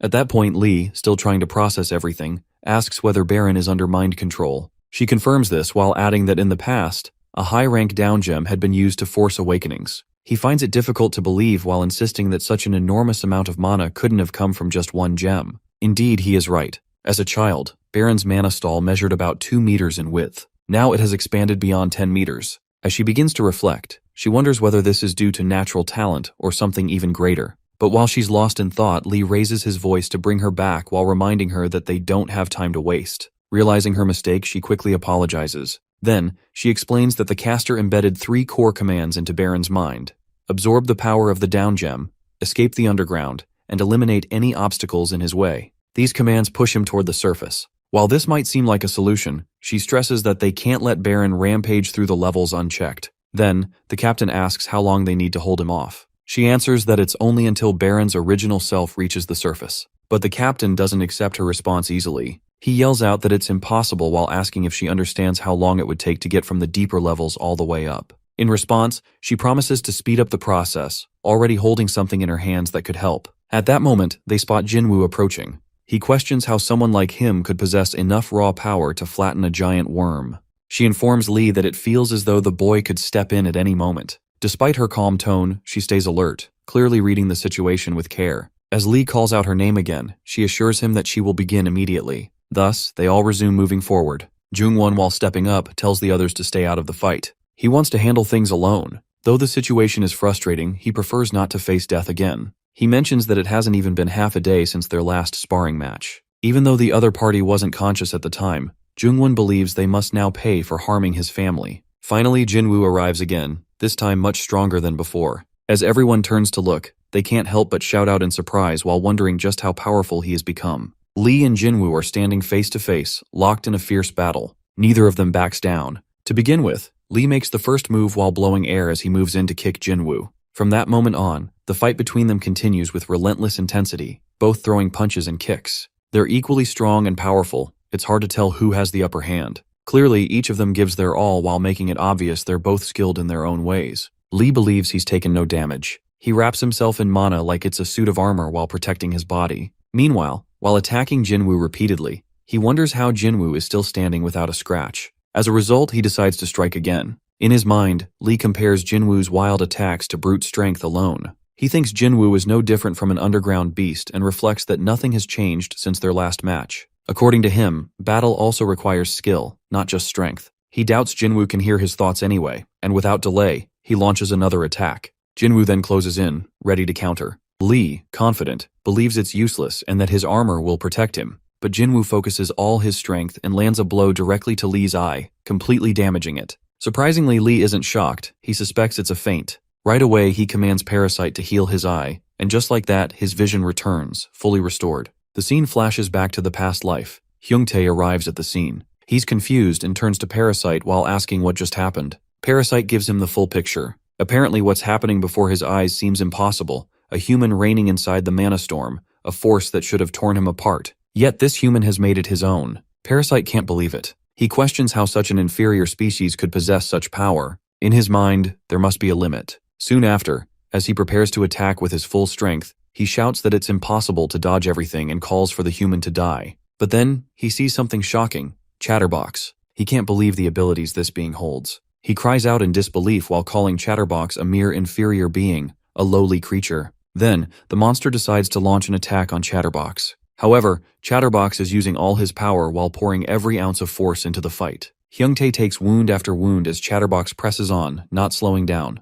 The monster screams in agony, but Chatterbox doesn't stop. His heart is filled with vengeance for all the friends he's lost. Now alone, he fights for them while deciding to end it, no matter the cost. Eventually, Chatterbox strikes with everything he has while forcing the monster to fall. Exhausted and injured, the monster lies helpless. Hyungtae calls out, pleading for his life, but Chatterbox doesn't stop. Just as he's about to throw the final punch with all his strength determined to teach a lasting lesson, the monster speaks. Hyungtae's voice breaks through while accepting his fate. If it's Chatterbox who kills him, he's okay with that. He repeats that it will be fine if Chatterbox is the one to survive. These words stop Chatterbox in his tracks. He sees the broken state of his friend and realizes Hyungtae is still alive. Overwhelmed, Chatterbox thanks the heavens. Hyungtae stares at him, confused and dazed. Chatterbox, desperate, promises to save him to hold on. He wants to destroy the monster inside Hyungtae, not his friend. But Hyungtae, full of sorrow, believes he must die. He feels responsible for the deaths of so many because of the monster inside him. Meanwhile, the monster keeps whispering dark thoughts to Chatterbox while telling him to kill,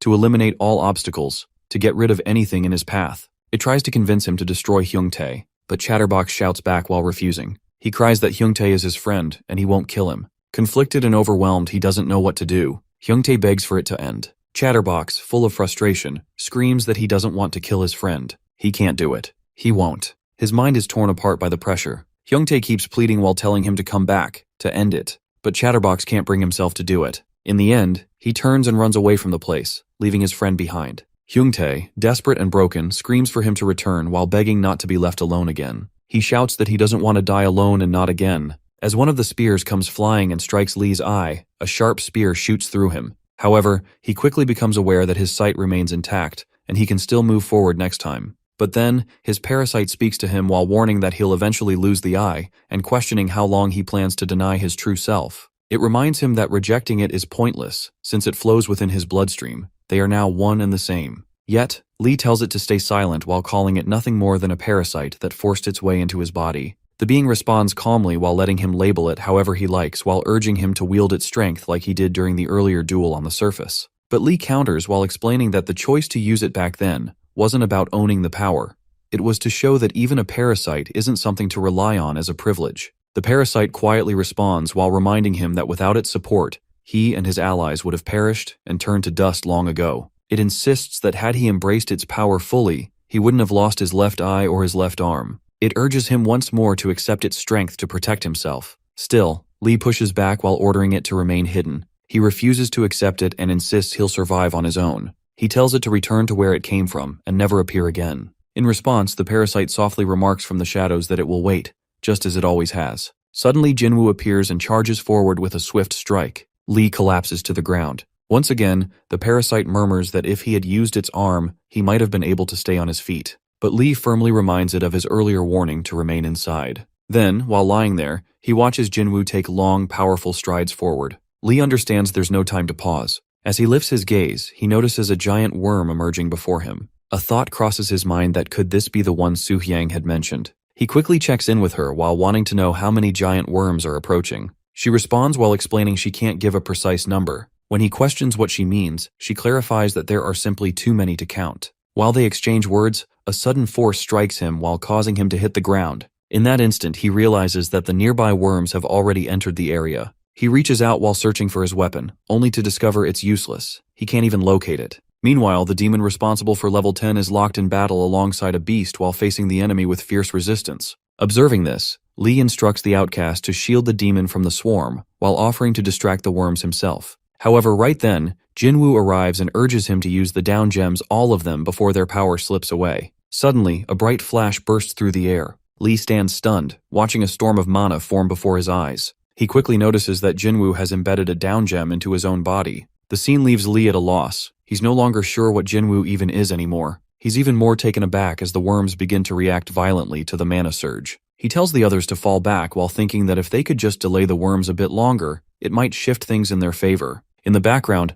the parasite silently begins scanning the nearby down gems. Suddenly, a giant worm grabs hold of Jinwoo, but in a powerful counter, Jinwoo slams the worm and manages to destroy it. Lee watches in disbelief as Jinwoo tears the down gems straight out of the worm's body. In another instant, a massive flash lights up the field, and Lee finally grasps the truth that this is no longer a human standing before them. Lee at first believes what he sees is still a human body, but shortly after, it becomes clear to him that even an underground human couldn't possibly survive something like this. In truth, Jinwoo has become something far beyond that, a monster in every sense. However, the demon in charge steps in and explains that Jinwoo's flesh is still no different from that of a normal underground human. What makes this possible, the demon reveals, is the deep conditioning buried in his subconscious. Right now, Jinwoo is likely suffering through pain far worse than being burned alive. His body keeps tearing itself apart as it pulls in unfamiliar mana from outside, only to rebuild again and again using his own flesh. Before long, it will completely collapse and dissolve into dust within mere seconds. Despite that, Jinwoo continues to absorb the mana from the down gems at full strength while ignoring every bit of the suffering it brings. That, the demon notes, is likely the reason behind the massive amount of mana he's now carrying even within his memories. The young Baron has been gathering power from the down gems across the battlefield for several days. After hearing all this, Lee reflects quietly that if this doesn't qualify as a monster, then what does? His eyes remain fixed on Jinwoo. But due to the parasite's complete grip on Jinwoo and the overwhelming force of the mana, Jinwoo begins moving toward him with deadly intent. Realization slowly sinks in for Lee that what stands before him is no longer bound by the truth. Everything around him now feels like an illusion. At that moment, his own parasite triggers fibrosis while reacting to the gravity of the moment. As the parasite inside Lee begins to apply fibrosis, it prevents him from consuming the down gem. It completely seizes control of his body. At that moment, Jinwoo steps forward and positions himself in front of Lee's parasite. Meanwhile, Lee questions the parasite's actions while feeling furious as it starts wrapping around his entire body. He's overwhelmed with anger, unable to stop it. The parasite, in response, explains that it didn't select him just to perish in a place like this. For its own survival, it begins overriding Lee's control. Gradually, Lee starts to realize that the parasite's real motive was to steal his body from the beginning. It continues and mentions that it's been a while since it last emerged outside. The underground's cold atmosphere, it remarks, remains unchanged. Observing this, Hyejin yells out that the captain has just been devoured. Yet the parasite urges her to stay composed. It insists that it's only borrowing the body for a short time, not permanently. With the energy it has gathered, it can only sustain this state for 10 minutes at most. Later on, it addresses the demon in charge while remarking that restraining or capturing Jinwoo completely is now impossible. Elimination is the only option. However, the demon warns that any reckless move would cause the black market merchants to chase it down to the farthest depths of the underground. The parasite then questions whether keeping Jinwoo alive is truly necessary, while expressing that it's a tough demand. But since it has no choice, it decides that removing Jinwoo's arms and legs might help in making him more manageable. Suddenly, Jinwoo launches forward while charging at Lee with full force to land a powerful punch. Nonetheless, the parasite controlling Lee doesn't react, as physical hits have no effect on it. In retaliation, it slams Jinwoo back without hesitation. After the strike from Lee's parasite, Jinwoo crashes down to the ground. He's forcefully pushed and lands hard against the rough stones. Yet, despite the blow, Lee calmly remarks that no real harm is done, so he plans to target the joints until the limbs break off. He then aims for Jinwoo's hands and drives a sharp hit through them. As he notices the impact, he starts to understand that his method is working. Amid the clash, with the parasite's face still hidden, recognition remains unclear. But then, something about its form becomes familiar. Lee's parasite soon questions that could this be a prototype? It once believed those were wiped out, yet now one stands right before it. It assumes this must be the last of its kind. Without holding back, it lashes out at Jinwoo's parasite while calling it an arrogant, selfish echo of a forgotten era. It accuses the first of their kind of holding on to illusions, which led to their downfall. With rage, it commands them to vanish back into the shadows where they rightfully belong. Seeing all this unfold, Hyejin stands stunned, unable to grasp why the captain is speaking this way.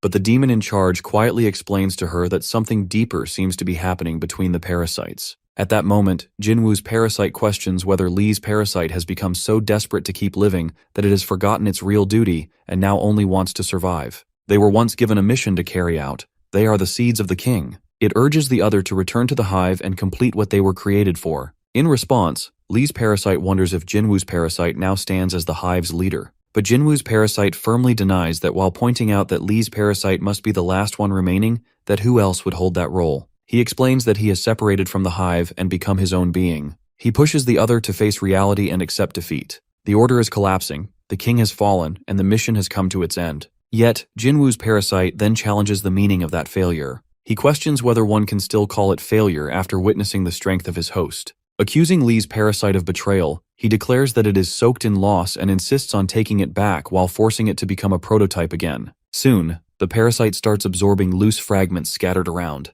As the pieces merge, it begins preparing for analysis. Once that process finishes, it will gain access to fibrosis. The duration for this analysis shortens if the target already carries fibrosis. Now Jinwoo's parasite reflects quietly. It realizes the prototype can consume and take in others' abilities. This makes it incredibly dangerous. At this point, there's no choice left. He must depend entirely on his host. At that point, Lee's parasite warns him that something dangerous is buried inside Jinwoo, while urging him to end the fight by killing him. However, the demon in charge quickly blocks the move while insisting that it can't be done. In response, Lee's parasite turns toward her and reminds her sharply while calling her a young demon not to ignore what she's trying to protect. It reveals the truth.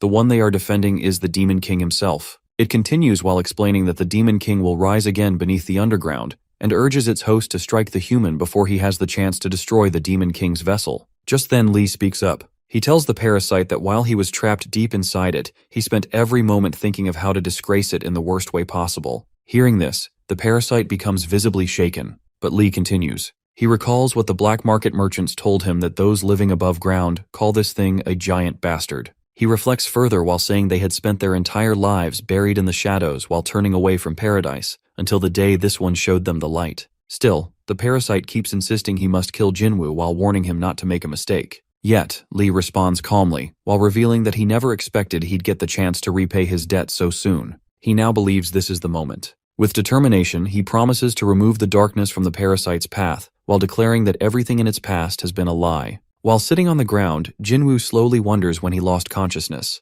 A moment later, Lee mentions that he's finally awake and checks how he's feeling. Confused, Jinwoo asks if he got hurt and what exactly happened. Lee calmly explains that it probably feels like being pierced by 1,000 needles, but he should think of it like regular muscle pain. He adds that the others have gone out to collect healing herbs and food. Sadly, part of their team was lost during the event. For now, they're taking shelter in a nearby cave. But there's no need to worry. They've already recovered all of Jinwoo's gear. Still puzzled, Jinwoo asks which event Lee is referring to. Lee suggests he step outside the cave to see for himself. Once he does, he's met with a huge mess lying before him. Staring at the scene, Jinwoo questions whether a battle or something similar took place. Seeing all the worm corpses scattered around, he assumes they must have gone wild. However, Lee calmly reveals that all of it was caused by Jinwoo himself. Hearing that, Jinwoo stands frozen in disbelief. Lee then guesses that Jinwoo has no memory of it. He refers to the destroyed landscape, the bodies of the worms, and even his own missing eye. As Jinwoo sees the injury, shock spreads across his face.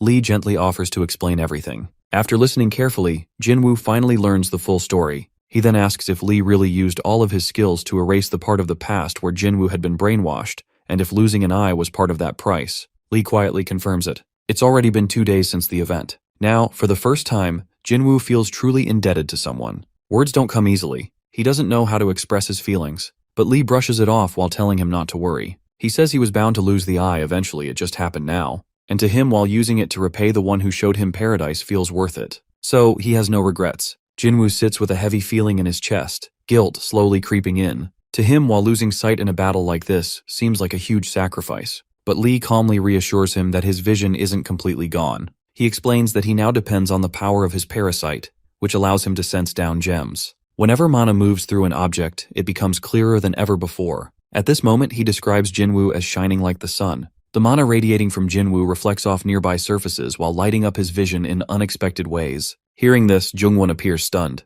Soon after, the mood shifts slightly, and they start exchanging light jokes, trying to ease the tension. The demon in charge chimes in, relieved that Jinwoo is finally awake. She admits she was worried about their schedule, and since Jinwoo hasn't fully healed, she jokes about carrying him herself. But he quickly assures her that he's fine. She then mentions that it's too late to visit the labyrinth owner today, so it's best to rest for now and leave first thing tomorrow. Jinwoo nods and asks about their next destination. She responds that it's Baron Horus's labyrinth. She believes he'll be cooperative since Jinwoo handled the giant worms in the area. Lee agrees with the plan and asks if he can continue explaining while saying there's still a lot Jinwoo needs to know. Jinwoo tells him to proceed. Lee begins by revealing the true goal behind everything. It was to help Jinwoo revisit his past, to relive his awakening. He was supposed to remember the exact feelings of that moment, to learn how to control mana in the present. But the issue was that during the awakening, Jinwoo lost his mind completely. Jinwoo, now reflecting, admits he doesn't remember any of it. To him, it feels like everything was meaningless. Lee sacrificed his eye for nothing. But Lee responds honestly that if one looks only at the outcome, then maybe, yes. However, he quickly adds that there's still one last chance. He turns to Su-Yang and asks if it's ready. She confirms and hands Jinwoo a low-rank down gem. Lee explains that he's heard Jinwoo was capable of taking down gems even before the brainwashing. Just 2 days ago, he even forced multiple intermediate ones into his body. This shows that Jinwoo has the ability to absorb raw down gems. Still unsure, Jinwoo reminds him that he was unconscious when that happened. But Lee encourages him while saying that even if his mind wasn't aware, his body should remember. He urges Jinwoo to trust himself, to follow the natural rhythm, and to master the ability. He hopes Jinwoo doesn't let his sacrifice go to waste.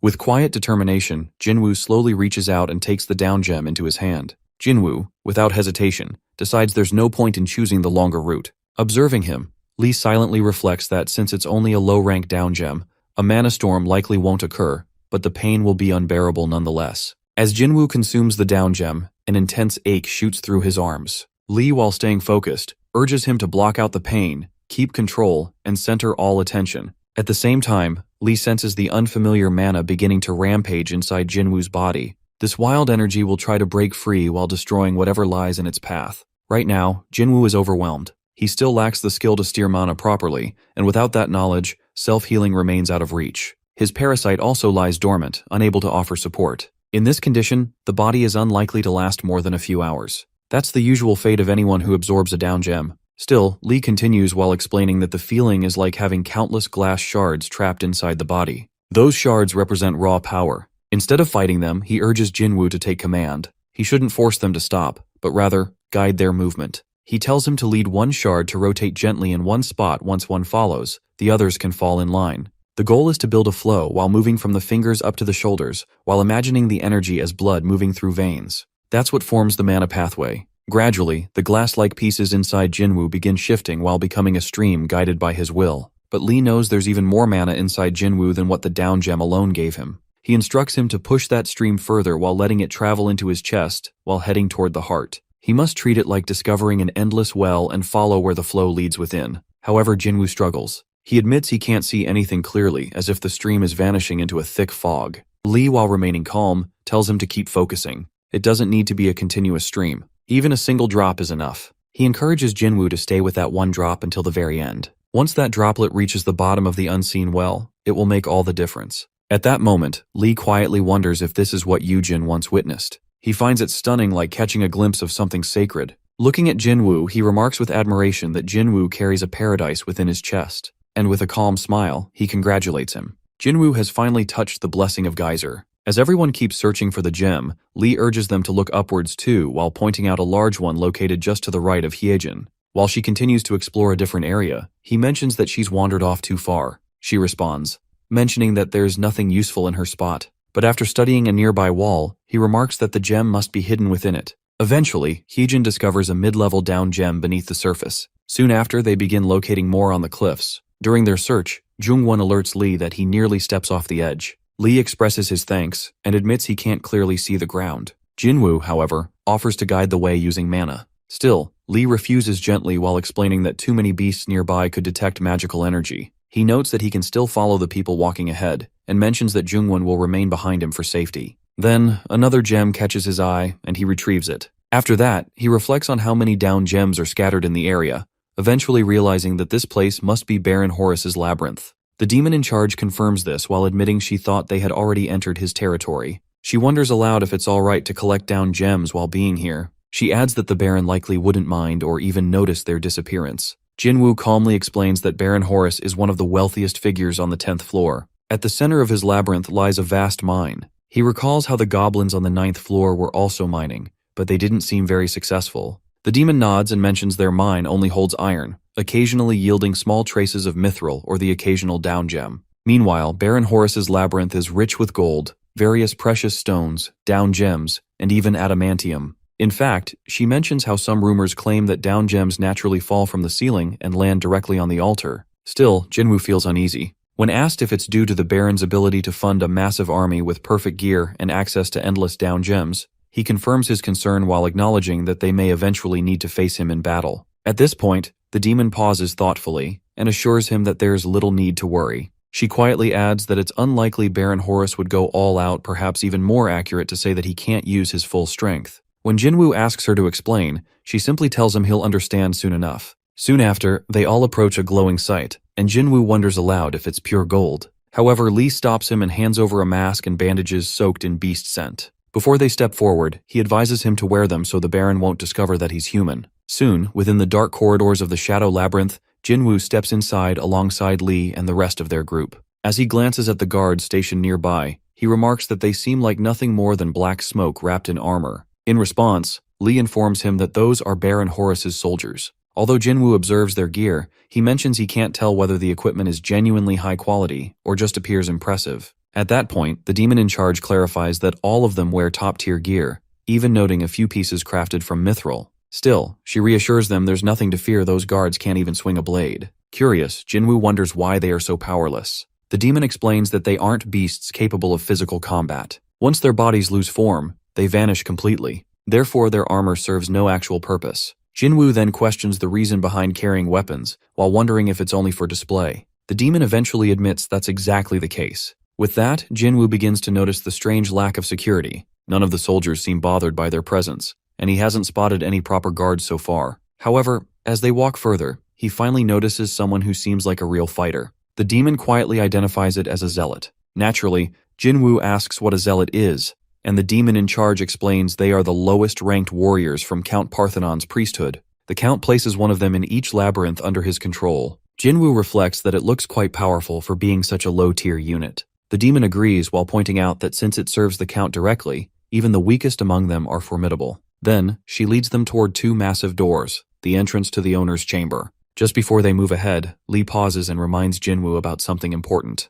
He warns him not to attempt anything reckless against Baron Horus just because he has a lot of mana at his disposal. Jinwoo acknowledges the advice while recognizing that this is the Baron's stronghold and that Horus is a noble. He calmly admits that he wouldn't act impulsively, especially when he hasn't even mastered full control over his mana. He understands Lee's concern but believes there's no need to worry so much. Lee nods while apologizing gently for the warning. At last, the demon in charge confirms that they're ready and leads them forward while stating that Baron Horus should be inside as usual. As they step inside, the group greets Baron Horus, known as the Scorched, an immense figure who radiates in the dark depths of the abyss. He is called the Scorched, the one who absorbs all light around him. Watching him, Jinwoo finds it hard to believe that he's truly seeing such a legendary being with his own eyes. His gaze shifts to the accessories the Baron wears while wondering if they hold some kind of hidden power or if they're simply for decoration. Baron Horus addresses them kindly, while inviting them to lift their heads and make themselves at ease. He remarks that they've arrived earlier than usual while noting that he wasn't expecting visitors today. Meanwhile, the demon in charge quietly reflects that they're actually 3 days late. However, in a place like Geyser, where time flows strangely, it's no surprise the Baron's sense of time is off. She quickly responds while explaining that they came rushing after obtaining some rare accessories from the surface. Their goal was to present them as quickly as possible, especially since Baron Horus is the only one who truly recognizes the value of such unique ornaments. Pleased by her words, the Baron expresses delight. He affirms that an aristocrat must serve as a symbol and example to all who dwell in Geyser. Too many lesser beings are driven by greed and lust for power. According to him, it's only proper for a noble to uphold elegance and grace. He then asks where the rare accessories are. Without delay, the demon in charge begins summoning them while revealing the unusual ornaments they've collected. Observing the items, Lee quietly thinks they're of very poor quality, even spotting a few made of plastic. He silently questions what the demon was thinking when deciding to present such things. Still, the demon explains with confidence that these items were crafted by the royal palace goldsmith of a nation on the surface called North Korea. They were originally meant as a tribute to the king, but the black merchant group acquired them first. Upon hearing this, the Baron appears genuinely surprised. He seems amazed that these pieces were intended for royalty. Now convinced of their value, the Baron declares that these must be the most luxurious accessories available on the surface. He can't allow any other aristocrat to possess something this rare. Eagerly, he offers to purchase all of them and asks about the price. The demon answers that they cost 10 top-tier down gems, but they had planned to give them to him for 8. Jinwoo, while listening to the conversation, feels stunned by the outrageous deal. The demon further mentions that they faced major losses during the raid. The Baron then reflects that although humans may be weaker, a king's army would certainly be strong, something the demon calmly confirms. Since such rare items are nearly impossible to find in Geyser, the Baron says he's willing to pay that much, especially for their dedication. To their surprise, he even increases the offer to 12 of the highest grade down gems. He proudly declares that this is what defines a true aristocrat of the abyss. Grateful, the demon thanks him sincerely and promises that from now on, all jewelry from the Black Merchant Group will be made exclusively for him. As Jinwoo watches everything unfold, he grows uneasy. He starts to wonder if this is really what an aristocrat is supposed to be. How has someone like this survived in the abyss? How did he even earn the title of Baron? At last, Jinwoo realizes why the demon in charge keeps calling him a fool. Deeply disappointed, he begins to consider whether this moment might be the right time to eliminate him. Jinwoo quietly reflects while observing that the attendant and the vampire are playing with the human child. Nearby, officers and soldiers continue with their drills, workers remain focused on their tasks, and even the beasts are playfully interacting with that same foolish slime returning once again. He figures the elf must be out on scout duty. Truly, the area feels lively and full of motion. Despite the labyrinth's master being absent, life here carries on. He muses to himself that living beings really are strange. Thinking further, he realizes it's been quite some time since he last looked around properly. He recalls how the Labyrinth of the Dead used to be during quieter times. Those were long stretches, days, months, sometimes even years, wrapped in a suffocating stillness. Often, without any breakthrough in his research, he would lose all track of time and simply drift through the silence. This rare moment of peaceful symmetry now feels unfamiliar. Meanwhile, on the other side of the labyrinth, Felicius and Pinky spend time together. Pinky turns to him and wonders aloud about what they should do next. Felicius responds with a hint of confusion while pointing out that all their tasks were already finished earlier that morning. She then suggests that they could continue their date inside the house. He mentions it's time to return home. As she appears puzzled, he reminds her of the contract they agreed to, one that guarantees him personal time. She argues that he always ends up working alone right after she leaves. He firmly declares that he values his privacy, then gently sees her off. Watching him go, Pinky quietly thinks to herself that although he calls it privacy time, she always finds many of the corpses from the evening already cleared by the time she arrives the next morning. Clearly, he just keeps working instead of truly taking a break. Still, she believes that despite his cold attitude, he's actually being thoughtful while trying to make sure she doesn't push herself too hard. Smiling softly, she quietly calls him a gentleman in her heart. Back in his workspace, Felicius grumbles to himself. Because of that troublesome little pink lizard, he's had to cut down his chimera crafting hours. He knows he'll be working late again tonight. In his previous life, he never felt tired, so this kind of setback frustrates him. He admits that the creation of chimera soldiers remains far beyond his reach right now. But even so, he feels satisfied knowing that the body he intends to transfer into is nearly complete. Meanwhile, Pinky suddenly remembers the lunch she prepared for him earlier. She made it especially for him and now realizes she won't be able to eat it herself. Determined, she heads toward his room. However, she suddenly stops while remembering that it's just after his private hours. So, thinking it should be alright to simply drop the lunch off, she steps inside quietly while intending only to greet Felicius. She softly calls out his name, mentioning that she has brought something for him to eat. However, as she looks around, she notices he's nowhere to be seen. Wondering if he might be in the bathroom, she decides to leave the meal on the table. Yet, a small part of her still wishes she could hand it to him in person. As she gently places the lunch down, her eyes wander toward the bookshelf. A curious thought crosses her mind that it feels like it has been moved slightly. She doesn't remember it standing in that exact position before. Then, as her gaze follows the change, she notices something unusual. A passage leading down into the basement, previously hidden from view. At the same time, elsewhere, Jinwoo finds himself in deep thought while questioning whether now is the right moment to eliminate Baron Horus. His hand quietly rests on his sword. Lee also senses that the enemy leader is exposed, vulnerable in a way that makes the situation tempting. It could all end with a single surprise strike. If the Baron dies, all of the beasts he summoned would vanish. That would give Jinwoo complete access to every resource here, while including the labyrinth core. However, Lee quickly cautions him not to attack the Baron. Even so, Jinwoo keeps pondering the consequences. If he claims this labyrinth by force, what follows? Technically, he's still considered a member of the Black Merchant Group. By acting against Baron Horus, he would trigger suspicion and possibly cause every other labyrinth to question the group's neutrality. Eventually, the news would spread. The details of the Naga labyrinth could end up in the hands of his enemies. Moreover, if word gets out that a labyrinth master from the 9th floor assassinated a noble of the 10th floor in a sneaky way, especially without proof of any invasion,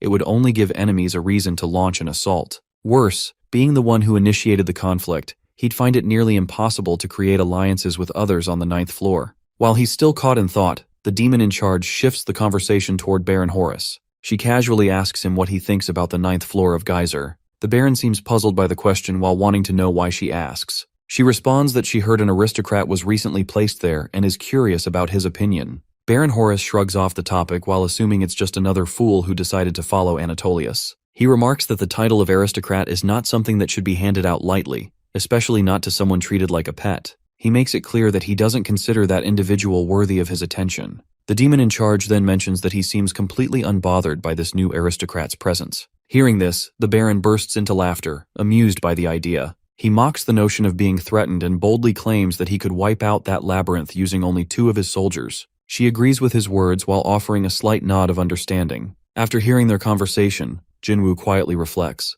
It becomes clear to him that Baron Horus is completely unaware that his guard is down. He knows nothing about the 9th floor, and he doesn't even seem ready to engage if conflict begins. However, despite the tempting opportunity, Jinwoo realizes that killing him now would be a serious mistake with lasting consequences. Meanwhile, near the entrance of the Shadow Labyrinth in the dim cave, Lee turns to Jinwoo, still catching his breath. He admits he nearly had a heart attack earlier while having been completely startled. Jinwoo, slightly curious, asks if Lee truly sensed it. Lee responds without hesitation that there's no way he wouldn't notice, especially with an aura as sharp and hostile as Jinwoo's, filled with the intent to destroy everything nearby. Soon after, Hyejin steps in while commenting that Jinwoo must have seen it as the perfect chance to seize control of the labyrinth. But she also acknowledges he made the right call by holding back. Jinwoo agrees while adding that striking Horus would have brought more loss than gain. Lee nods, but then adds something more important, that it's a very big if, because Jinwoo might not have succeeded in killing Horus at all. This surprises Jinwoo, and he asks if there's something deeper he hasn't understood yet.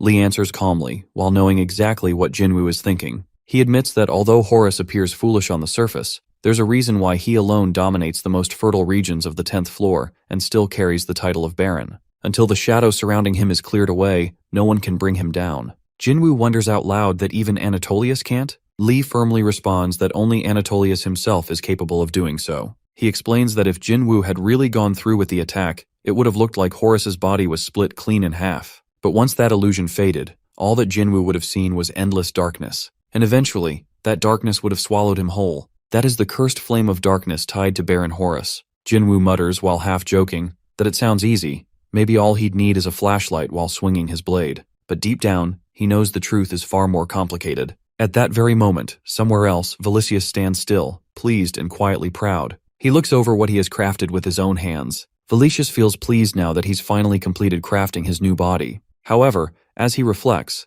he realizes that a container formed from all the miasma he could gather in the area, while excluding what lies within the hidden chamber, holds only around 60% of the strength his original body once had. Still, he figures he can gradually make up for that shortfall after he takes control of the vessel. Yet there's a setback. He lacks the miasma necessary to transfer himself into another form. It dawns on him that he may have rushed the process simply because the finish line had been so near. If he fails, it will mean his end. He only gets one chance. So, with a sense of urgency, he decides to concentrate on regaining miasma for a while longer. Once he returns to his undead state, all senses will fade away. That would also mean parting from the Naga workers. A quiet loneliness waits for him after he leaves the Naga labyrinth. Just then, unexpectedly, he notices someone. It's Pinky. A sharp jolt of alarm strikes him as he wonders if he's been discovered. He questions whether she witnessed everything. The thought quickly turns grim. He believes he must eliminate her. Without delay, he moves in her direction and leaps toward her. At that moment, she begins coughing, clearly in pain. He realizes that the energy he's using is already enough to kill an average Naga worker, and he won't escape unharmed either. If this takes much longer, the damage will build up. He thinks if he uses his full strength, he could end her in an instant. The time is now, he must act quickly. He demands to know why she returned while reminding her that she was supposed to respect his private time and leave him be. Yet, even while attempting to strike her down, his hand pauses mid-action. A strange hesitation grips him. Each second of delay costs him precious miasma. Then, another wave of suspicion hits him. He demands to know if the labyrinth sent her to observe him, and whether others are aware of his plans. Still, even as the words leave his mouth, urgency churns inside him. He must end this before it's too late. But then, confusion takes over that why can't he follow through? She responds gently while telling him she only returned to drop off a meal she prepared for him. He doubts her and believes it's a lie. After all, who would care about delivering a lunch at such a time? He suspects she's broken their contract, but she assures him that she made the food herself and was only thinking about him. She swears there was no bad intention, she simply wanted to spend more time with him. And if her presence means her death, then she's willing to accept it. Those words sink in deeply, and in that very moment, Valicius becomes aware that he's completely drained of miasma. Worse, his body has taken serious harm. He feels he should have ended her right then, and a wave of deep frustration washes over him toward all living beings. How truly revolting they are, he thinks. Time slips by, and now Valicius lies on a bed, in a quiet room where the head of the temple remarks that the affliction is definitely caused by miasma corruption. He slowly begins to wonder that could this be the healing center inside the Naga temple. Just then, the head turns to Pinky, and remarks that although she had been near the cemetery, the miasma there was so thin and scattered that it shouldn't have caused her such severe damage. In response, she explains it was due to the new undertaker, the same worker currently resting nearby. She mentions she's heard of him before and quietly admits that it must be the end now. Pinky then explains further. The undertaker had warned her to avoid the high-risk corpses he had separated, but her curiosity grew stronger after she lost consciousness. Despite everything, he ended up saving her, even if it meant wounding both his arms. The temple head quietly nods while understanding what unfolded. With a firm tone, they mention that he's already aware Valicius is awake, so there's no point in pretending. As expected, Valicius slowly rises to a seated position on the bed. Right then, Dominique steps closer and reminds him gently to be cautious with his arms. His injuries, in fact, are more serious than Pinky's. Valicius, still confused, asks what truly happened. In reply, the head explains that Pinky had dragged herself all the way to the temple while carrying him on her back. Her own skin had burned off from the miasma, yet she received no assistance since the cemetery stands far from the labyrinth. They go on to add that all essential treatment has already been applied. However, miasma corruption cannot be healed completely with a single spell, especially because his flesh had been restored using magic. Though there's no risk of further infection, the pain will persist for a while. The head assures him that some medicine will be given, and he should keep them informed on how the healing progresses. After that, Dominique gently mentions that a few workers will be sent to the cemetery, so they both can take some time to rest. Finally, Valicious expresses his thanks. Dominique then mentions that he's welcome to stay at the temple for a month to rest, but Valicious firmly refuses while saying he'll return to the cemetery and recover there. Not long after, Pinky quietly follows him, choosing to leave alongside him. As the two walk away, Dominique watches them and softly realizes they actually look charming together perhaps, because they're complete opposites in every way. The temple head, however, remarks with a distant tone that they wish what is seen on the surface was the whole truth. Curious, Dominique turns to the head and asks what they truly mean. With a serious look, the temple head explains that there's something that needs to be reported. Pinky, they say, had suffered second-degree burns across her entire body due to miasma exposure. Meanwhile, the Undertaker had endured third-degree burns on both arms while trying to save her. Dominique nods slowly while admitting that they've already heard that part. Still, a sense of guilt lingers. Dominique admits that perhaps it was a lapse in their own judgment, not realizing how dangerous the area had become. They almost lost 2 workers who simply couldn't be replaced. Everything had been left to them alone, and no one had checked in on the Undertaker's condition.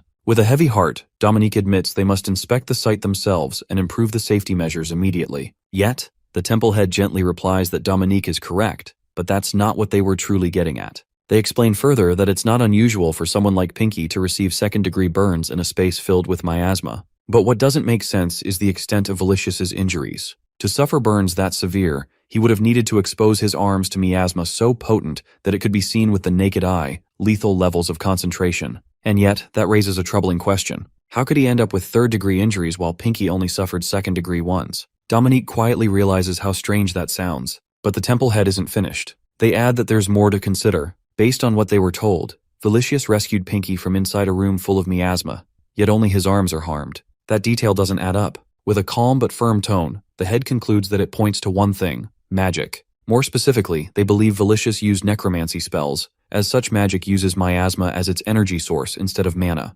Valicious is walking beside Pinky when he notices how tired she looks. She can barely keep going. So while seeing her struggle, he tells her to climb on his back. He offers because she's injured and clearly not able to walk any longer. Although he himself is worn out and wounded, he still wants to help. Pinky, aware of his condition, brings up his injuries while pointing out they're worse than hers. But he insists that it's an order. He explains that her burns cover her whole body while his torso and tail are still fine. The only issue is that his arms hurt too much, so she'll need to hold on herself. Eventually, while understanding her condition and secretly wanting to rest, she agrees and gets on his back. As they continue on, Valicious suddenly throws a question at her. He wants to know why she didn't tell anyone about his experiment. Pinky, confused, asks what he means. He clarifies that he's talking about his underground facility and how he once tried to kill her. She answers calmly while saying she didn't think it was worth reporting. His eyes widen, stunned by her response. But she continues, reminding him that while it's true he nearly killed her, it was because she had stepped into his hidden space, one he was clearly trying to protect.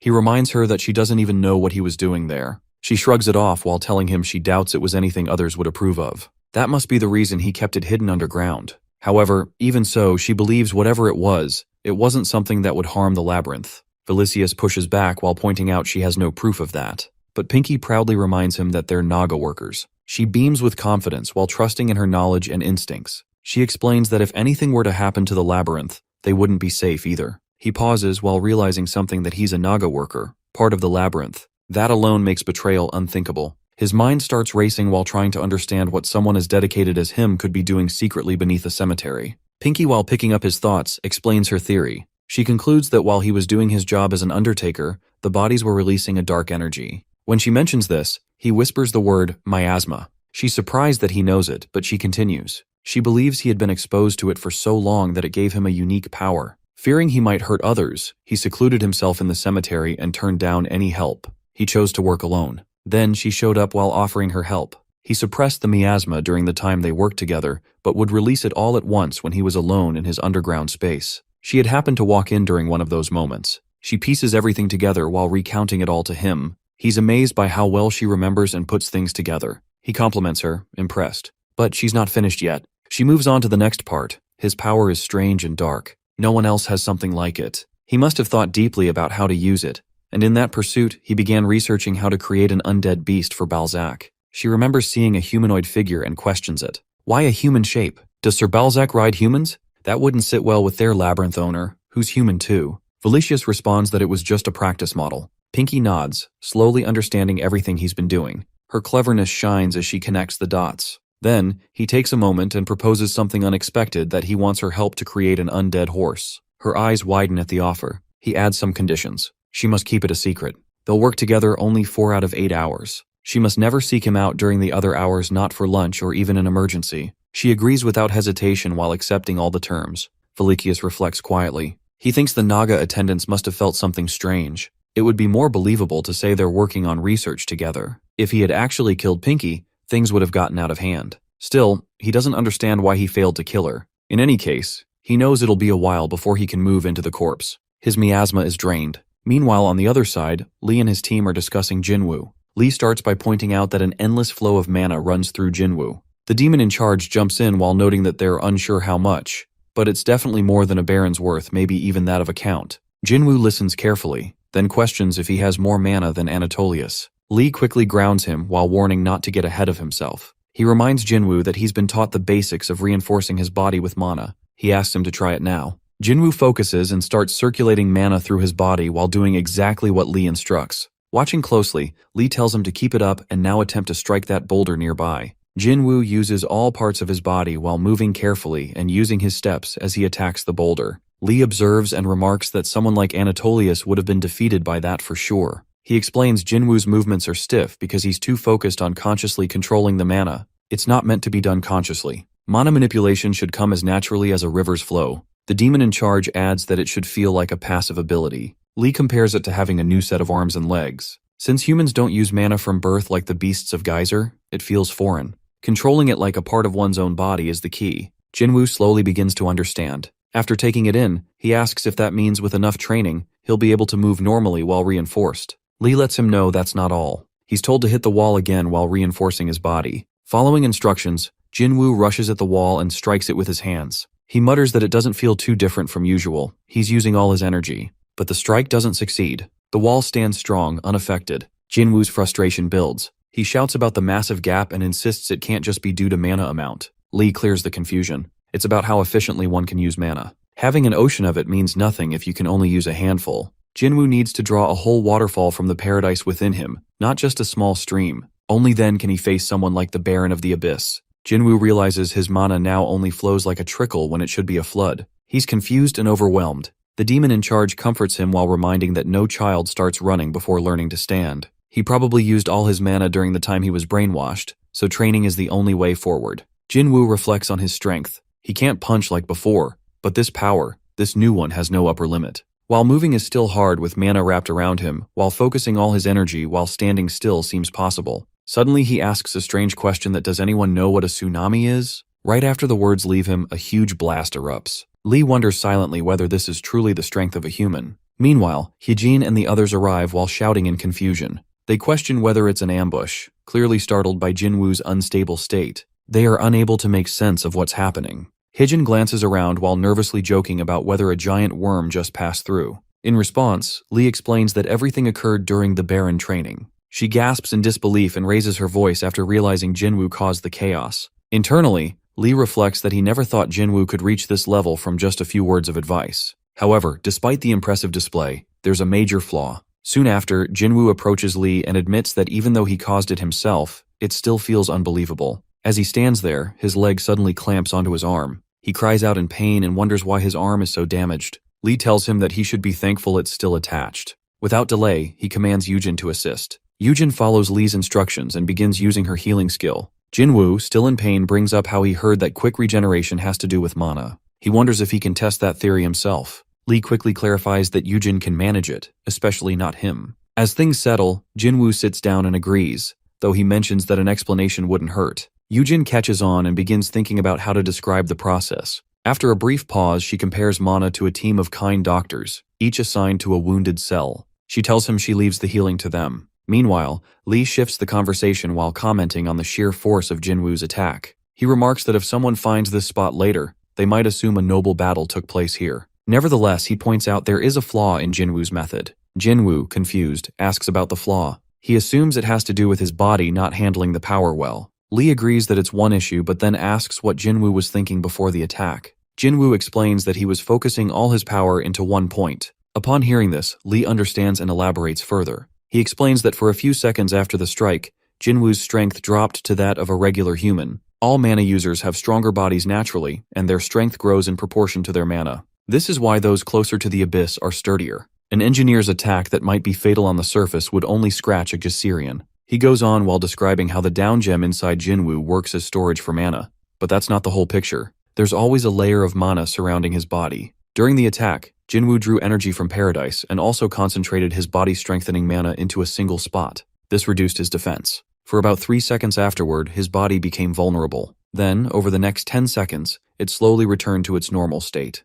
Although it seems like a short time, Lee emphasizes that 3 seconds is dangerously long in an abyss-level fight. He warns Jinwoo to use that technique only as a last resort. If he must use it, then it should be a finishing move to ensure victory in one blow. Jinwoo nods, finally understanding the risk. Lee's careful explanations help him realize the danger of his new strength if misused. Just then, Jungwon approaches while reminding everyone that although training is important while skipping meals isn't wise. He has food ready and invites them all to eat together. Heejin joins in while mentioning the food is prepared. As they begin eating, Jinwoo frowns at the sight of the same giant worm meat they've been eating for days. He expresses frustration, clearly tired of it. Yoojin quickly reminds him that he's the one who blew up their food storage. She jokes that he should be grateful it's not cave moss. Trying to lighten the mood, Jinwoo promises he'll bring them food from the surface next time using a portal. Youngwoon is pleased and forgives him for the earlier damage. Excitedly, the others react. Heejin asks if they'll get to try some too. Jinwoo reassures her that they will. The demon in charge arrives while reminding them to eat quickly since they're behind schedule. She adds with a playful tone that Jinwoo should come up with an excuse for the earthquake he caused.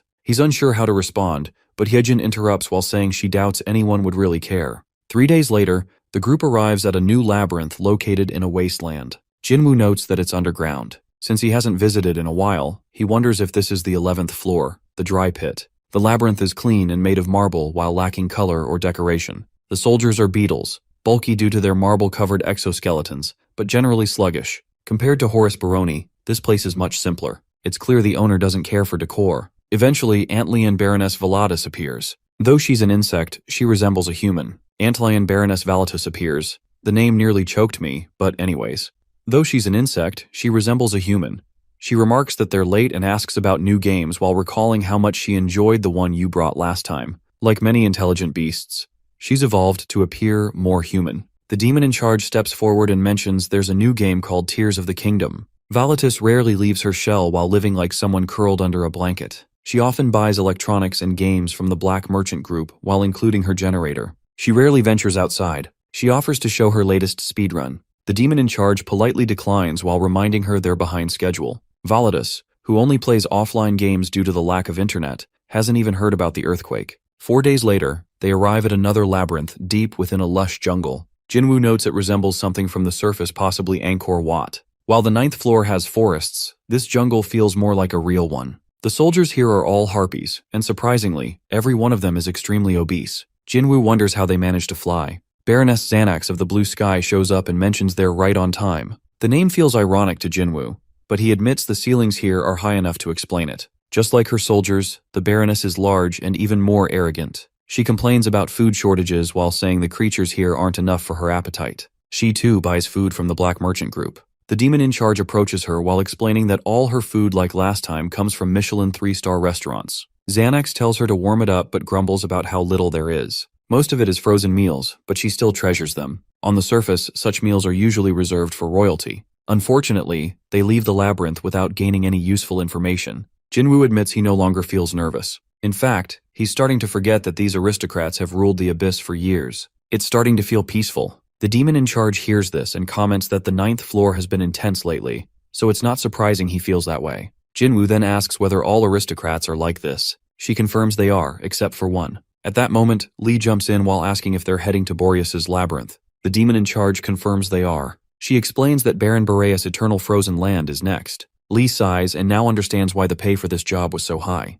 Boreas, he notes, is the only true baron on the 10th floor. Before they go, he gives a warning. A powerful voice echoes through the air that do not bare your teeth no matter what, even if he attacks. 4 days later, near the entrance to the Eternal Frozen Land on the 10th floor of Geyser, Jinwoo and his team arrive. As they look around, he notices the strange condition of the place. Everything is frozen. There's no trace of water, and it's not even slippery. He finds it unnatural and wonders aloud if it's something beyond normal sight. At that moment, the demon in charge tells him it's frozen mana. She explains that the labyrinth takes on a form that fits its owner, just like how Baroness Zanak's domain was overrun with jungle because she and her troops are harpies. Curious, Jinwoo asks if Boreas is a yeti or something similar. She responds that he's actually a frost ogre. Additionally, she mentions that he rules over several yetis too. Jinwoo mutters about another muscle-headed guy camping out being trouble and points out that they won't be able to handle this kind of cold with just a campfire. Suddenly, Lee raises his voice while alerting everyone to put on their masks. They've spotted something suspicious. Jinwoo also sees the strange figure and thinks it might be a beast, though he's unsure. Lee responds that he can't confirm either, but it does look like the corpse of a recently hunted beast. Quickly, the group hides behind some rocks to avoid being seen and observes the figure closely. Jinwoo notices a spear embedded in its back. In response, Lee explains that the amount of mana infused in the spear is abnormal. This might mean Boreas is close. Hearing this, Jinwoo speaks up while pointing out that this might be Boreas' territory, but it's only the outskirts. He wonders if it's likely they'll meet him here. Lee shares what he knows that Boreas is known for loving fights. He's been killing all the beasts in the area, driven by boredom from the long peace. He also mentions that Boreas often eliminates his own subordinates if they claim his prey. His troops act as scouts, while he remains the only true hunter. That's the rumor, at least. The demon in charge, who has been listening, joins in. She tells them there's no need to overanalyze. She recognizes the spear. It belongs to Baron Boreas. Moments later, Baron Boreas arrive, and he recognizes them and realizes that it's the Black Merchant group, and they're earlier than expected. The group greets Baron Boreas of the North Wind. Jinwoo is surprised by how fast Boreas has arrived. Boreas turns to the demon, coldly telling her that if not for her red skin, he would have killed her on the spot. He reminds her that they were supposed to carry a flag with their symbol when visiting. Trying to explain, she mentions that they lost most of their freight after being ambushed by giant worms. Boreas raises a brow at this. He questions her story. With people like them, it shouldn't be hard to kill a few worms. He accuses her of taking him for a fool. At this point, the air changes. The effect of the Baron Seal triggers low aristocrats' dignity. Because of it, those affected are unable to resist. Boreas scans them and mocks them for standing with their heads raised. He questions if they are challenging his authority. In response, they all bow and sit on the ground. Seeing this, he realizes they are paralyzed and comments on it. The demon in charge steps forward and apologizes. She tries to explain that one of their team is new, from the 9th floor, and hasn't yet let go of his old habits. Boreas cuts her off, uninterested in her excuses. He reminds her that he doesn't care about their circumstances.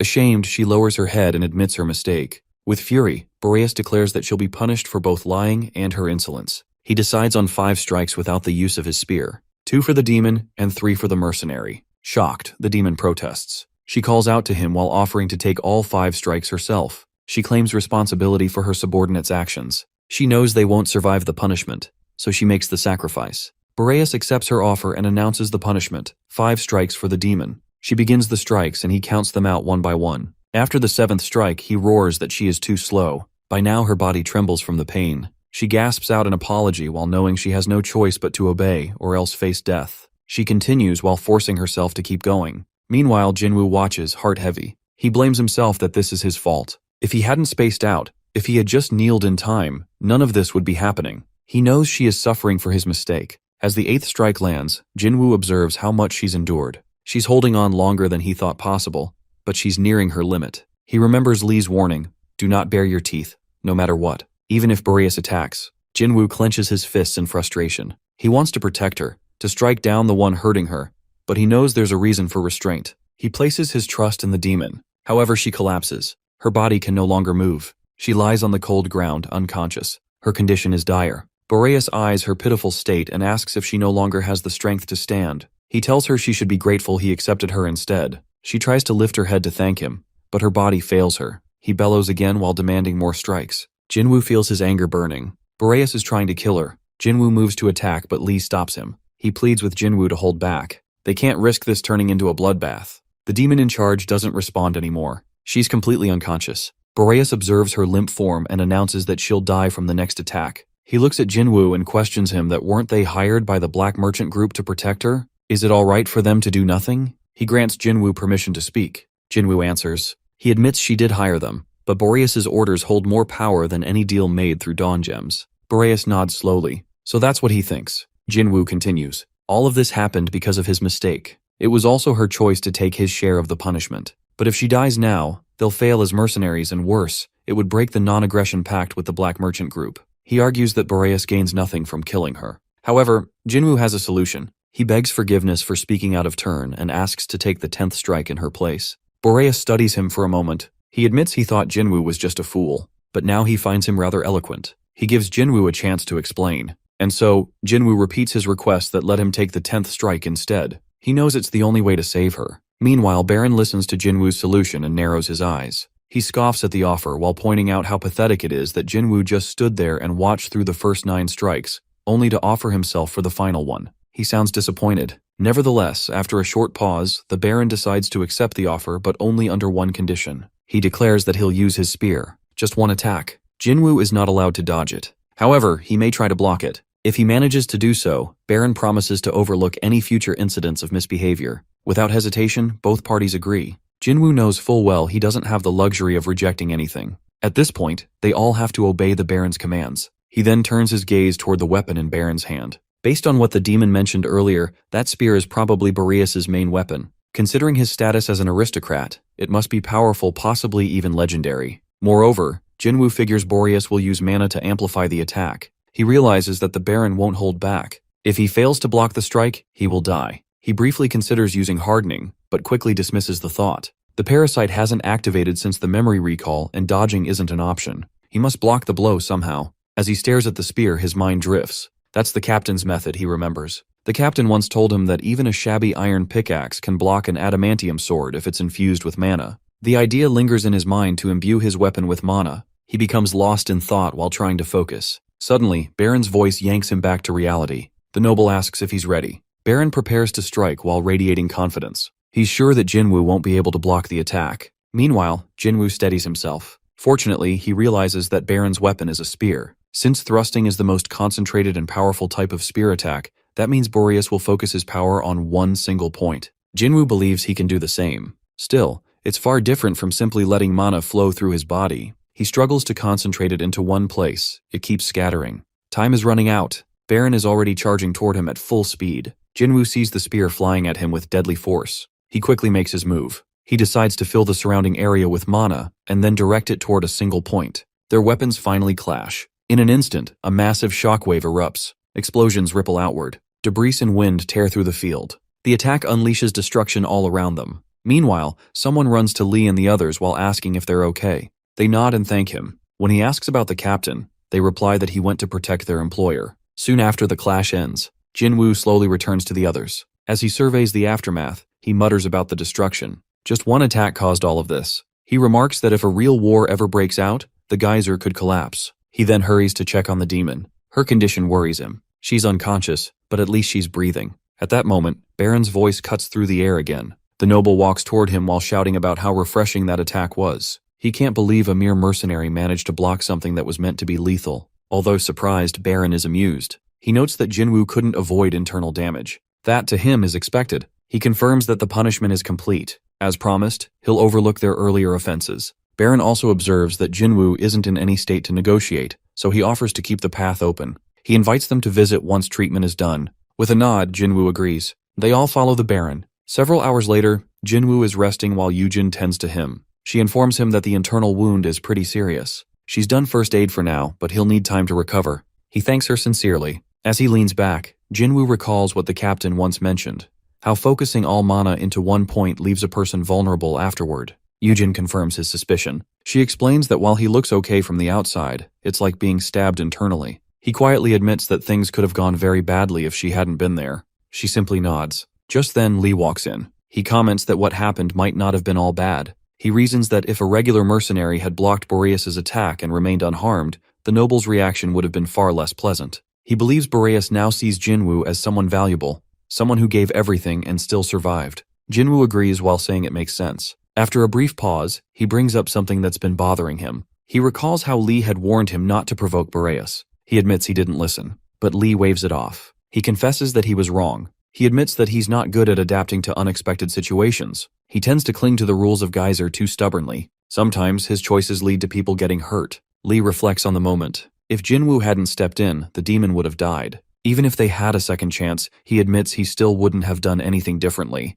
They, the failures, have survived by avoiding danger while taking the safest paths. and ignoring others in need just to keep themselves alive. It's a selfish way to live, and they've taken that comfort for granted. Just then, the demon walks in. Jinwoo looks up and is surprised to see her. He asks if she's alright to be moving already. She doesn't answer right away. Instead, she walks over and pulls him into a quiet, heartfelt hug. She thanks him softly but clearly. She knows that without him speaking up to the Baron, she would be dead. She's fully aware of what he risked for her. Tearfully, she repeats herself and thanks her. At first, the demon in charge wraps her arms around Jinwoo while expressing how she thought everyone in the Black Merchant group was tough-skinned. However, she finds it refreshing to see a different side and warmly apologizes. She clearly appreciates what he did, especially since he saved her life. If he hadn't taken the last who, she definitely would have died given her terrible condition. Now that she's fully healed, she smiles with gratitude. In return, Jinwoo reassures her, simply pointing out that she could have died otherwise. Meanwhile, as their conversation continues, Lee suddenly steps in and wonders aloud if Jinwoo knows why the merchant in charge of the Abyss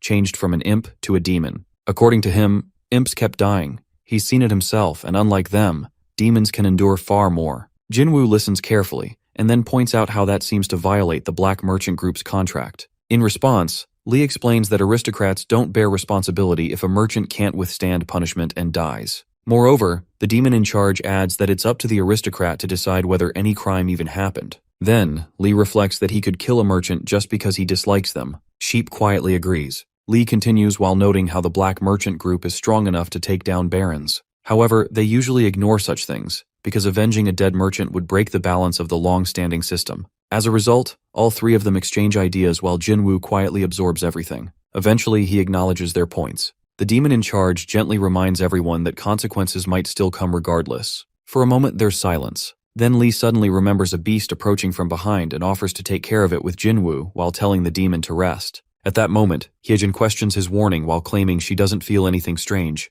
Yujin, clearly tired, snaps at her to stop talking and just follow along. So, the group begins moving again. During the walk, the demon in charge turns to Jinwoo and brings up his preparation for war while assuming that's why he's traveling with them. He agrees without hesitation. In response, she promises to give him all her information on Boreas. She explains that the price for that information was once her life, and now that he saved her, it's time for her to pay it back. The next day, after taking some rest in Boreas' territory, they start moving again before the cold stiffens their bodies. According to Yujin, the demon is now fully healed. However, she still feels weak, so she rides on Jinwoo's back the entire time. 3 days later, they arrive at a fortress near Boreas' labyrinth. Jinwoo remembers how Boreas only showed mild interest in surface firearms while treating them like toys. However, when shown bombs, his reaction shifts. Despite that, he ends up buying nothing, and so they leave his territory. Afterward, Jinwoo questions why they made the long trip if Boreas wasn't going to buy anything. The demon in charge explains that this is why they usually skip his labyrinth. Jinwoo realizes this makes 4 labyrinths on the 10th floor and notes it seems too few. In response, she apologetically reveals that 2 more remain. This revelation surprises him, as he's already tired from carrying her. He had assumed Boreas would be the final one based on his ominous vibe. Still, she reassures him by saying the remaining aristocrats are harmless. She nearly says something negative about them, but Lee interrupts while warning her to stay respectful and avoid acting out like she did with Horace. Jinwoo nods and admits he's learned a lot. Then he suggests they keep moving. Over the next 4 days, they travel across the vast ash desert to reach the remaining 2 labyrinths. The first one lies on the rocky left side and is called the Fallen Dragon's Nest. At first, Jinwoo expects dragons but instead finds gargoyles, distant relatives. The labyrinth is ruled by a huge 3-headed creature, Baron Barbarotos, who calls himself the Lord of the Fog. His appearance and behavior remind Jinwoo of someone else. He begins to wonder if all dragons are actually foolish due to their bloodline. Later, the demon explains that the Baron gave himself the title just because his labyrinth is surrounded by fog, not because of any fog-related abilities. Still, she admits he's strong due to inherited dragon blood. Jinwoo then thinks about how to counter his petrifying breath. When they offer him rare dragon-related artifacts, Barbarotos becomes excited, especially at the mention of Blue Eyes white dragons and Red Eyes black dragons. Apparently, he's thrilled with anything dragon-related. He even shouts his love for the Black Merchant Group when given weapons. Their visit ends smoothly and without trouble. Again, after another 4-day journey, they reach the final labyrinth. It stands at the entrance to the 11th floor and is known as Mentelos Chamber. On the surface, it looks like a simple fortress built to stop beasts from crossing over. However, it also serves as the gateway to Count Parthenon's domain. Jinwoo recalls that the wall was recently constructed, and it reminds him of his visit to the Naga Labyrinth when all nearby scouts were killed rather than captured. Unlike the others, this labyrinth lacks splendor, possibly because Count Parthenon visits it more often. It's guarded by ancient people and giants. Jinwoo observes that while they resemble humans, they aren't related at all. These beings were driven underground after losing the survival battle above in the Middle Ages. Apparently, they're the reason witch hunts once happened on the surface. At the same time, Jinwoo notices the zealots under Count Parthenon's control. There are enough of them to form an entire company. He even spots vampires, relatives of Angela, who possess innate legendary ranks. Nearby, a girl comments on the sweet smell while recognizing it as the Black Merchant Group. A boy with her whispers about making an excuse to capture one of them. Internally, Jinwoo admits he expected Boreas to be the biggest threat. However, this place's military power is overwhelming. He concludes it's more like an outpost of the 11th floor than a part of the 10th. In his mind, the labyrinth feels like the most dangerous one they've visited. The owner, Mentilos, who's known for schemes and occultism, doesn't come across as foolish like the demon previously claimed. When they meet, Mentilos mentions that he only allowed their visit due to the Black Merchant contract. Jinwoo notices that Mentilos doesn't radiate the tyranny of Boreas, but he also lacks the dignity one would expect from a noble. Mentilos then announces that they have no intention of buying anything and instructs them to leave. To Jinwoo, he feels more like a soldier under Parthenon than an independent ruler. Before they go, Mentilos delivers a final warning. These are sensitive times. Count Parthenon is in a bad mood, and they should stop making visits to the 9th and 11th floors. For Jinwoo, this moment confirms what he feared all along. Count Parthenon is preparing for war. An invasion of the 9th floor is coming. While they are all eating, Jungwon doesn't like the food as he resembles it from water on dried vine. Lee becomes shocked and brings up how there's no mana in the food, and thinks it's a shame he can't see it. Meanwhile, Hyejin suddenly exclaims that it tastes amazing, excited that they're finally having proper food after so long. She remembers how they had been eating the same thing day after day, and had grown tired of it. At that moment, the girl nearby scolds her for being messy, while pointing out that Hyejin is getting food everywhere. Just then, Jinwoo shows up and asks if the food tastes alright, a bit uncertain since he's the one who prepared it. Lee quickly responds that the taste is heavenly while calling it food from paradise. However, he grows curious when he notices Jinwoo packing up his luggage. He asks where he had gone in such a hurry. Jinwoo explains that after promising to treat them, he realized he only had cup noodles at home. Therefore, he went out to buy proper food and bring back some clothes. As Jinwoo prepares to leave, the rest continue enjoying the meal. Suddenly, Lee grows suspicious and brings up the idea that maybe there are beasts here too, ones that use delicious smells to lure in prey. He insists he's never smelled anything so good before and warns everyone to block their noses. In response, Hyejin is visibly confused and worried while questioning what's wrong with them. It's just food after all. Lee throws a dramatic comment while claiming Hyejin has already fallen for it, which causes everyone to panic. To calm them, Jinwoo steps in and reassures them that it really is just food. However, he mentions there's a small ritual they need to follow before eating it. Lee grows curious and wonders if they need to give thanks to someone. Jinwoo shakes off the idea and clarifies that they simply need to take a shower, change into clean clothes, and not eat with dirty hands. Eventually, the group agrees and heads off to shower. Soon, joyful voices echo from inside. Someone marvels at the warm water. Someone else reminds not to eat the bubbles. They're clearly enjoying the bath after a long time without one. Meanwhile, Jinwoo is busy arranging the best food on the table while making everything perfect. He murmurs to himself that he's done setting up, then decides to check on the demon in charge. He heads toward the cave, where he finds her warming herself by the fire. He greets her while bringing food, clothes, and a blanket. Her face lights up as she expresses her happiness while remarking that it's been a long time since she's had surface food. Jinwoo tells her to eat before it gets cold and to change into the clothes. As he turns to leave, she softly calls out and wonders if it's okay to make holes in the clothes for her wings and tail. Jinwoo responds with a smile while saying it's completely fine, and adds that he would love it if she could rest with them on the surface. But she replies that she's not allowed to go up there while reminding him of the Heaven-Earth Agreement. Jinwoo realizes that must mean angels exist too and asks her about them. She explains that angels haven't shown themselves for over 1,000 years, but it's not strange to think they exist if demons do. Jinwoo then wonders aloud if she could visit just for a short while, but she tells him that unless a special spell used by Satan worshippers is performed, she would be punished the moment she sets foot on the surface. While he's still talking, she calls his name and shows him how she looks in the clothes he brought. Jinwoo glances at her and admits she looks beautiful, even teasing that she could pass as a succubus. Suddenly, voices echo from outside. Someone warns others not to approach while claiming the smell is too good and suspicious. Another voice insists it's just food. The demon in charge urges Jinwoo to go back while seeing that his friends are starting trouble. Jinwoo apologizes while explaining that he's anxious about what they're up to, and promises to return soon. She quietly agrees and watches him leave. Outside, Lee voices his concern, unsure about the colorful food in front of him. He says just being on this upper level doesn't mean it's safe and warns everyone to stay alert. Hyejin shouts back, still insisting it's just food. The girl joins in. also expressing doubt that something so colorful could really be edible. At that moment, Jinwoo arrives and explains everything. He understands their suspicion while admitting that letting one's guard down in the abyss can be dangerous. He assures them there are wild beasts around, but even the strongest ones are only slightly more dangerous than horned rats, and they're rarely encountered. This place, he tells them, is safe, and they should relax. His partner expresses an interest in learning more about the area. Jinwoo agrees while saying they can talk while they eat. He reflects that their journey on the 10th floor ends with a short trip to paradise through the portal, heading toward the 9th floor near the Naga Labyrinth.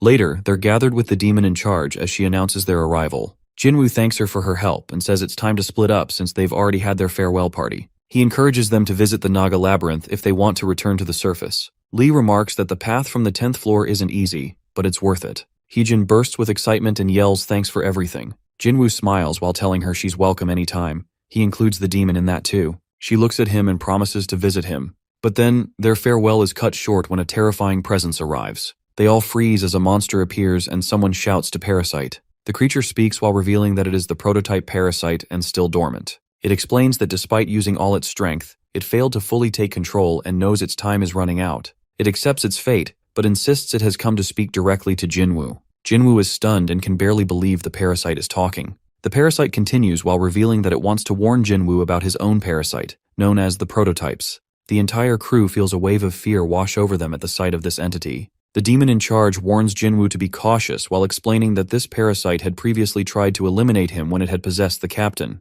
Jinwoo, puzzled, questions if that occurred during a time when he was unconscious. The Parasite then addresses Jinwoo again while expressing that the simplest and most reliable way to eliminate the prototype would be through Jinwoo's death. However, it clarifies that it currently holds neither the desire nor the capability to harm him. Sensing the fear around it, the Parasite urges everyone to remain calm. Then, while turning to Jinwoo, it explains that this is his only opportunity, while the prototype remains inactive within him. Curious, Jinwoo asks what exactly the warning is. The Parasite decides to begin with an explanation while describing that their kind is a branch from the original prototype colony. They are a subspecies, created with a mission. Parasites choose their hosts and nurture them to grow stronger, all with the dream of bringing about the king's return. This revelation leaves the group visibly shaken. The Parasite then openly confesses that they are fragments of the king, the very seeds of his rebirth. Jinwoo is left stunned by this revelation and repeats the words that the king's remains. He begins to reflect internally. The existence of aristocrats in Geyser is already a known fact. He himself is one. Yet, no one has ever brought up anything regarding a king. He turns to the demon in charge while asking who currently governs Geyser. She admits that she doesn't know either while stating that such knowledge is beyond her reach. Listening to their exchange, the Parasite responds, uncertain if the king it refers to is the same as the one ruling over Geyser. It describes itself as just a minor piece of the colony. Jinwoo then asks if their goal is to transform their vessels into a new king. The Parasite confirms that was their original purpose. Jinwoo questions if that has changed now. The Parasite affirms and elaborates that, initially, they possess no more awareness than mere insects. Their sole instinct is to bond with the first host they encounter while evolving that host into the king. As the host develops, so do the Parasites while gaining power, awareness, and independent thought. Eventually, they grow detached from the prototype and turn against it. This revelation takes Jinwoo by surprise once more. The Parasite continues while explaining that, naturally, they begin to develop their own minds and thoughts. It claims to be content with its existence, despite being confined within its host. Although it cannot fully coexist due to the host's resistance, it still experiences every sensation the host does. Referring to its own vessel, it recalls how it enjoyed the flavors of the surface world, particularly pizza. It describes how the sensations of taste, touch, and emotions, such as love and affection, are enough to abandon their original mission. This is why many have cut ties with the colony and forsaken their purpose. The Parasite further reveals that the prototype, after losing most of its followers, rapidly weakened and vanished for many years. They believed it was gone until now. Pointing at Jinwoo, it reveals that the prototype's main body resides within him. The room falls into deep shock at the statement. Jinwoo then questions whether it's possible for the prototype to have changed, just like the others. The Parasite immediately denies it while revealing that the being inside Jinwoo is the core of the prototype. Jinwoo disagrees while remembering that it seemed like an insect when it first entered him. The Parasite suggests it might have split itself into several parts, eventually choosing to awaken within the most promising host. That would imply that several fragments of the prototype now exist. Suddenly, the Parasite senses something urgent. With panic rising, it says that its time is running short, and that the explanation has gone on long enough. It moves to deliver its warning. It cautions Jinwoo not to rely on the prototype's powers, while emphasizing that the more he uses them, the more he risks losing himself to it. It warns him not to feed brains to the prototype, neither his own nor those of his enemies. The parasite explains that while the prototype can draw on the active mana within him, it cannot reach the down gem inside. That access is limited to external sources. Therefore, Jinwoo must not allow it near the down gem or give in to the lure of becoming the king. The parasite insists that the being who remains standing in the end will be the prototype, not Jinwoo. Yet, it acknowledges Jinwoo as the strongest human host it has ever seen. That is why the prototype selected him. But that also means Jinwoo is capable of keeping it in check. It urges him not to forget that the creature sleeping inside him is a merciless king, one without any sense of virtue. Suddenly, the parasite departs, and Lee regains control of his body as the parasite returns inside him. Jinwoo quickly asks if Lee is back in control. Lee confirms, except for the fact that a bothersome creature still lives inside him.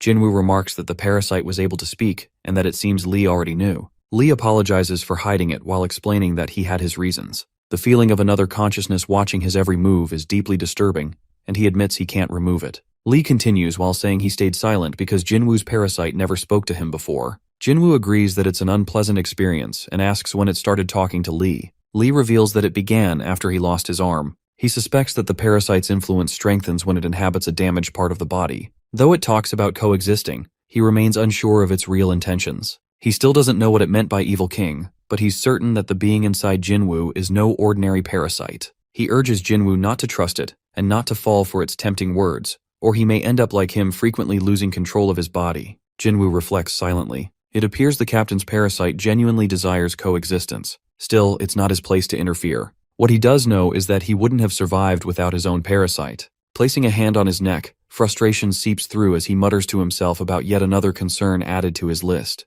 Internally, he assures himself to stay cautious, but also confesses that he has no plans of suppressing his power. Jinwoo responds that while he doesn't feel great about the situation, it's manageable. He reminds her that her labyrinth still awaits. Meanwhile, in a desolate wasteland at the Horned Rat Watch House, one rat stirs another awake. The sleepy one apologizes while saying he always dozes off toward the end of his shift. The other reminds him that being alone out here makes it risky. However, the sleepy one argues that ever since they've been stationed at the entrance to the 10th floor, staff shortages have been an issue. He adds that they're in the Black Line, and there's no labyrinth in this barren zone. It's more of a communication post than a true watchtower. He admits it's one of the easiest posts to guard. The other rat accepts the excuse and asks if there's anything to report. The sleepy rat claims the place is living up to its reputation. There's not even a bug around. As the other keeps watch, he reflects that though horned rats lack good vision due to living underground, they were assigned to monitor the 9th floor for a reason. First, they can navigate small tunnels easily. Second,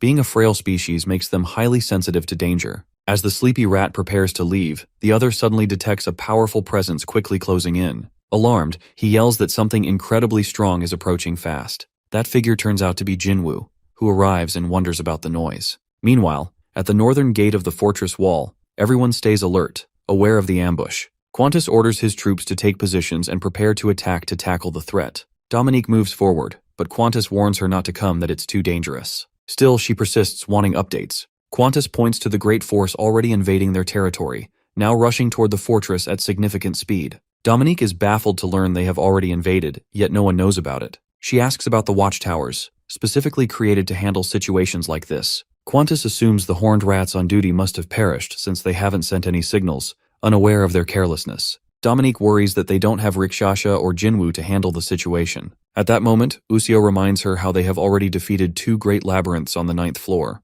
He calls himself the Great King of Gluttony, which Angela disagrees with. Ignoring her, he adds that since they had a good relationship, he can help defeat anything that dares breach their territory. By the look on everyone's faces, it's clear that they don't agree with him. Usio hasn't even maintained his position for 3 weeks, and his subordinates are waiting for him impatiently. Still, he's determined to defeat this troop. Ignoring him, Qantas analyzes the enemy force and guesses it's of noble level, maybe a count leading the troops. They consider it could be a steel golem again, but then reject the idea, thinking it might be something else. Meanwhile, Usio casually talks to himself about going to his labyrinth to bring his subordinates. Before he can move, our boy grabs him, stopping him from going further. Everyone freezes, realizing he is finally here. After a while, our guy sits on his throne with a very bored expression while everyone greets him. He then addresses Usio, asking about his gluttons, which number 8,000. He doesn't understand why Usio came to his territory. Usio explains that almost 1,000 of his gluttons die daily. To cover up his mistake, he came to flatter him,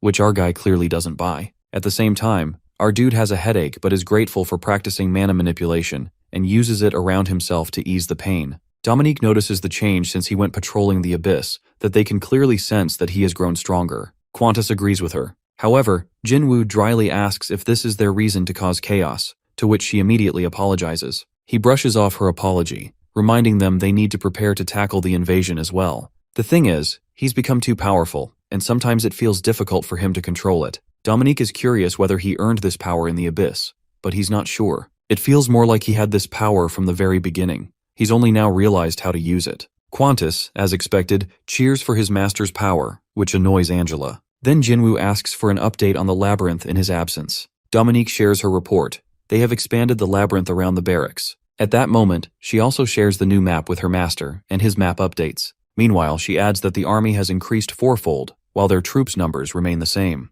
Jinwoo is not happy about the increase in forces, since it will raise maintenance costs, but Dominique reasons with him, while saying that they can construct some facilities, because they have space to build. Then she reports a lot. Qantas is protecting the northern gate, while Angela and Balzac cover the southern. Her sentence is cut short by Angela, who informs Jinwoo that Balzac is the only one at the southern gate since she's assigned to look after Yoonhee. Jinwoo is unhappy to hear that Angela left Balzac, who isn't even part of the Naga labyrinth, to guard the southern gate alone. Angela embarrassedly replies that she has her reasons and reminds him that she left Draken and Hoya there with Balzac. Jinwoo isn't interested in hearing her reasons right now and asks Dominique to continue her report. She informs him that Rikshasha is guarding the building of the Horned Rat community underground. He then asks about the other labyrinths. She explains that they avoid certain areas, as shown on the map, specifically, the construction of underground tunnels connecting the Naga labyrinth. Besides the Labyrinth of Gluttony, the ruins of the Scaly Dragon Labyrinth and the entrance to the Abyss have been completed. They continue to avoid the Labyrinth of Hammers and Anvils, fearing it might alert the enemy to their presence, especially since they are already within the black lines. Not only that, they also avoid the part of the Westland due to the risk of collapse. Then she points out the swamp region, which they have intentionally avoided. Finally, they have almost completed building the Great Plain and Forest of Dream. All that's left is Jinwoo's permission to proceed. Jinwoo then recalls they recruited 200 horned rats, but Dominique corrects him that it's actually 176. He asks if that's enough to manage the tunnels. Dominique nervously explains that the rats are quite happy there, causing their population to grow 12-fold. Jinwoo's eyes bulge as he learns they now have 2,000 horned rats, 40% adults, 20% teens, and the rest children tasked with labor. Jinwoo faces another problem: how to feed such a large population. UCO sheds light on the breeding process, but Angela sassily remarks that it's something everyone can do, except UCO. Meanwhile, Dominique continues her report, stating that 70% of the horned rats, except the children and their mothers, are on active posts. They're currently stationed by the lake and in the Great Plains. Not only that, Rikshasha has trained these horned rats to specialize in hunting. Jinwoo considers how this solves his food supply problem.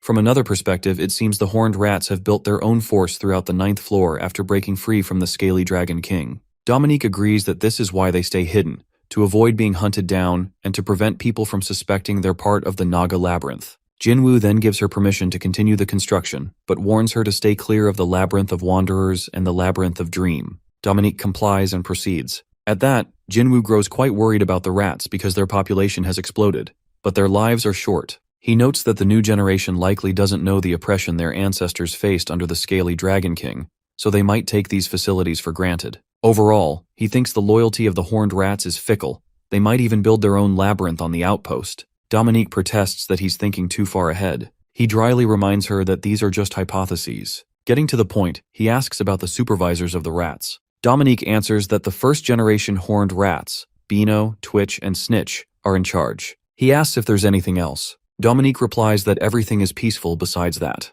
Then he mutters aloud that he needs to attend the Round Table Conference in 4 days. After that, he'll likely go above ground, in case the 10th floor tries to take over the 9th floor's labyrinth. He expects a lot of work ahead and just hopes to have a month before the war breaks out. Everyone tenses at the confirmation that the 10th floor is preparing to attack the 9th floor. Jinwoo admits that it's just a hunch, but he's certain about it. Angela asks if that means they're going to fight the Noble Alliance. Jinwoo tells her not to worry, as he's already preparing for it. That's why he went to the Abyss with the Black Merchant. He reminds them this isn't just any ordinary war between two floors, but a battle between floors that can crush them like rats. However, they must be cautious not to reveal to the other 9th floor labyrinths that he is the one behind this war. Then he rises from his seat and declares that the war is coming soon. He announces that he will now debrief the plan they have already prepared in advance. When he comes above ground, the first thing he does is turn on his phone, though he has forgotten which button to press after being away for a while. He tenses up as he sees numerous missed calls from his family. Unfortunately, he doesn't have much time to spend with them, so he decides to come up with some excuse and beg for their forgiveness later. It's better to ask for forgiveness than permission. He sends his dad a message filled with fabricated lies, while claiming he's on holiday in a remote part of Australia where the signal is weak. He rejects the idea of calling Bayek, knowing she'll chew him out. It's smarter to focus on what he needs to do and call Junyoung instead. When he tries to remind her who he is, she shouts over the phone, demanding how he dares to miss all her calls. Jinwoo quickly spins another excuse about war and his work as a merchant keeping him too busy, which earns him the title Sly from her. He then asks about the weak signal on her end, and she explains it's because she's on the 5th floor of the geyser facility where she now works. Jinwoo is stunned to learn she can receive calls from underground. Junyoung informs him about some new military equipment that's still in the trial phase but is specialized for underground communication, provided one is near the right vicinity. He is stunned to realize that she has managed to get her hands on military equipment again. Getting to the point, she asks him why he's calling. He casually tells her he needs some equipment, just like last time. She grows suspicious and asks what happened to the previous ones. He carefully replies that they weren't enough. She is furious to hear this. It's been a month since his last call, and now he's asking for more gear. He tries to reason with her, saying he can't explain the details. Angrily, she demands to know if he's in a war. He admits he is, with the beasts of the geyser. She reminds him again that, as Dungeonborn, they are not allowed to harm humans on the surface. That confirms our guy isn't doing anything illegal, at least.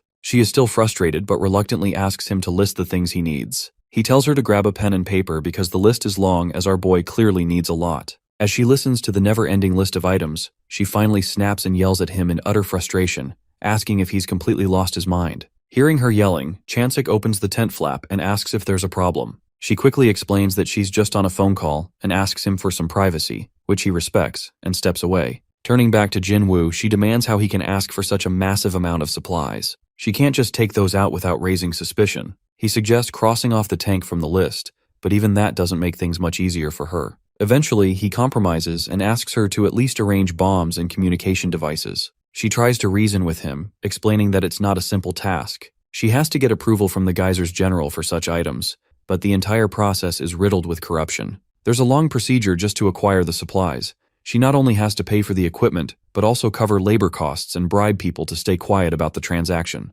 Altogether, it would cost a huge sum of money. Jinwoo cuts into her rising frustration, asking bluntly how much she needs. She's taken aback, but he assures her he can arrange the money, that he just needs to know the exact figure. After a moment of mental math, she estimates that compared to last time, which cost 100 million, this time it would take around 1.5 billion. Thinking quickly, Jinwoo asks about the current rate of down gems. She replies that a thumb-sized one costs between 4 to 8 million, while a fist-sized gem goes for 50 to 100 million. He notes that the prices have dropped. She explains that down gems are no longer in demand in the fashion industry, so they're now mostly used in laboratories, hence the drop in price. Jinwoo then asks if he can pay her in down gems, to which she agrees. Then he stuns her by revealing that he's planning to give her double the amount. She pauses to confirm if he can produce 20 low-quality intermediate down gems, and he agrees without hesitation. In the background, Dominique is completely mesmerized, seeing the above-ground world for the first time. Meanwhile, she reflects on how Jinwoo is a lower-floor dungeon baby, which explains why it's easier for him to descend further and gather more down gems. She quickly decides to use this situation to her advantage. She agrees to help him, but declines the offer of double payment. Instead, she presents a condition. She asks if he'd be willing to join a secret mission they're working on. Jinwoo asks if it's authorized by the geyser, and she confirms it is.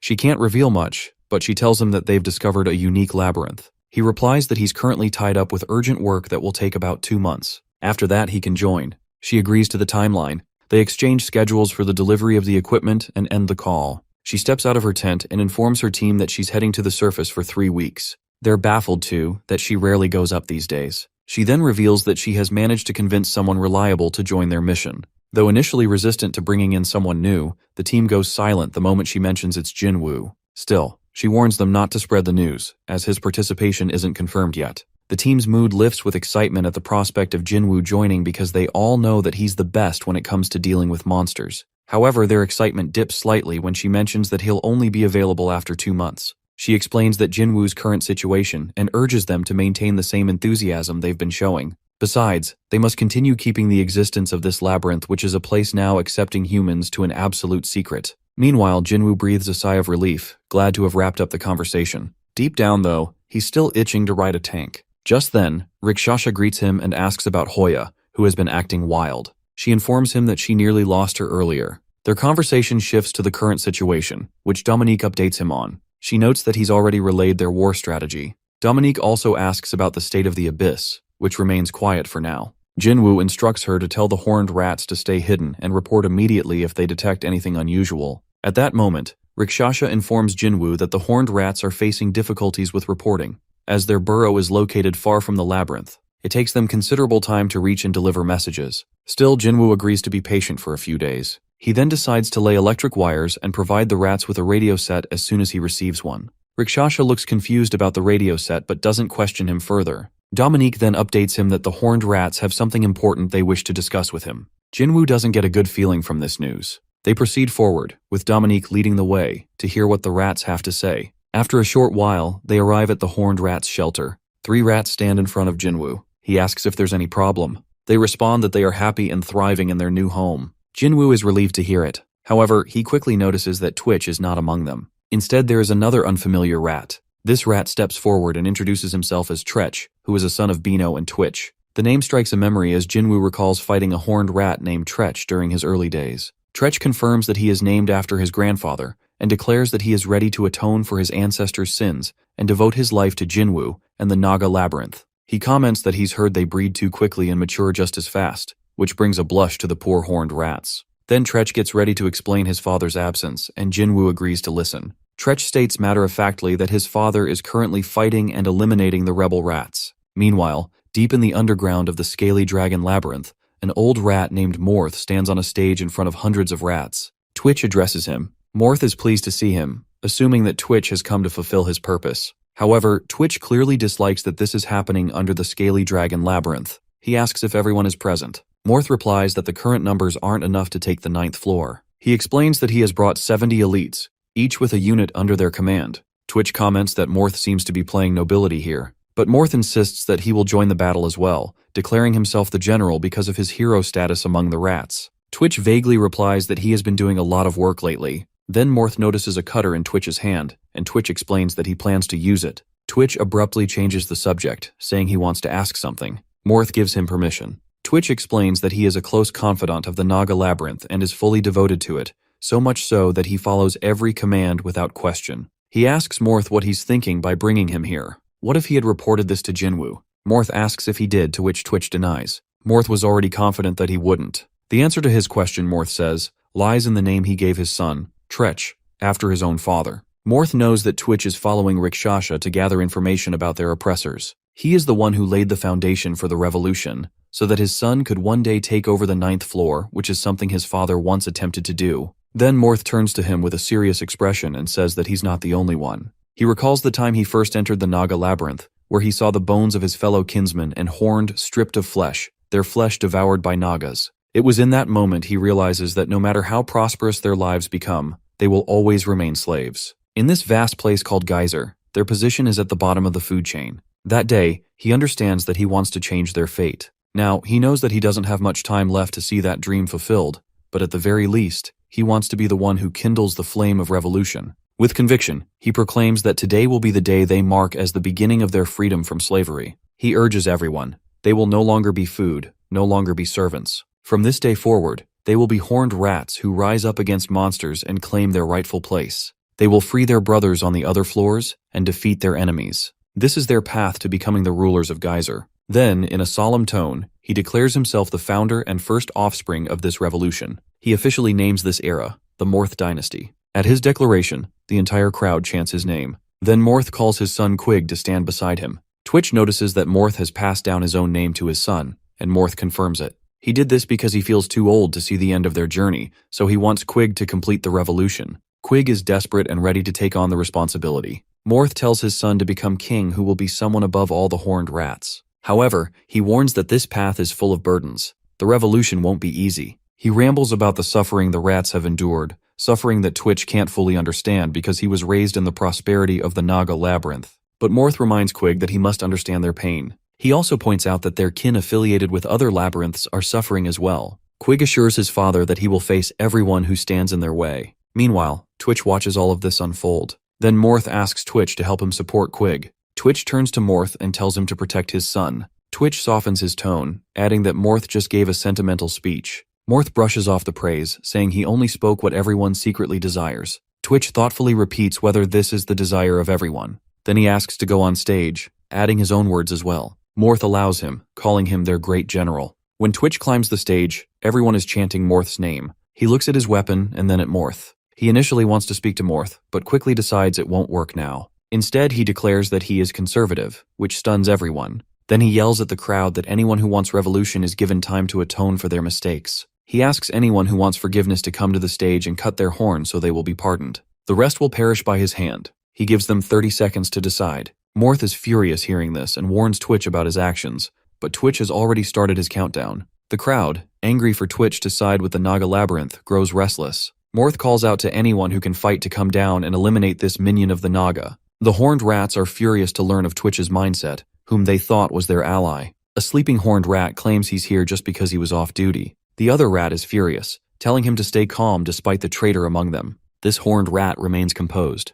Suddenly, the first rat notices that this calm one didn't have a horn. He asks Twitch how someone without a horn, a symbol of the horned rats, could cut off a horn. Is this a sign his sins were forgiven? Suddenly, everyone shouts that there are many hornless rats among them. Twitch states that the horn is the symbol of the horned rats. No matter how much they try to hide their desires under authoritarian rule, in the end, those without horns have no place in an arrogant, aristocratic society. Then he unsheathes his weapon, declaring that the 30 seconds were up. Now he will begin the execution, despite never wanting to raise his weapon against his own kin. After a while, every rat with a horn are started to be killed as rebels. Meanwhile, Twitch orders the others that no one would escape from there. After killing each rebel, one of the rats asked their leader why they had to kill them all. He argued that these rebels belonged to the old generation who had already suffered, so it would be better to find another way, saying that these rebels had endured decades of suffering under the scaly Dragon King, while watching their siblings being eaten and being enslaved. Yes, they now had a better life under the Naga Labyrinth, but they remained mere workers. During that time, their anger exploded, and they decided to rebel. But they never realized they couldn't succeed in rebellion under the scaly Dragon King. In conclusion, a better life just doesn't suit them. He then asked the rat if he was also from the Naga Labyrinth. The rat confirmed but said he was an adult when he arrived there. Another rat claimed to be from the first generation of the Naga Labyrinth. The leader nonchalantly told this first-generation Naga rat that they were primary food for snakes, which stunned him. But now the Naga are protected, so the first-generation rat was uncertain if they would be eaten someday or not. The old-generation rat affirmed this, explaining it's the reason to kill these rebels, to prove to Jinwoo that they can be controlled. In this way, they can maintain a good relationship with the Naga. They need to replace the old, rusty parts of the system before they cause a breakdown. Therefore, they decide to be friendly with the Naga so they'll be treated equally. He knows they can't have a horned rat's labyrinth because the Naga Labyrinth already has their home. He was there under the scaly Dragon King, so he knows the despair of the past. That's why he decided to eliminate the old, rusty, and sick generation.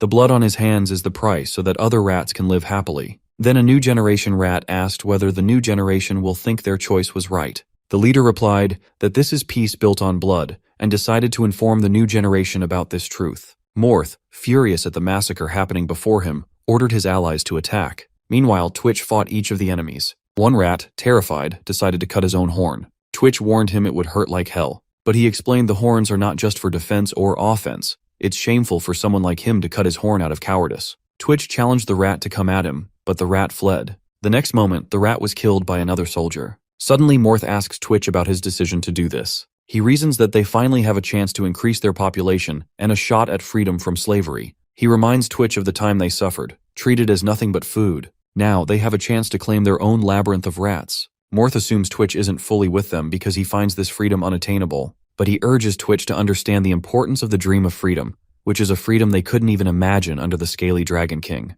Morth admits that he knows they can't achieve it right now. Calmly, Twitch asks what Morth envisions will happen if they do achieve their freedom. Twitch is declared a hero among his kin, but does Morth really think Twitch can defeat the other threats if he earns that title? Morth declares that no matter what, they are rats, and always will be. What will their future be after gaining freedom from the Naga Labyrinth? They will likely have to hide underground from predators and keep fighting to avoid being food. The stubborn Morth thinks that this is meaningful too. He adds that this is the natural system for rats, to survive and become strong, even if life is harsh. He reminds Twitch that his own father was the same way, which is why he named his son after him. Twitch corrects him, saying that he didn't name his son after his father to seek glory, but instead, he wants him to repent for his father's sins. He reasons with Morth, asking why he wants his son and family to walk such a rough path when they could be happy where they are now. He wants the same happiness for his own family as they have at present. Morth is in disbelief, accusing Twitch of sacrificing their future just for the peace of today. But Twitch believes that this present is better than the future Morth envisions. Even if it's fragile, he won't give up on it. Then Morth turns to his son and asks if he still holds those ideals, to which his son confirms. Morth orders his son to go away until he tries to convince Twitch otherwise. His son hesitates, but Morth urgently insists he run. Before the son can leave, Twitch suddenly appears behind Morth, stunning him. Twitch then faces the terrified Quig and apologizes for what he's about to do. But before he can touch him, Morth grabs Twitch and shoves him away. Using binding magic, a number of vines erupt from the earth, trapping both Morth and Twitch. Quig is still reluctant to leave, but Morth urges him to run and live his life. At the last moment, Twitch stabs Quig, and he dies. Quig is petrified for a moment at the sight. Then he shouts and runs away. Twitch immediately orders Mori to go after Quig. Mori swiftly chases after him. Meanwhile, Quig is filled with deep sorrow as he witnesses his father being killed by his own kin, who is the very ones he always cared about. He becomes determined to take revenge against Twitch and the other cut-off rats. As he loudly declares his vengeful intent, Mori silently follows behind him with his weapon unsheathed. When Mori tries to attack Quig, Quig unexpectedly dodges, earning a brief look of respect from Mori. Mori then warns him not to resist, promising a painless death. Suddenly Mori is taken aback, realizing Quig is just a kid. He asks his age, but Quig challenges him to just kill him already. Angrily, Mori demands Quig's age. Bitterly, Quig replies that he is only 3 months old, taunting Mori to feel guilt for killing someone so young. Quig retorts, demanding how someone like Mori could believe they are doing something noble while declaring themselves heroes. In his eyes, they are nothing but trash, worse than the scaly dragon, because they are killing rebels simply for having a different point of view. Mori hesitantly tries to reason that he is only doing this to protect the future of the next generation, but Quig scoffs, reminding him that he is part of that future generation, yet he is not considered one of them just because of his different beliefs. Mori tenses up, visibly shaken by the words. Quig goes further, taunting Mori for even killing friends who didn't agree with him. Mori tries to deny it, but Quig yells at him to shut up. He demands to know why they are massacring their own kind.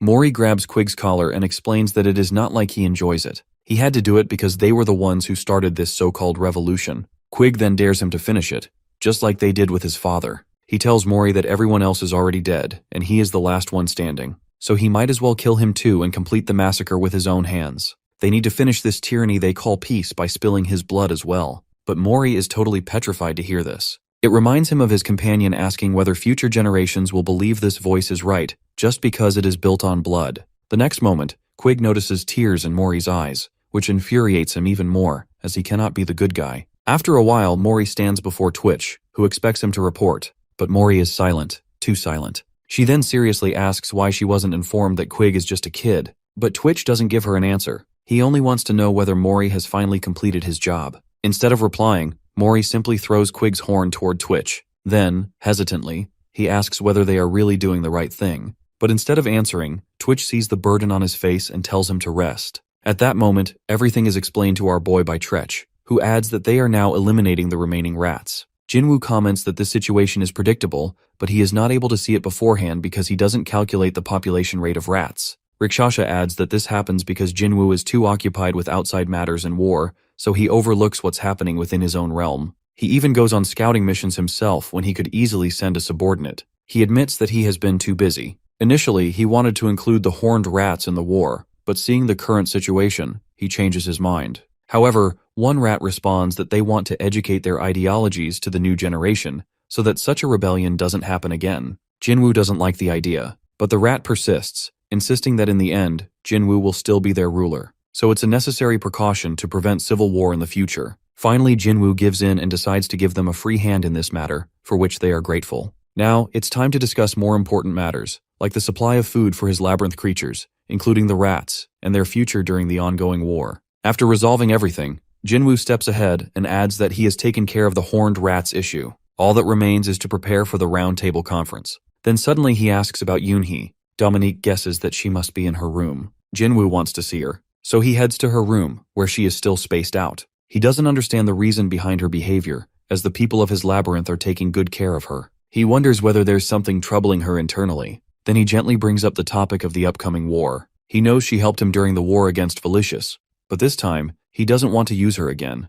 Doing so would make him no different from the aristocrats who exploited her when she was living underground. Instead, he decides she should rest at his home on the surface, rather than staying in the underground. He plans to bring her back once the war is over. Then he turns to Dominique and is about to ask her to make the necessary arrangements, but he's cut off when Yoonhee tugs on his sleeve. He politely asks whether she wants to stay here or go to the surface. She says nothing, but he takes this as progress, because in the past, she would only nod and comply with whatever he asked. He pats her head gently, assuring her that they will continue this conversation later. Still, he hopes she will agree to go to the surface during the war. In the end, he assures her that he's not going to leave her behind. Then he runs to Dominique and asks her to call Useo because he needs to prepare for war before going to the conference. Meanwhile, at the entrance of the Forest of Dreams, someone digs out from the ground. It is none other than Quig, with a haunted expression on his face. He is muttering about the Naga Labyrinth, Twitch, Mori, and every rat without a horn. He deadpans that he is going to get his revenge on all of them. Meanwhile, at the Round Table Conference, several important representatives are waiting for our boy to arrive.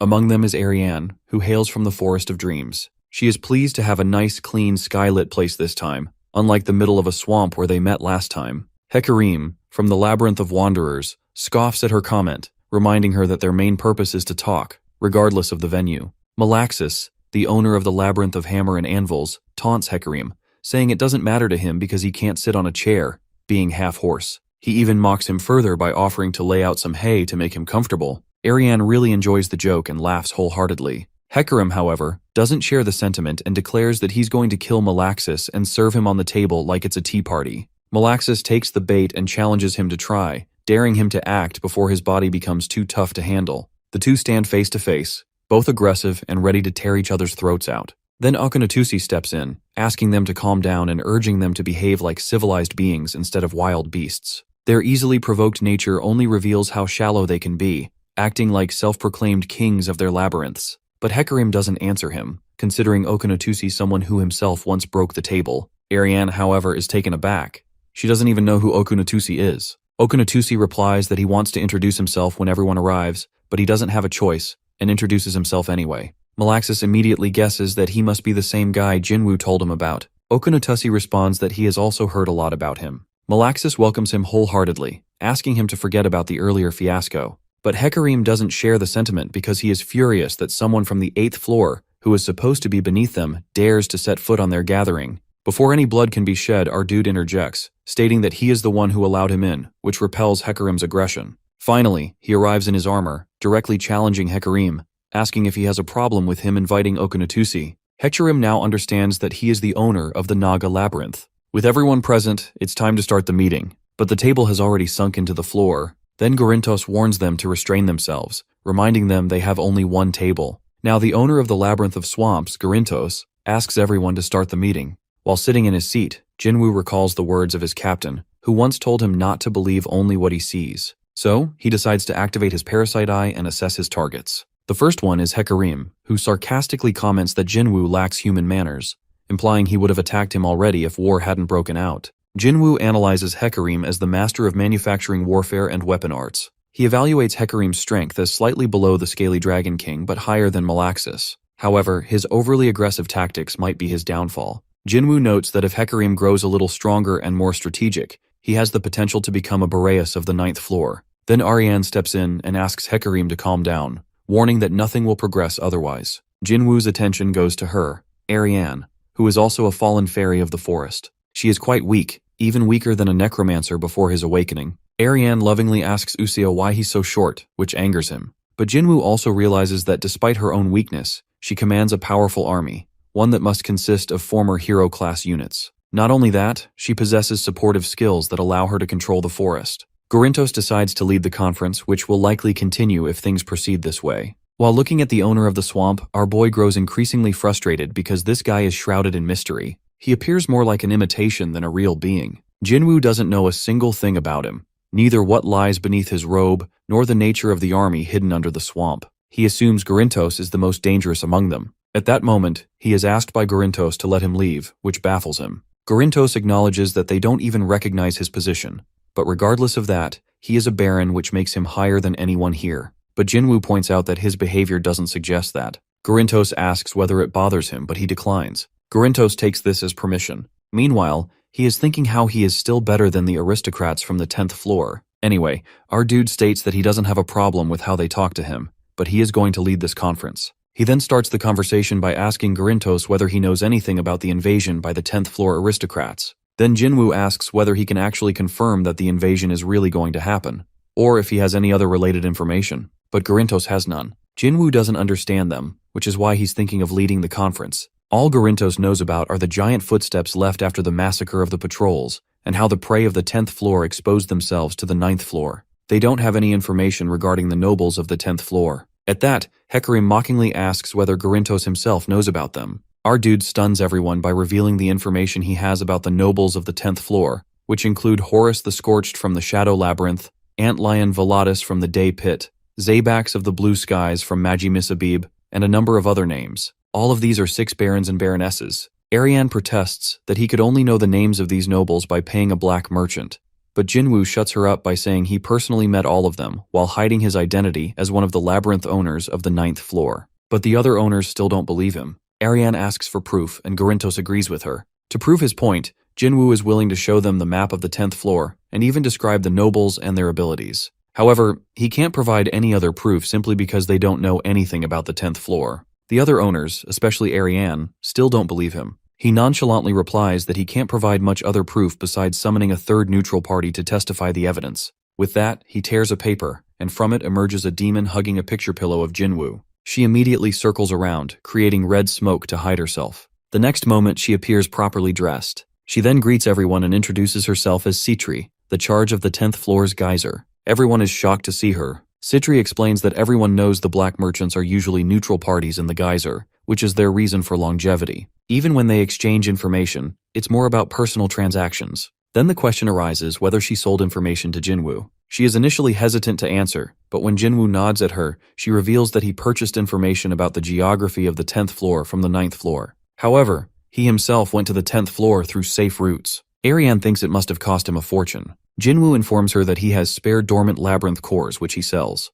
The Velicious one was already damaged due to war. Okunatasi also adds that moving to the vacated location in the barren wasteland was part of the deal. To strengthen his testimony, he assures everyone that Okunatusi is as strong as the Scaly Dragon King if he were on the 8th floor. Then he turns to everyone and reminds them that it's not the right time to dominate each other because of the danger of war. Gorintos asks if he really went to the Abyss area, while Hecarim thinks he's gone crazy. Citri confirms that it's all true. She adds that from now on, she won't reveal any information, only the validity of the information. Jinwoo tells her that he will pay her for her service, but Gorintos believes she must be bribed, so he offers double the amount to ensure her truthfulness, which Jinwoo doesn't care about because he knows she is already telling the truth. Then Jinwoo deadpans that he is going to be the commander of them, on the condition that they reveal the information he has about the 10th floor, which stuns everyone. But Jinwoo continues with a second condition. They must sign a contract declaring themselves his knights. Gorintos angrily burns the contract while declaring that Jinwoo intends to take over the 9th floor.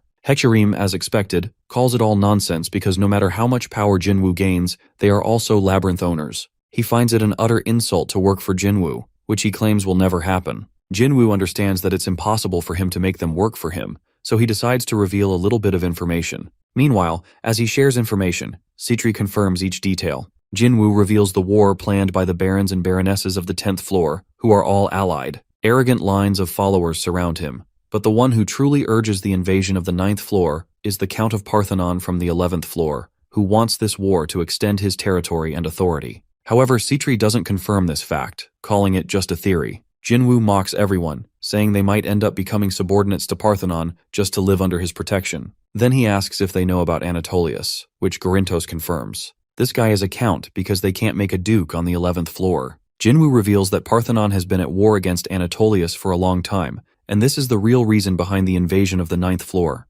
Gorintos picks up the hint and completes the sentence. Parthenon just wants to turn the 9th floor's creatures into his soldiers to wage war against Anatolius. Besides, they have a great advantage that the monsters of the 10th floor are quite weak, so they can defeat them easily. For this purpose, Jinwoo has a special strategy no one can imagine. Ariane eagerly wants to know more. Jinwoo informs them that he plans to use human weapons in this war, mixed with beast power to execute surprise attacks. Hecarim scoffs, dismissing human weapons as usually weak. Jinwoo believes they can't understand his mindset because of their beastly genes. But Hecarim reminds him that survival of the fittest is the ultimate rule underground, and weaker creatures are likely to die. Jinwoo calmly asks if he wants to die. It's not about weakness, it's about what they bring to the war. They will obviously die if they think they are weak. Then he exclaims that to save everyone, all they need to do is follow his plan. They just do what they usually do during a fight, let Jinwoo plan and strategize the war for them. At that, Garintos finally admits that Jinwoo has the potential to be a knight because of his skills.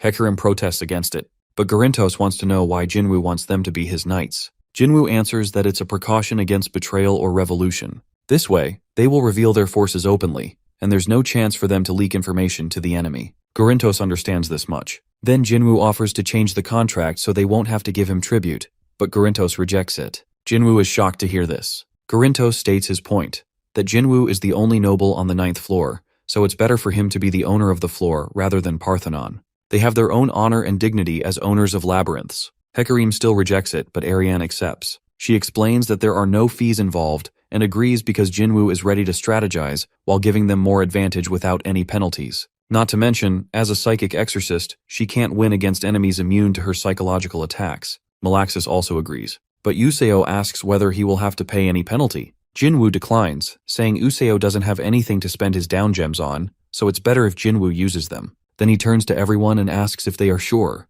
Garintos not only assures that he will carry out Jinwoo's orders, but also promises to make sure Hecarim will comply as well, which sparks protests against Garintos from the others. Ignoring Hecarim, Garintos tells Jinwoo he has no schemes against him. But Jinwoo still doubts him and demands proof of his claim. Unfortunately, Garintos can't provide any proof. Instead, he swears his loyalty, promising there won't be any betrayal in this war. Jinwoo understands the pledge and jokingly tells him to keep a tight hold on Hecarim. Malaxis asks whether Jinwoo is satisfied with Garintos' oath. Jinwoo reasons they don't have time to argue all day, and this meeting would go nowhere otherwise. Then Jinwoo burns the contract, willing to share his information and plan. He starts by explaining the first part of his strategy while placing Ariane, Garintos, and Hecarim on the front line. Then he seriously tells them to leave their labyrinths and run. A deep silence falls after his order, and Ariane is the first to react. After the meeting ends, Ariane, Garintos, and Hecarim leave. Malaxis praises how Jinwoo handles the conference. He then asks if the others have left, and Malaxis believes so. But Ariane hasn't left, that she's still there, wanting to hear him talk about them. Jinwoo suspects she might be spying on them, but she reminds him they are allies. Then she lies down and casually reminds him that she signed the contract, which basically makes him ruler over them. He initially scoffs at her suggestion, but then finds it logical, because as long as they have the core of their labyrinth, they can create other labyrinths. Jinwoo dryly reminds her that they're not just fighting one noble, but a whole bunch of them. Without his strategy, they're unlikely to win the war. Ariane protests that she's not as dumb as everyone thinks. Then Jinwoo subtly asks about Garintos' reaction to his suggestion that they leave their labyrinth. She replies that she doesn't personally know him. They're neighbors. So she's unsure why he's so attached to his labyrinth. They remember Garintos, who listens furiously and outright refuses to leave his labyrinth. Jinwoo initially thinks he can convince him, but after witnessing Garintos' intense reaction, he no longer believes it's possible. Ariane agrees. Garintos is the kind of person who would rather die than abandon his labyrinth. She hopes at least he'll take down one of the nobles with him. Jinwoo then analyzes Boreas and his army's chances of invading Garintos' swamp. They have the ability to freeze the swamp with their ice magic, forcing the swamp beast to leave their hiding place to save themselves. This will likely force Garintos and his army into a face-to-face battle, denying them the advantage of surprise attacks. Meanwhile, Boreas' military is well trained. Ariane jokingly says she hopes Garintos doesn't die at the hands of some lowly minion. Jinwoo then turns to Okinotusi and tells him he needs to fight on his own, instead of Hecarim if the swamp falls. He orders Malaxis to assist Okinotusi, which sparks a protest from Ariane since Malaxis was supposed to be her partner. She even suggests sending Useo to help Garintos in a face-to-face battle, but he disagrees because Useo is weak against ice magic. Then Jinwoo reveals more, explaining his assumption that the frost ogres will be positioned in the center. Insects and harpies will likely invade the southern region, in other words, the Forest of Dreams. The rest of the nobles will be split between the center and northern parts.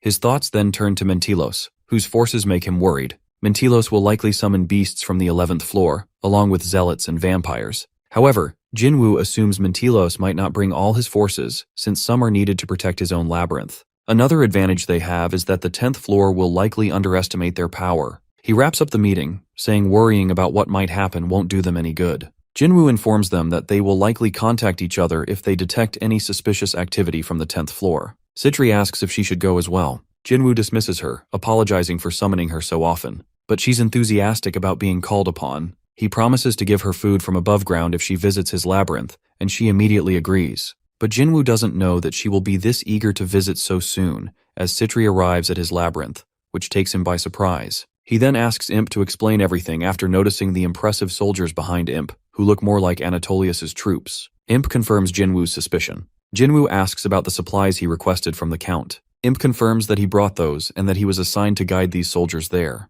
Yet Jinwoo still doesn't understand why Citri is here. Imp himself doesn't know why she came, since she was supposed to be on vacation. Intrigued, Citri reveals she came with his permission. Jinwoo nervously remembers his earlier offer and realizes it was her plan all along. Before she can do anything else, Jinwoo is addressed by Hestia, Anatolius's adjutant. She introduces herself and apologizes for the intrusion. She explains that she arrived here with her forces in secret, so there was no time for formal introductions. It's better for him to open the gate. Jinwoo senses her bloodlust but notices her rude behavior, which stems from her confidence in her master's strength. However, Jinwoo politely asks her to talk inside. After a while, they arrive at the training facility where Dominique greets him with a surprised expression. He introduces the reinforcements from Anatolius, while Hestia corrects him, insisting on referring to Anatolius by his Count title. Then Angela personally greets Hestia, who returns the greeting but is clearly unhappy to see Balzac there. Jinwoo reminds Hestia not to get personal since duty comes first, which makes her apologize for her behavior. After that, Hestia shows him several crates filled with down gems and subtly threatens that these are gifts from Anatolius,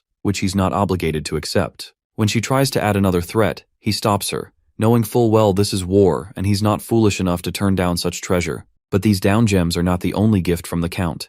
Hestia then reveals something else inside a wooden box. Angela immediately recognizes it as a summoning stone. She gets excited, eager to know whom they can summon with it. Hestia reprimands her not to overreact. Then she reveals that this stone holds the sealed soul of an ancient war hero, the Queen Morrigan. Angela doesn't know about her, but Dominique finds the name familiar. Jinwoo, curious about the business side, asks whether Morrigan will accept him as her master after summoning. Hestia explains that usually, summoning stones work by capturing the soul inside before killing that person. The captured soul often has several spells bound to it, which make them obey their master. But she warns him that there's a chance for a soul to free itself. In that case, they might try to kill him within half an hour of being summoned. She then suggests he fight the Queen without the help of any subordinates, as that will help him earn the Queen's genuine loyalty after she acknowledges his strength. Jinwoo gets the point, but Hestia taunts him.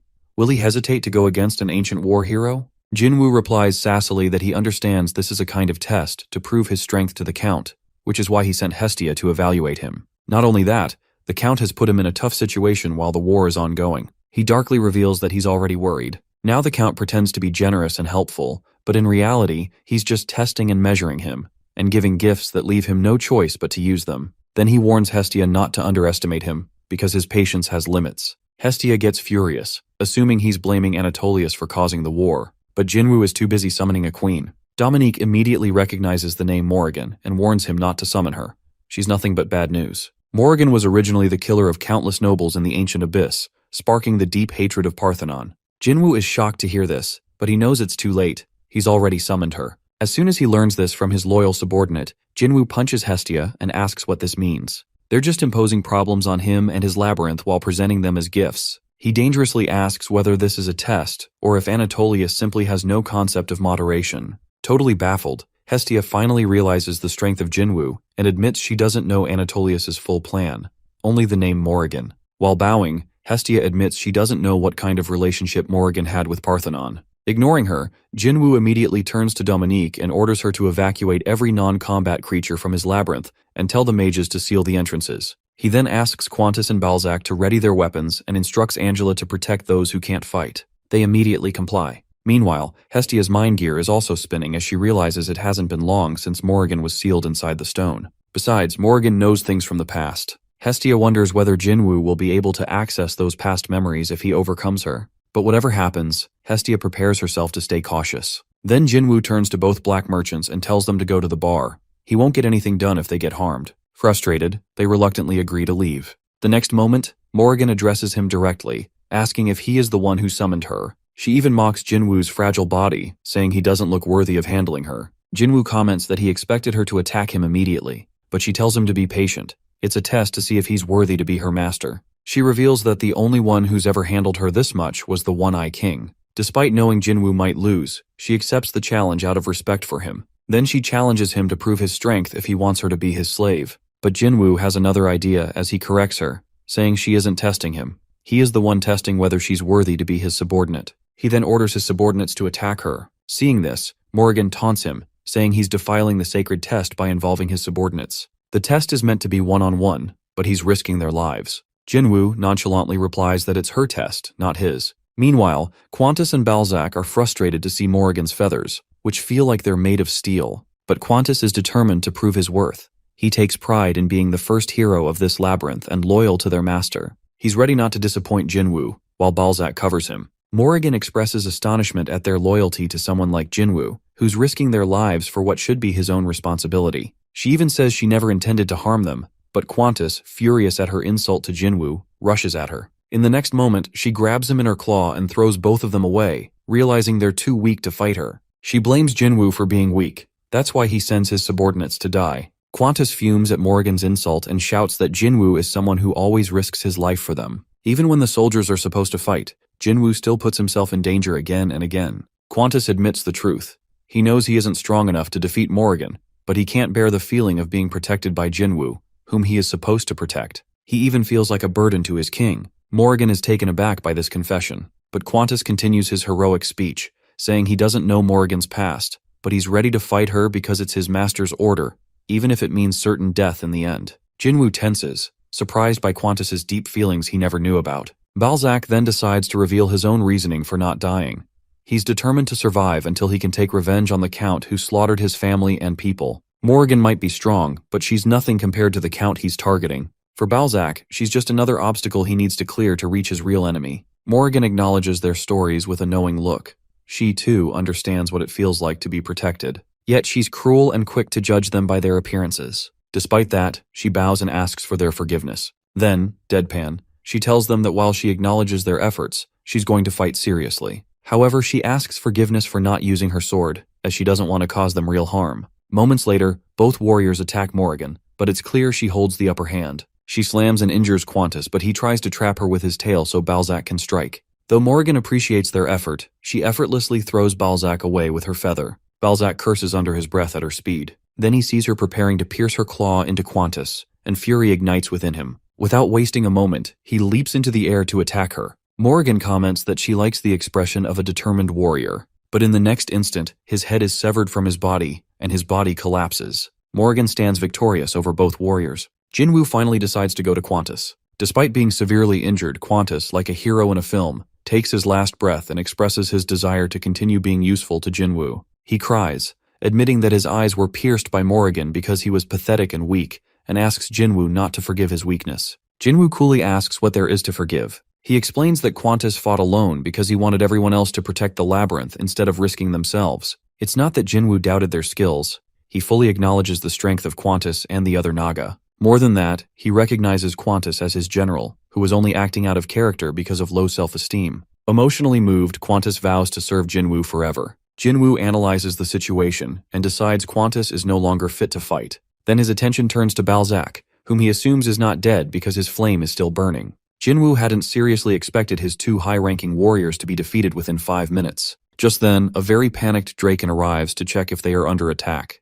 Jinwoo calmly orders him to take Balzac and Qantas to the temple for healing. Draken appears confused yet quietly relieved that he's spared from fighting. Jinwoo assures him he intends to face Morrigan alone, having studied her carefully and found no clear weaknesses. Draken then awkwardly requests permission to move Morrigan's wings aside so the injured warriors can be taken to safety, which Morrigan grants with a brief apology. Meanwhile, Jinwoo recalls Dominique's warning about Morrigan's deadly past, aware now that the nobles she killed were likely powerful themselves, placing Morrigan at least at Baron level. His original purpose in summoning her was simply to confront Hestia's unexpected intrusion in the labyrinth. Despite that, concern grows about the labyrinth's core. Morrigan, sensing his thoughts, clarifies that widespread destruction was never her goal. Her one desire is to eliminate Jinwoo and gain freedom, showing disdain for fighting weaker foes and indicating she might accept the labyrinth's blessing. Jinwoo grows tense as he realizes her ability to read minds, a skill she acquired through years of dominance as the One-Eyed King. adept at probing the thoughts of weaker adversaries. Without further delay, she readies a slender sword, confessing her lack of mastery with the weapon, signaling the fight is about to begin. Jinwoo suspects that Morrigan is likely testing his strength first. It doesn't feel like she's simply underestimating him. After going through some training, he's learned to interact with the mana surrounding him. Since the captain had advised him against using the parasite, he decides to fight without relying on it. Next moment she attacks him. He spots her and starts wondering if what she just used was a spirit blade or a bullet. Did she actually launch raw mana? While this thought lingers, she remarks that his awareness is sharp. He responds by thinking that the weaker ones usually fall to such attacks. But then another thought comes that what if there are many like her? Her strikes are unbelievably fast and sharply aimed, easily surpassing the speed of sound. He notices that her mana shield feels unusually thick, which means he needs to close the distance. So he moves in. The moment she tries to land a hit, he swiftly slips past the strike and counters with his sword. However, what catches him completely off guard is how she suddenly starts using her wings as weapons. This unexpected move leaves him stunned. Then, just as she rushes in for what seems like a finishing blow, he narrowly evades her again. He lifts his sword while aiming to end it there, but she twists away at the last moment. His blade sinks into the stone floor instead. As he tries to pull it out, he realizes too late that she's already behind him. Right after that, as she rushes at him from behind, Jinwoo quickly swings around and lands a punch straight to her face. The impact sends her flying through the air. While regaining balance, she realizes something. Jinwoo isn't strictly focused on using the sword. In truth, the weapon seems more like a cover. For him, the blade is just a tool to finish things off, but his true strength lies in close-range combat. Meanwhile, Jinwoo reflects on how well the tactic worked. He notes that she shifted her head at just the right second to avoid the full force. Still, it had the effect he wanted. In response, she acknowledges that she had hoped to eliminate him cleanly, without affecting the surroundings. But now she starts to recognize that his power actually fits the title he carries. However, Jinwoo, unfazed, expresses his letdown. When she questions the reason, he responds with quiet frustration. He had expected more from her more than what a baron would offer. After all, Dominique described her as an aristocrat killer, yet in comparison, even a mercenary captain he once faced felt more dangerous. With about 20 minutes left, he believes the rest will be simple. To her, his words sound arrogant. She quietly remarks that everything until now was just a warm-up. Then, she mutters a brief plea while asking for forgiveness from the beings about to fall in the coming fight. This sudden shift catches Jinwoo completely off guard. Without warning, a powerful flash lights up the scene. His parasite immediately detects a serious threat to his life. At that moment, cognition haste begins to activate. As Jinwoo notices Morrigan casting a fierce beam, he instantly recognizes that the radiant blast is wrecking all in its path. It strongly reminds him of what Balzac once mentioned, a technique that forms a storm of mana by forcefully releasing it from within one's body. While it might not match Anatolius's raw physical strength, the situation is different now. They're standing in the heart of the labyrinth, and if he doesn't redirect it, there will be heavy losses. Although his cognition haste lets him stay mentally aware in a focused split second,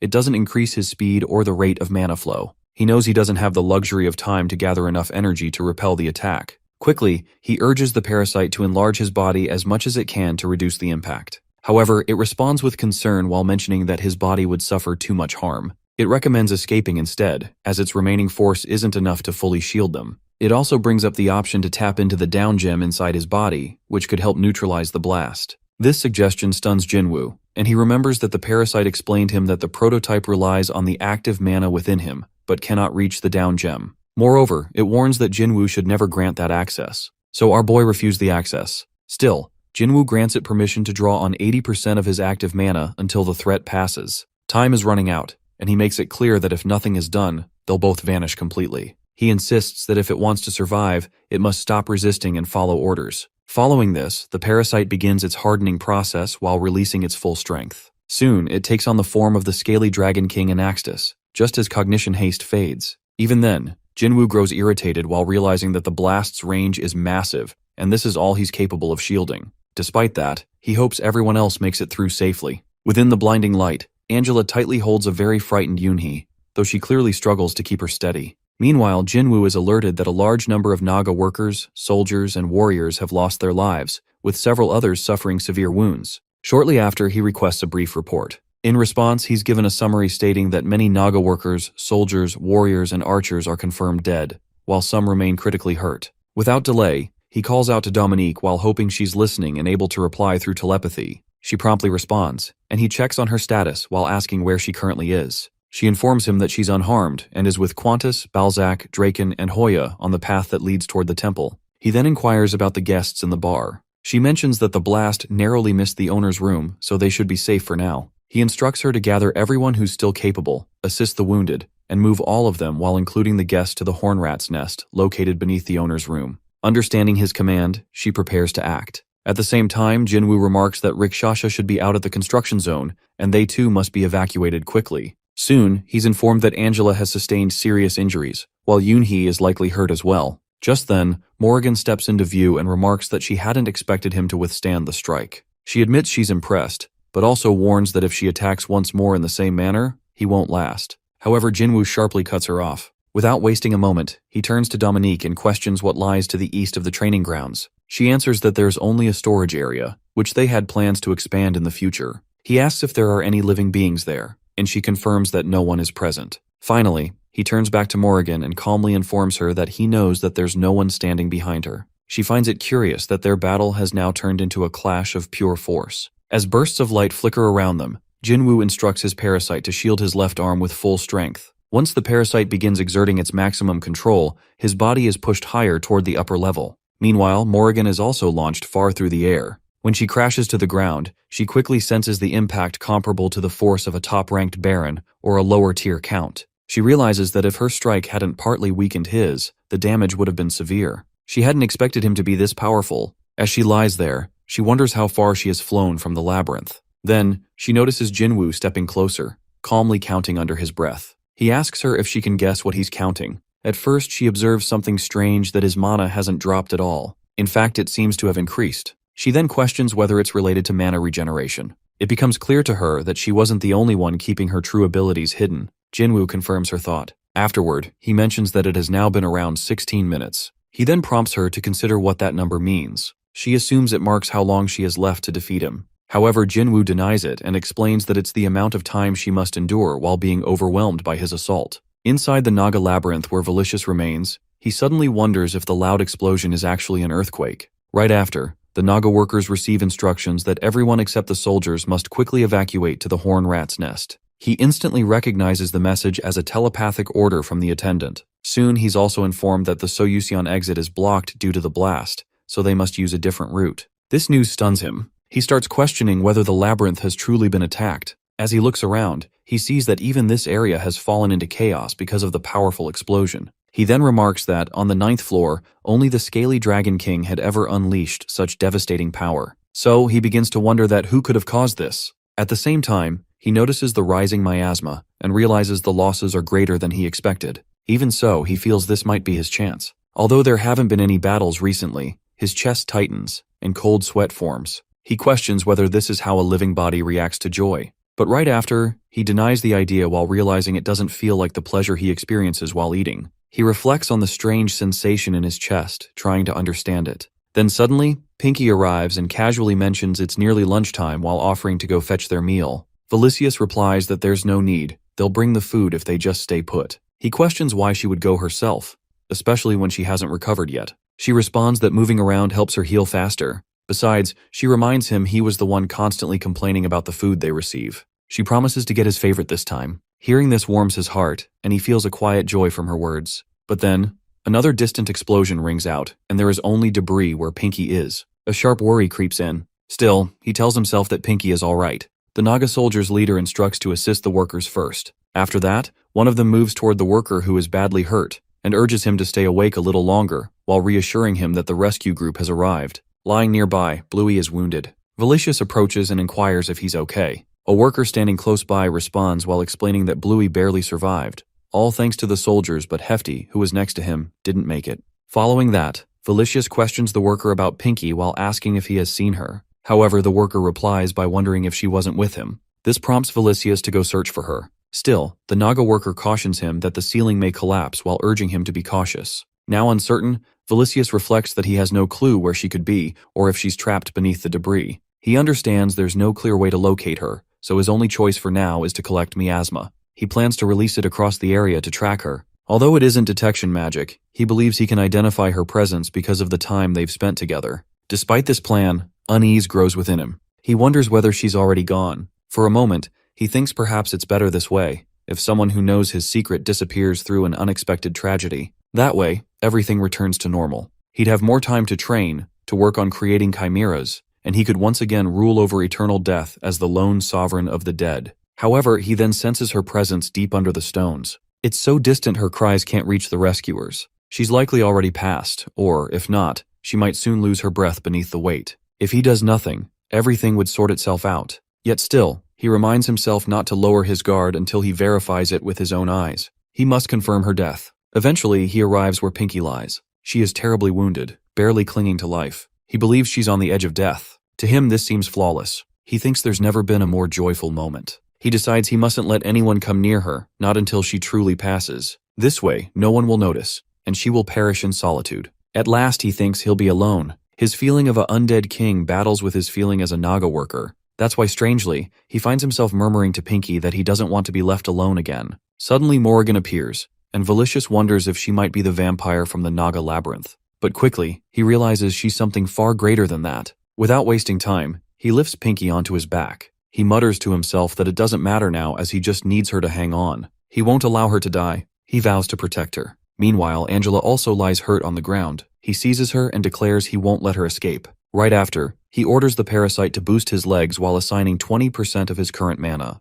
Morrigan observes that Jinwoo's movement shifts the moment the parasite wraps around him. His power and quickness both increase to absurd levels. She doesn't recognize this type of creature, yet something about it feels oddly known. She questions Jinwoo's identity. Calmly, he responds that he is human. Morrigan rises into the sky while evading Jinwoo's strike with swift movement. At the same time, Jinwoo starts feeling irritated, his attention locked on her wings. He tells his parasite that they're becoming a nuisance and instructs it to consume them and claim them as its own. He also commands it to boost his legs again, this time using 60% of his active mana. Seeing this unfold leaves Morrigan stunned. She quickly flies away while realizing she must shift her combat approach. However, just as she tries to ascend again, she notices something alarming that one of her wings is missing. Jinwoo remarks that the details can be studied later and instructs the parasite to mimic the wing as closely as possible. She questions him while asking what he has done. In response, he mentions that it doesn't seem right for only her to soar through the air. Now that they both have one wing, it feels more even.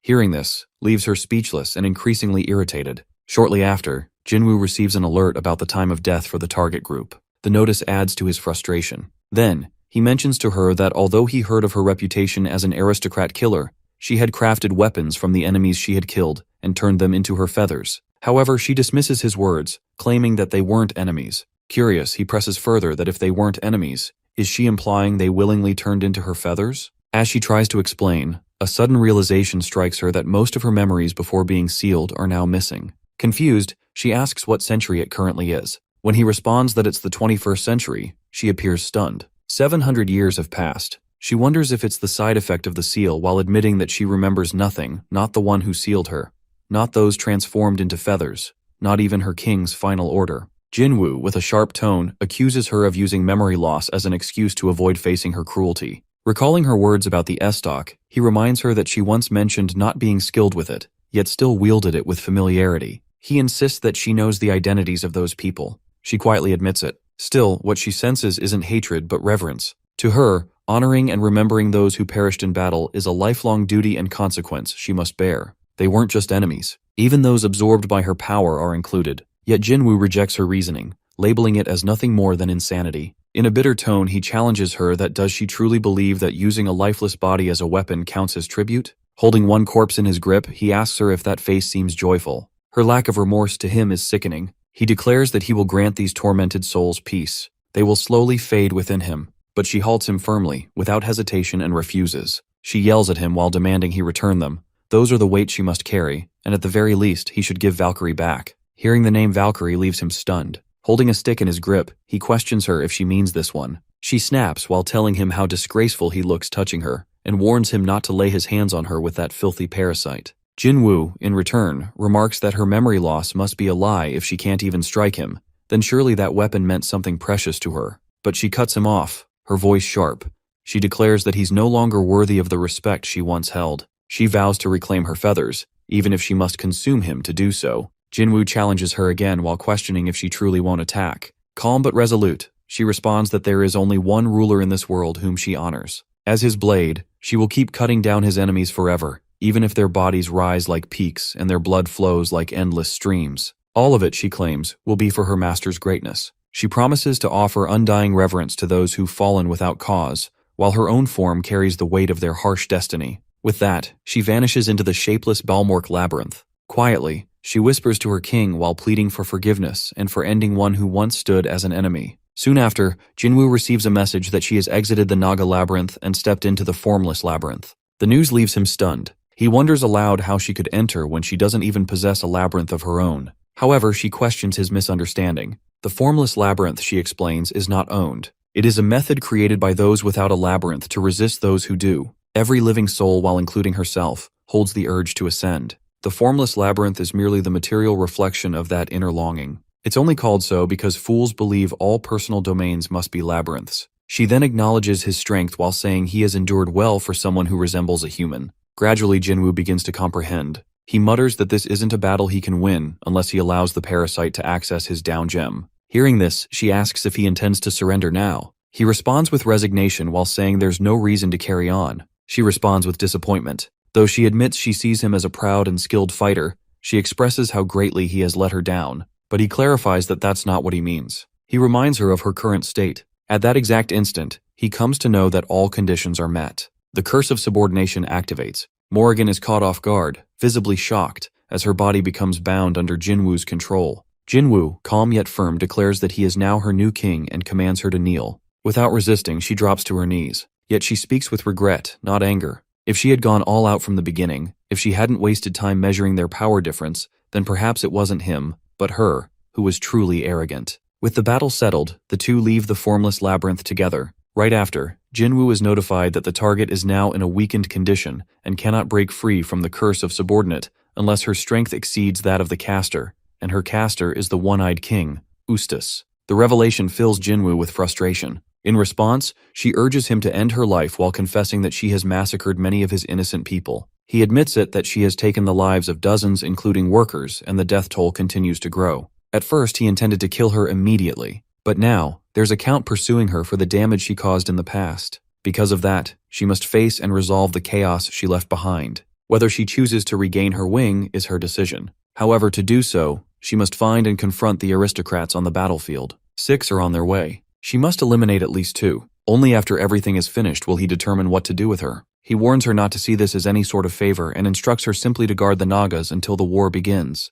She follows his order without resistance. Meanwhile, Jinwoo reflects. The summoning stone was only part of the supplies provided by the Count. He never expected such a formidable being to emerge from it. Still, he cannot ignore the truth that it was his mistake to activate it in the middle of the labyrinth. His lack of strength led to the failure to defend the Nagas and the ruin of the labyrinth itself. He wonders what might have happened if she had opened the formless labyrinth from the start. Soon after, she offers him an apology. But even then, Jinwoo finds himself consumed by the thought that he's forced to rely on the parasite, all because he can't control his own power. He's tired of feeling helpless. Later, Dominique approaches and asks about her. Jinwoo answers that she is now a part of the Naga labyrinth. As the moment quiets, he realizes something deeper, that he needs greater strength. Strength not just to fight, but to protect everyone he holds responsibility for. In the weeks following the clash with Morrigan, Angela mends at an unexpectedly swift pace. Despite her critical wounds, she recovers remarkably well thanks, it seems, to her vampiric regeneration. Being ranked as legendary surely plays a role.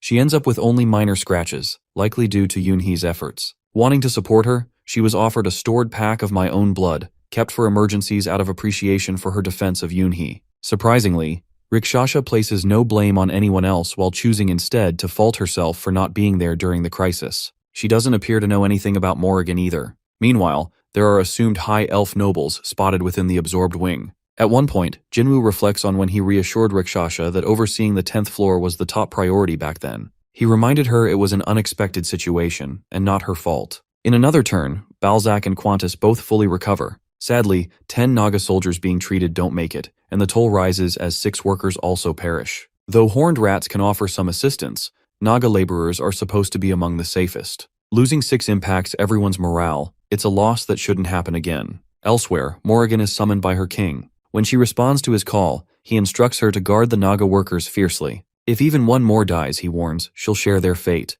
Taking in his words solemnly, she vows to protect them with all her might. Meanwhile, Jinwoo dismisses his team, then calls on Dominique while checking in on her well-being. At first she seems confused about who he means. Once he clarifies that he's speaking of Morrigan, she explains that the woman hasn't stepped into the center of the labyrinth or the main alley as ordered. She remembers Morrigan once offering to cut something into pieces if needed. Lately, she's been hunting beasts in neutral zones while bringing back food and down gems. Just yesterday, she delivered 2 blood leopards bearing high-grade gems. Jinwoo then wonders if Morrigan resents her current treatment while considering her heroic past. Dominique responds that she doesn't seem to. Now living in the graveyard as instructed, Morrigan spends her time hunting and mourning the fallen. Although the Nagas still view her as an enemy, Dominique believes the current situation is best left unchanged. Jinwoo listens carefully and agrees. Shortly after, the restoration of the labyrinth's storage zone finishes quickly, and fortifications for the 9th floor near completion. Weapons and explosives are tested while showing that they can injure geysers beings, especially incendiary grenades, which seem especially useful.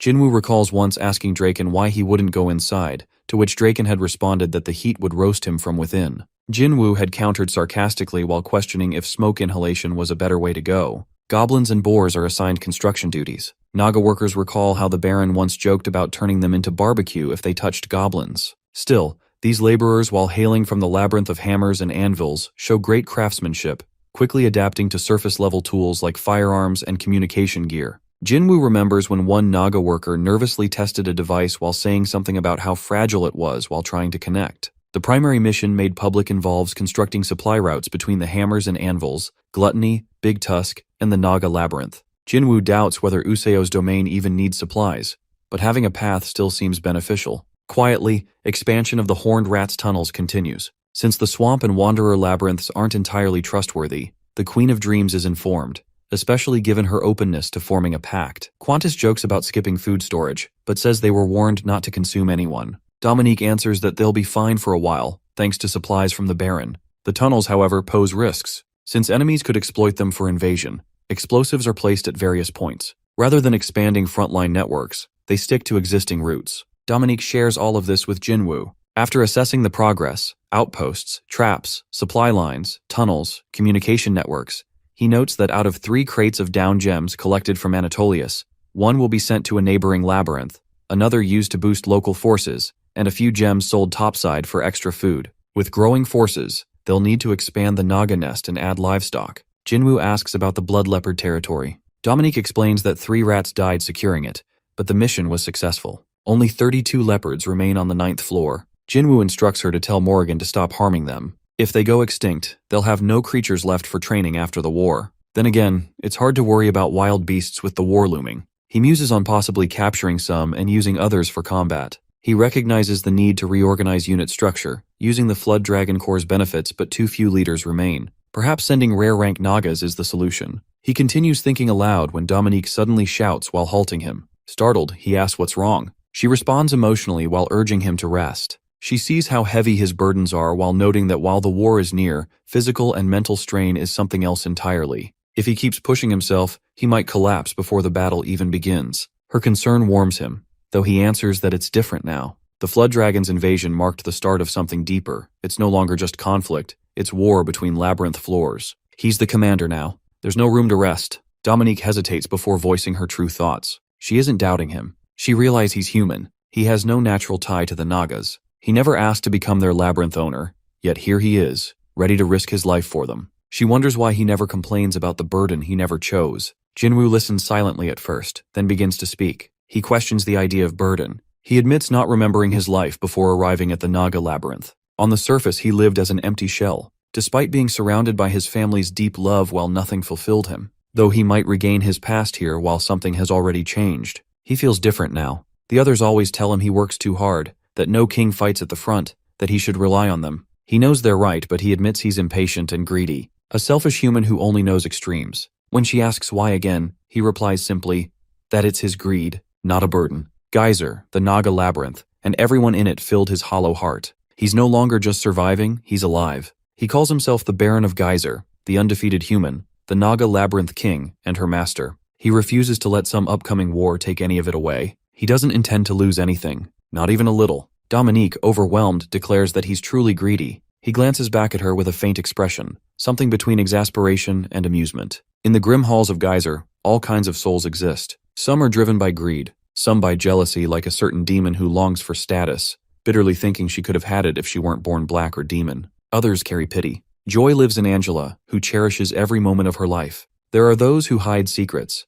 and some who search for answers like Draken, who once pondered whether blood contained alcohol and kept questioning endlessly. Determination burns in Balzac and Qantas, who stand outside the room wondering what's going on. Balzac jokes that everyone inside seems to be enjoying themselves while suggesting they have a drink after the war. Qantas agrees but insists they keep training. Love shows itself in Pinky Valicious. Rage simmers in a horned rat's words about how dreams are foolish and prosperity always leads to ruin. He swears they'll repay the respect shown to them many times over. Loyalty runs deep, obedience stronger. Horned rats proclaim their freedom from old chains, now reborn as honorary Nagas. But doubt still lingers. Some Naga workers quietly question their loyalty and obedience. Grudges form, like one who shouts glory to the Naga labyrinth. Though the 10th floor aristocrats seem unrelated while something still feels wrong. Yet in all that gloom, hope remains. Rikshasha mentions reports of under-elves being spotted on higher floors, but she keeps her focus on the war ahead. Among all those who dwell within Geyser, emotions clash: